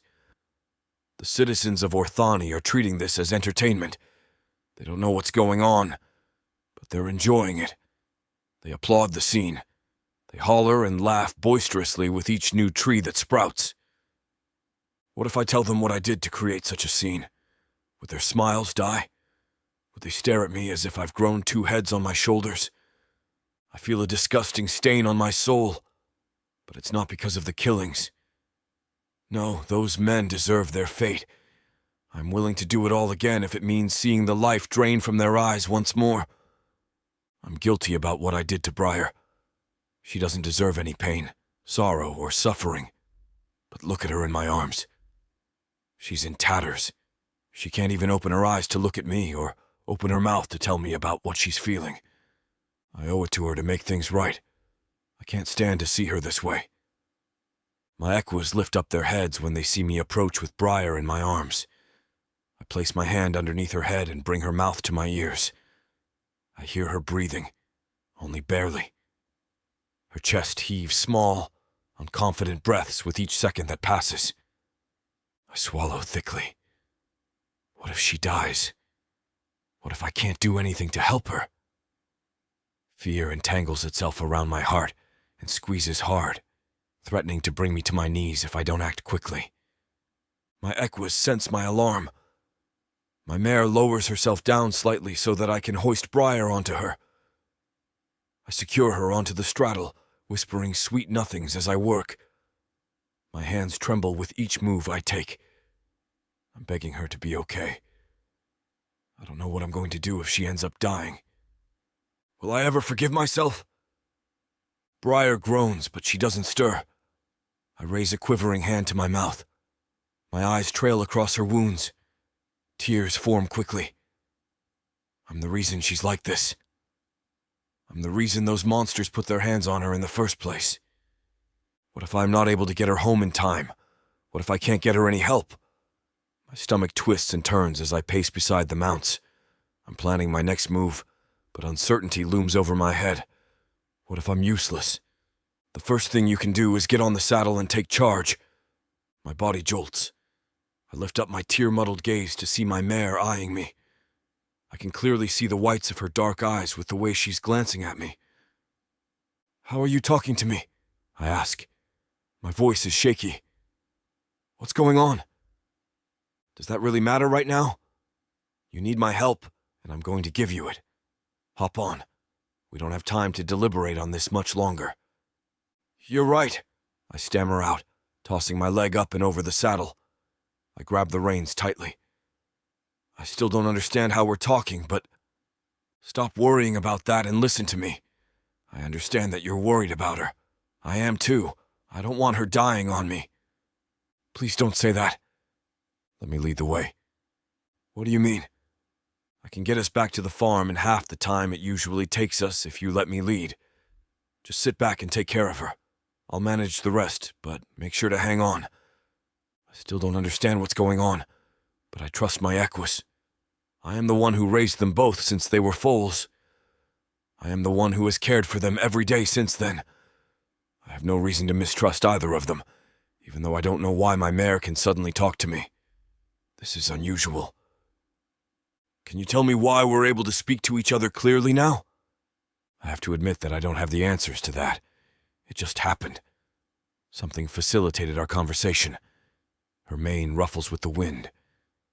She's a majestic being. Are you holding on to her? She doesn't have to tell me twice. I'm cradling Brier in my arms, caressing her face and pulling her close into my chest. I feel her weak heartbeat and the way her chest rises and falls against mine.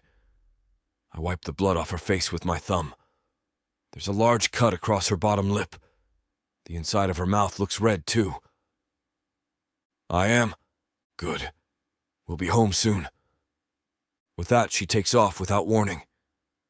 My legs tense around the saddle as I am somewhat startled by her zest. At the same time, I know I shouldn't be too surprised. Mercy is one of the more fearless animals on the farm. She's always ready to charge head-on into battle with me, if need be. She's proving herself yet again. Don't worry, Brier. We're going home. My fingertips gently trail across her cheekbones. The more I stare at her, the more injuries I notice. Purple and yellow bruises scatter across her skin. Everything will be all right. You'll never be hurt again. I press my cheek against her forehead. All I want is her warmth. I cling onto her body and take in her familiar scent. I press my nose into her hair. Despite the horrible circumstances, she still feels the same. Her essence is there. Those monsters could not take that from her. You're so strong, I mumble against her skin. I hug onto her body tightly, since my mount isn't slowing down her pace. Not even as we traverse across steep inclines and bumpy obstacles. Please forgive me for what happened. I should have known better. I trail off. It feels silly to speak to her like this, knowing that she is unable to respond. I want to tend her back to full health. I want her to shine again. I want her to meet my gaze with the same passion that pulls me towards her each time. The farm is on the horizon. The wind cuts daggers into my face. Mercy doesn't slow down her stride. Chapter 28. Brier. I know the ceiling the second my eyes open. I'd recognise it anywhere. It automatically tells me that I must be dead. I know that if there is any type of afterlife worth going to, Tarron's cottage and farm would be my final resting place. It's the only place I'd want to be, the only place I've been able to relax and rest. But as I go to sit up and swing my legs over the edge, I'm only able to lift up an inch before collapsing back with a groan. I can't be dead, I determine. If I was, my entire body wouldn't feel like a mass of bruises and broken bones. Which can I only mean one thing. I'm actually back on the farm. As if I needed any more confirmation, I hear a soft whimper coming from the foot of the bed. I manage to prop myself up even higher to see Ruve laying there, his eyes studying me. I can feel how much he wants to come to me, though I can't hear him like Tarron seems to be able to. My lips curl up into a smile as his tail thumps into the bed, though the vibrations hurt me a little. He buries his head into the blankets, a soft groan working its way up his throat as he tries to quell his excitement. I hold my hand out to him as best I can, which isn't very impressive, but before he can jump forward and lick me till I'm clean enough to eat off of, the door flies open. The sight of Tarron outlined in the doorway, the evening light behind him, highlighting his massive form, makes my heart stutter. He's so beautiful with his wild hair and defined body. But those two things aren't what make my chest squeeze and my heartbeat tumble to a stop. No, it's the tears brimming in his eyes as he takes me in that makes me try to sit up, ready to tear myself to pieces just to cup his face. Thankfully, he rushes to my side, kneeling at the edge of the bed as he gentles me back onto the pillows. His hands cup my face, his thumbs running across my cheeks as if I need consoling, but he's the one with tears rushing down his cheeks.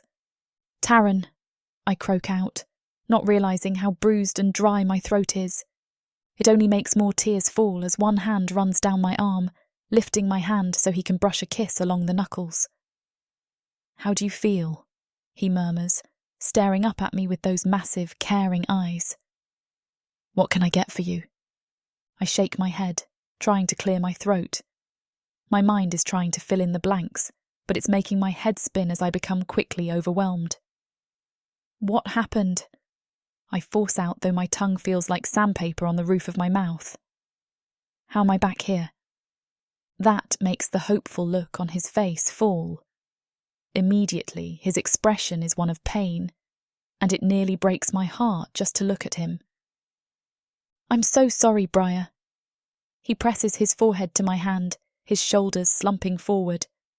I am so sorry for all that has happened. It is my fault. I run my fingers through his hair, and he looks up at me with pinched eyebrows. What is? I was so stupid. He shakes his head. If I had only told you how I felt, none of this would have happened, but I was blind to the world.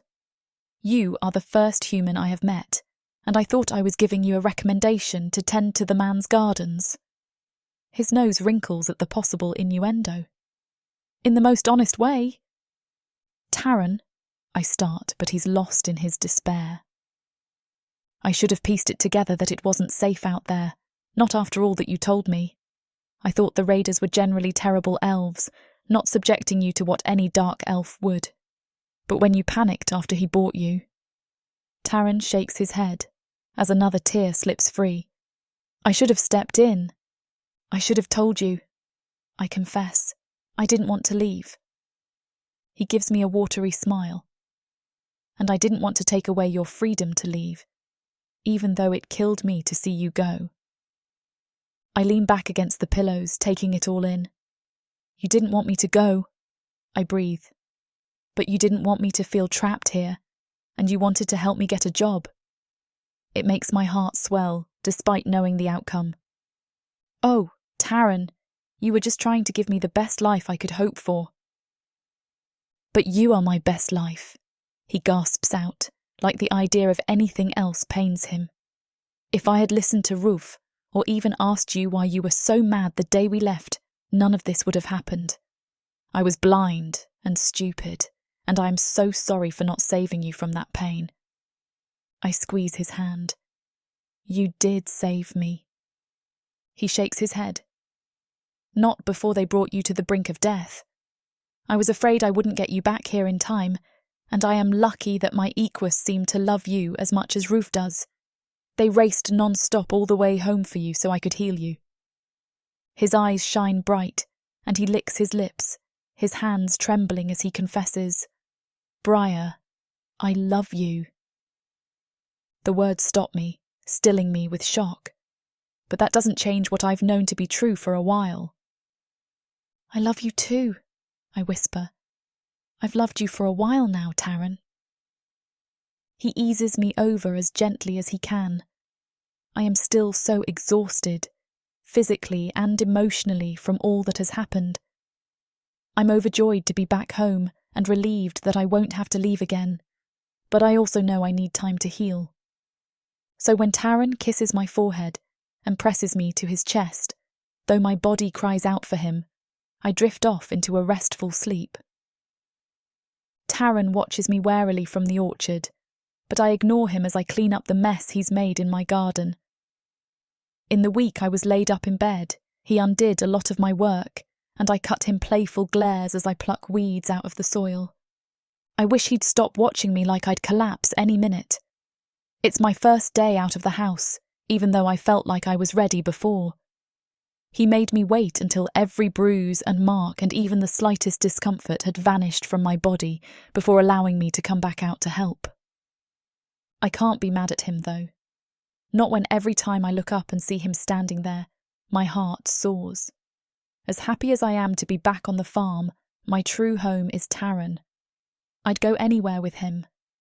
He is all I need in this life, and I'm lucky for all that comes with it. Sweat beads along my brow, and I wipe my arm across the skin. He made me wait until later in the afternoon, worried that the sun would damage my newly healed skin. And with the heat from the setting sun, I'm glad. I'd hate to have been out here midday. The sun rays are slowly slipping over the horizon, and fireflies are dancing around the garden as I finish my work. I watch them with interest, appreciating them in a way I've never been able to before. There's a lot to life I can stop and admire now that every second is filled with escaping or terror. I stand, stretching out my back, and I feel a familiar pair of powerful arms encircle my waist as I arch my body. He hugs me against his front, planting a kiss against my neck. I giggle, turning my head so that Tarron can kiss me again. Moaning softly, I sink into his kiss, and he slowly turns me to face him as he pulls back to cup my face. He stops me with a soft chuckle when I go in for another, whispering, "Brier." Only then do I pause, my eyes popping open at the gentle command in his voice. His power has always been so strong, his will never bending to another, but now it pours out of him, demanding to be obeyed. "Yes?" "Will you marry me?" I blink, joy flooring through me. "Yes!" I gasp out, leaning forward to hold his face between my palms. "Yes, of course." Tarron's arms tighten around me, lifting me up this time, and my legs come to settle around his hips, just like our first time. I tip my head down so that our foreheads touch, and he murmurs, "I've never heard a better word leave your lips, especially when you sound so breathless." And just like the sexy elf he is, he's lit me on fire, fueling me with need and excitement at once. "You'll have to work for it to hear me say it more," I tease. He growls softly, nipping at my lower lip. "I think that can be arranged. I have to stop you before it gets too spicy for YouTube. But to finish reading, head over to worldsofprotheka.com. I know you're disappointed, and I'm sorry. Use discount code YouTube30 to get 30% off of all digital products when you check out. And if that isn't good enough, rest assured that this discount code can be combined with any discount already offered on audiobook and ebook bundles.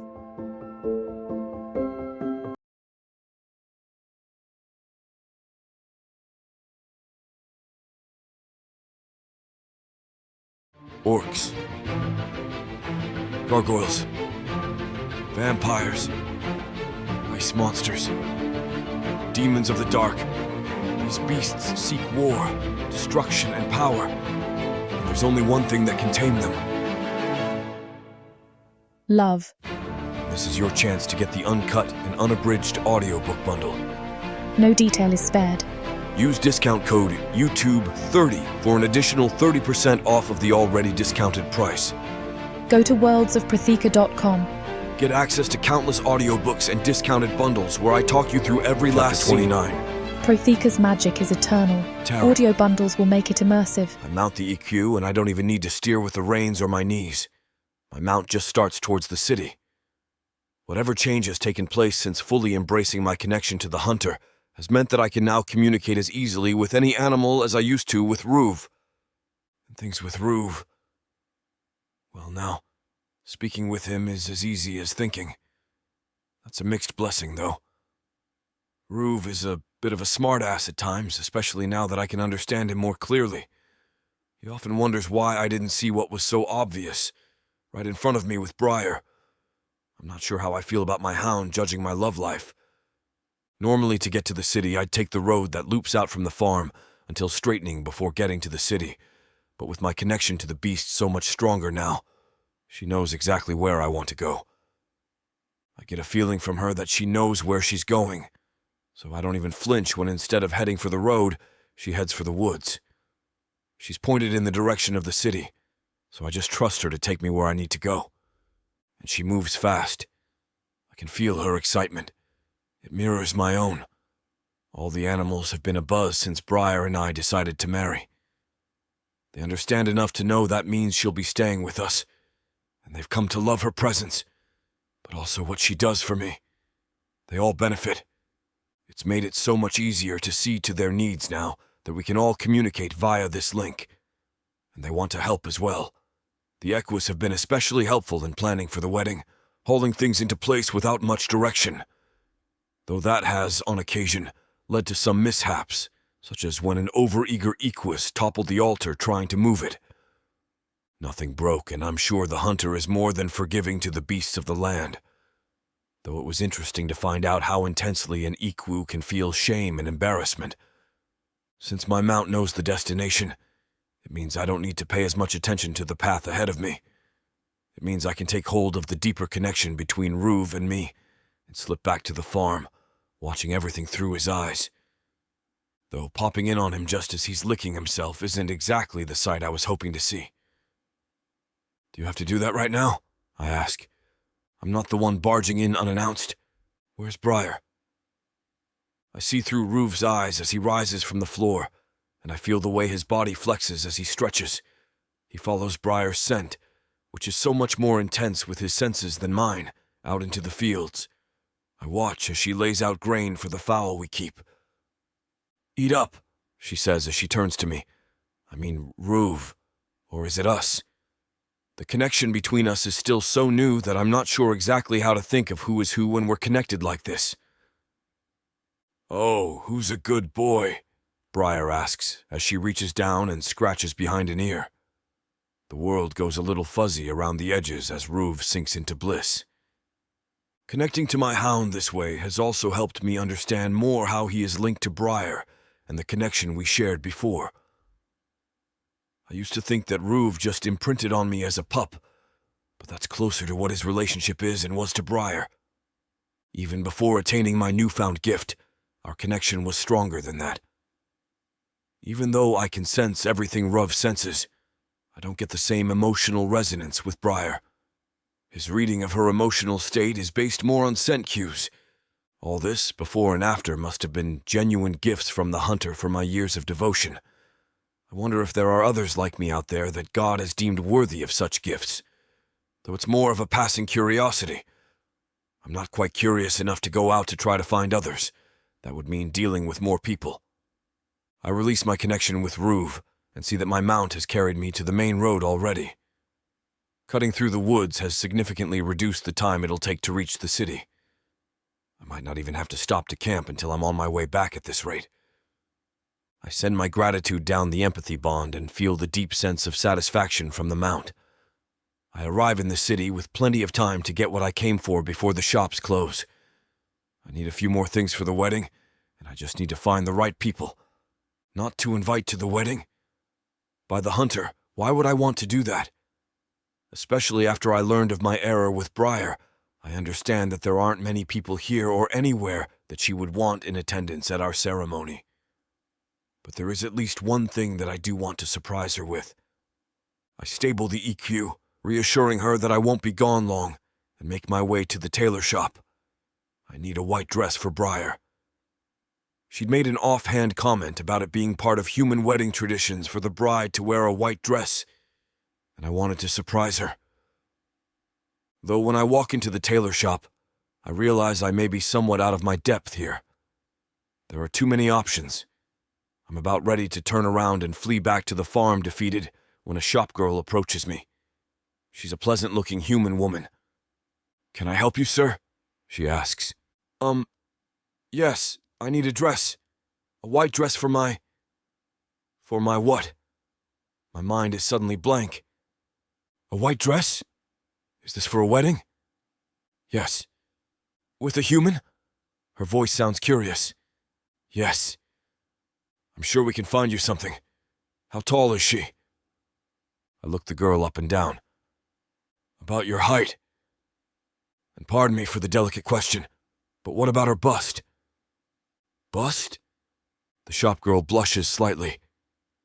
Her breasts. How big are they? Oh. I look at her again, feeling more than a little awkward to be staring at her breasts. Only a little bigger than yours. Waist? About the same. Hips? A little bigger. Each time the shopgirl mentions a different part of her body, she blushes a little more. But eventually, she seems to get the idea of what Brier looks like. She leads me deeper into the store and picks up a dress. She shows me how I'd probably have to help Brier with the lacing in the back. I pay for the dress, finding a few other items we needed, and go back to the stable for my mount. I do end up having to make camp on my way back, but I am able to do it in the forest this time. While that might be a poor plan for others, with how in tune I've become with the land and animals, it is safer in the woods than on the side of the road. I'm able to rise early and make it back to the farm, just as the sun has cleared the horizon. I want to give the dress to Brier right away, but first, I have to tend to the Iku. She's ridden hard for me for 2 days and needs to be tended to. It is the least I could do.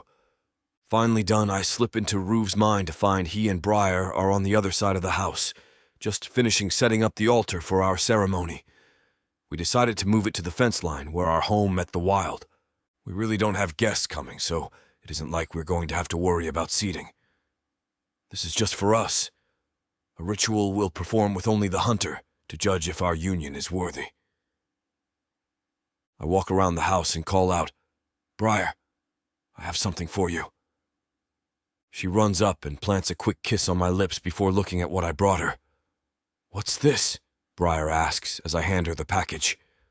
"Open it," I say. She carefully opens the box and sees the white cloth. You didn't." I hold onto the box so she can pull the dress out. "You did. Oh, Tarron, it's lovely. Here, hold this." She hands me the dress and I watch as she quickly strips out of her current dress. There are certain advantages to our isolation. Brier has become a lot more comfortable with casual nudity, and while it's not always sexual, I can't deny the effect her body has on mine.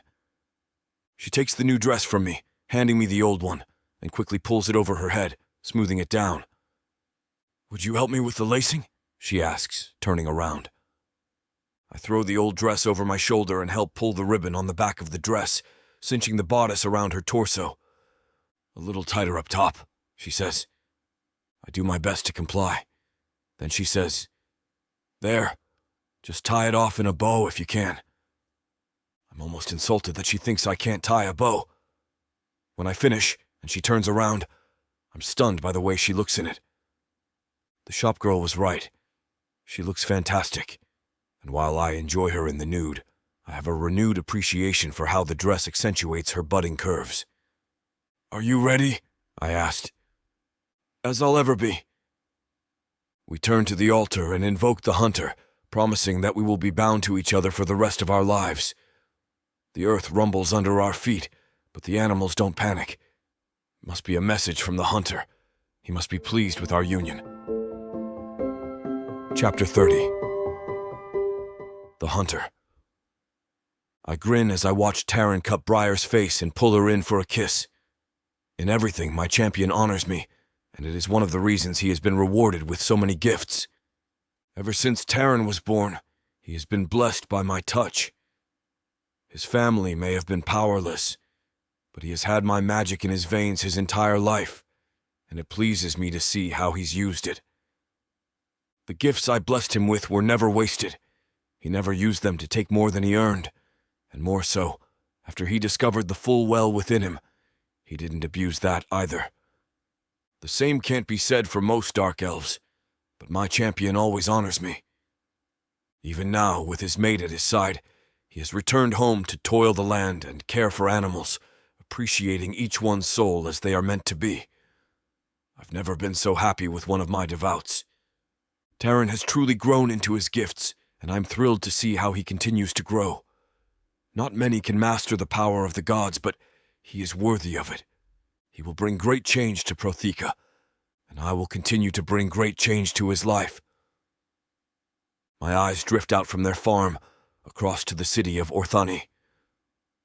Even from my terrace, far away from Protheka, I feel my stomach roil with disgust. The vines curled around the banister I lean against brush against me, calming me as it feels my anger start to grow. "Shh," I whisper to the vines as they rub my skin. "I'm okay, pet." I remember the day that we created this race. It was truly the mother, the beautiful goddess of birth and divinity that she is, who first approached us with this. While I loved Protheka with all of my soul, I knew that there would need to be more to it than just the plants and animals I blessed the lands with. Still, I miss the days when the planet was only rolling hills and high mountains, not disfigured by the buildings and concrete paths that now cut through most of my glorious soil. The animals have sacrificed much for the beasts we put down there, yet somehow, I don't fully regret it. I just wish that the Dark Elves would have loved the planet as they were supposed to. But when the Vraken first arrived, we knew that they would destroy what we created. I still don't understand how they came here, but their magic was so compatible that it made us all curious. So, the mother approached me, the Hearthkeeper trailing behind her. She insisted that the Vraken would destroy all that we made, the bloodsuckers that they were, and we should create a race to worship us, blessed with our power to hold a mirror up to them. I agreed, and together, with some help from the friendlier gods and goddesses, we created the Dark Elves. In the beginning, they were beautiful, in and out. Looking upon them filled us with joy, and we sent them out in the world to protect all that we had made and to honor us. My lips twitched down into a deep frown. But now look at them. They are nothing like the race that I helped create. They have no honor, no respect for whence they came or where they will return like my Tarron. No, these Dark Elves are of the serpent only. The self-serving gods have dug their claws deep into the race, twisting their minds and ideals until the only thing beautiful about them is their looks. If it were up to me, we'd wipe them. The world could use a reset, and with the Vraken tucked away from the surface, we don't have use for the Dark Elves anymore. But the Mother swears by our creations. She has given birth to them, and she will not step aside and let anything harm them. And in turn, I will never disrespect her. Still, I think it's high time for changes to come to Protheka. The balance of our cosmos has been thrown off, and we can't allow that. I felt the changes of magic crackling, especially as the Dark Elves twisted my beautiful creatures into these sick other races, half-snakes, flesh-eating orcs, and those fur-covered beasts. We gave them too much power, in my opinion, and then we walked away, tending to ourselves and forgetting the lives we set into motion. As gods, we've grown to forget about time, and by the time we remembered to check in, it had become the mess it is now. I know that few others besides me have even peeked through the veil to Protheka, and I worry that when others do, they may reach the same conclusion as I. There will be more champions with extraordinary powers, and they may not be bestowed upon someone as honorable as Tarron. Some of my fellow deities may bless a Dark Elf that will raise our world for their own amusement, and that makes me sick. Please, Tarron, I beg as I look out across all of Oshta, at the pain and greed that consumes this continent. Please use your powers the way you need to stop this. Flowers tickle my fingertips as they brush against me, trying to comfort me. I wish they knew how much trouble their brothers and sisters are in, but I don't have it in me to tell them. I shake my head as I send all I can down to my champion. I know better than to appear to him, to freak him out and disrupt the balance more. It would be foolish to let a god walk the soil of that planet again, unless we come to destroy them all. Instead, I will have to hope that my gifts and guidance are enough to save them all. Because as happy as I am to bring my champion his mate, a brave woman fit to help him in his missions, there is much more for him out there than Brier. There is even more at play than Tarron knows, probably than I know. Of us 13, I know that I am not the only one interfering in the Dark Elves' lives. I can only fear what other plots have already been set in motion. I narrow my eyes back into the southern tip of Orthani. Tarron is still smiling away, and while I can see the earth bending to him, eager to please him as it does me, there is something more that I hadn't noticed before. Oh no, I whisper, and vines and flowers twine up my legs, giving me a tight squeeze. On the edges of my vision, of the veil that I have parted, I see dark shadows swirling. They aren't from me. My powers manifest in light, in golden and green hues as I bring to life all that is natural.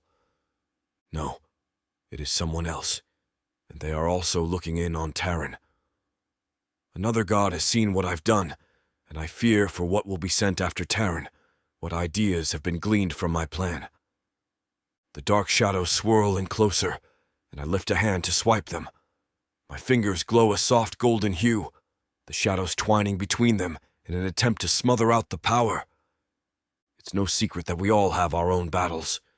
We've all grown stronger with the magic of the cosmos, harnessing an untapped tendril until all components of life were filled through one of the 13. Sharing the same level of power doesn't make us all friendly, though. And as the shadows set in to cloud my vision, to wipe Tarron's figure from my view, I know that the god looking in on my champion is not an ally of mine. He's a foe, someone that I want far away from Protheka. You saw it, I whisper, and the black shadows dance along my skin. You are too late. The swirl twitching with what I can tell is annoyance. He will grow stronger, and the balance will be set right. My vines and flowers recoil from the shadows that skate down my skin, unable to hurt me, but able to poison my beautiful plants. Knock it off! It inches closer to the floor of my terrace, threatening the roots of my beautiful creations. My eyes narrow, white blinding light filling them until I flex my hand, and my powers shoot out to cut holes in the shadows. It twitches and squirms, and I know that he can feel me on the other end of all its teasing. You will see. I am doing what is best for Protheka. I hate the way I can hear his laughter as the shadows evaporate into thin air, a disintegrating dark mist that makes my beautiful sunny day feel hazy. I've never gotten along with a handful of the gods and goddesses, and this one he will only tip things further out of balance. He will pose a threat to our life, potentially ripping apart the careful construction of our world, and I can't allow that. I grit my teeth as I stare at the veil, now looking dingier and tainted after his shadows crawled all over it. Deceiver, I growl.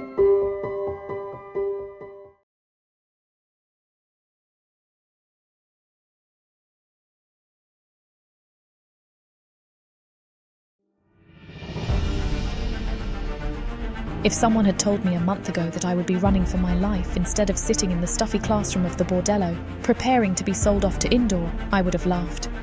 The forest is not your safe space, little one. But there's no avoiding my fate. It's you. You're the one. I've spent my entire life training to be the perfect bride for the top-bidding dark elf. So much can change in so little time. You understand why you're being punished, right, child? Your blood. It sings to me. Please, let me out of here. You need to learn your place. But what are you? Where are you taking me? Run! I'm a bringer of death. No, you're not dying. I won't let you. You won't be able to get out. Let me go, please. Sadie, I will make you mine.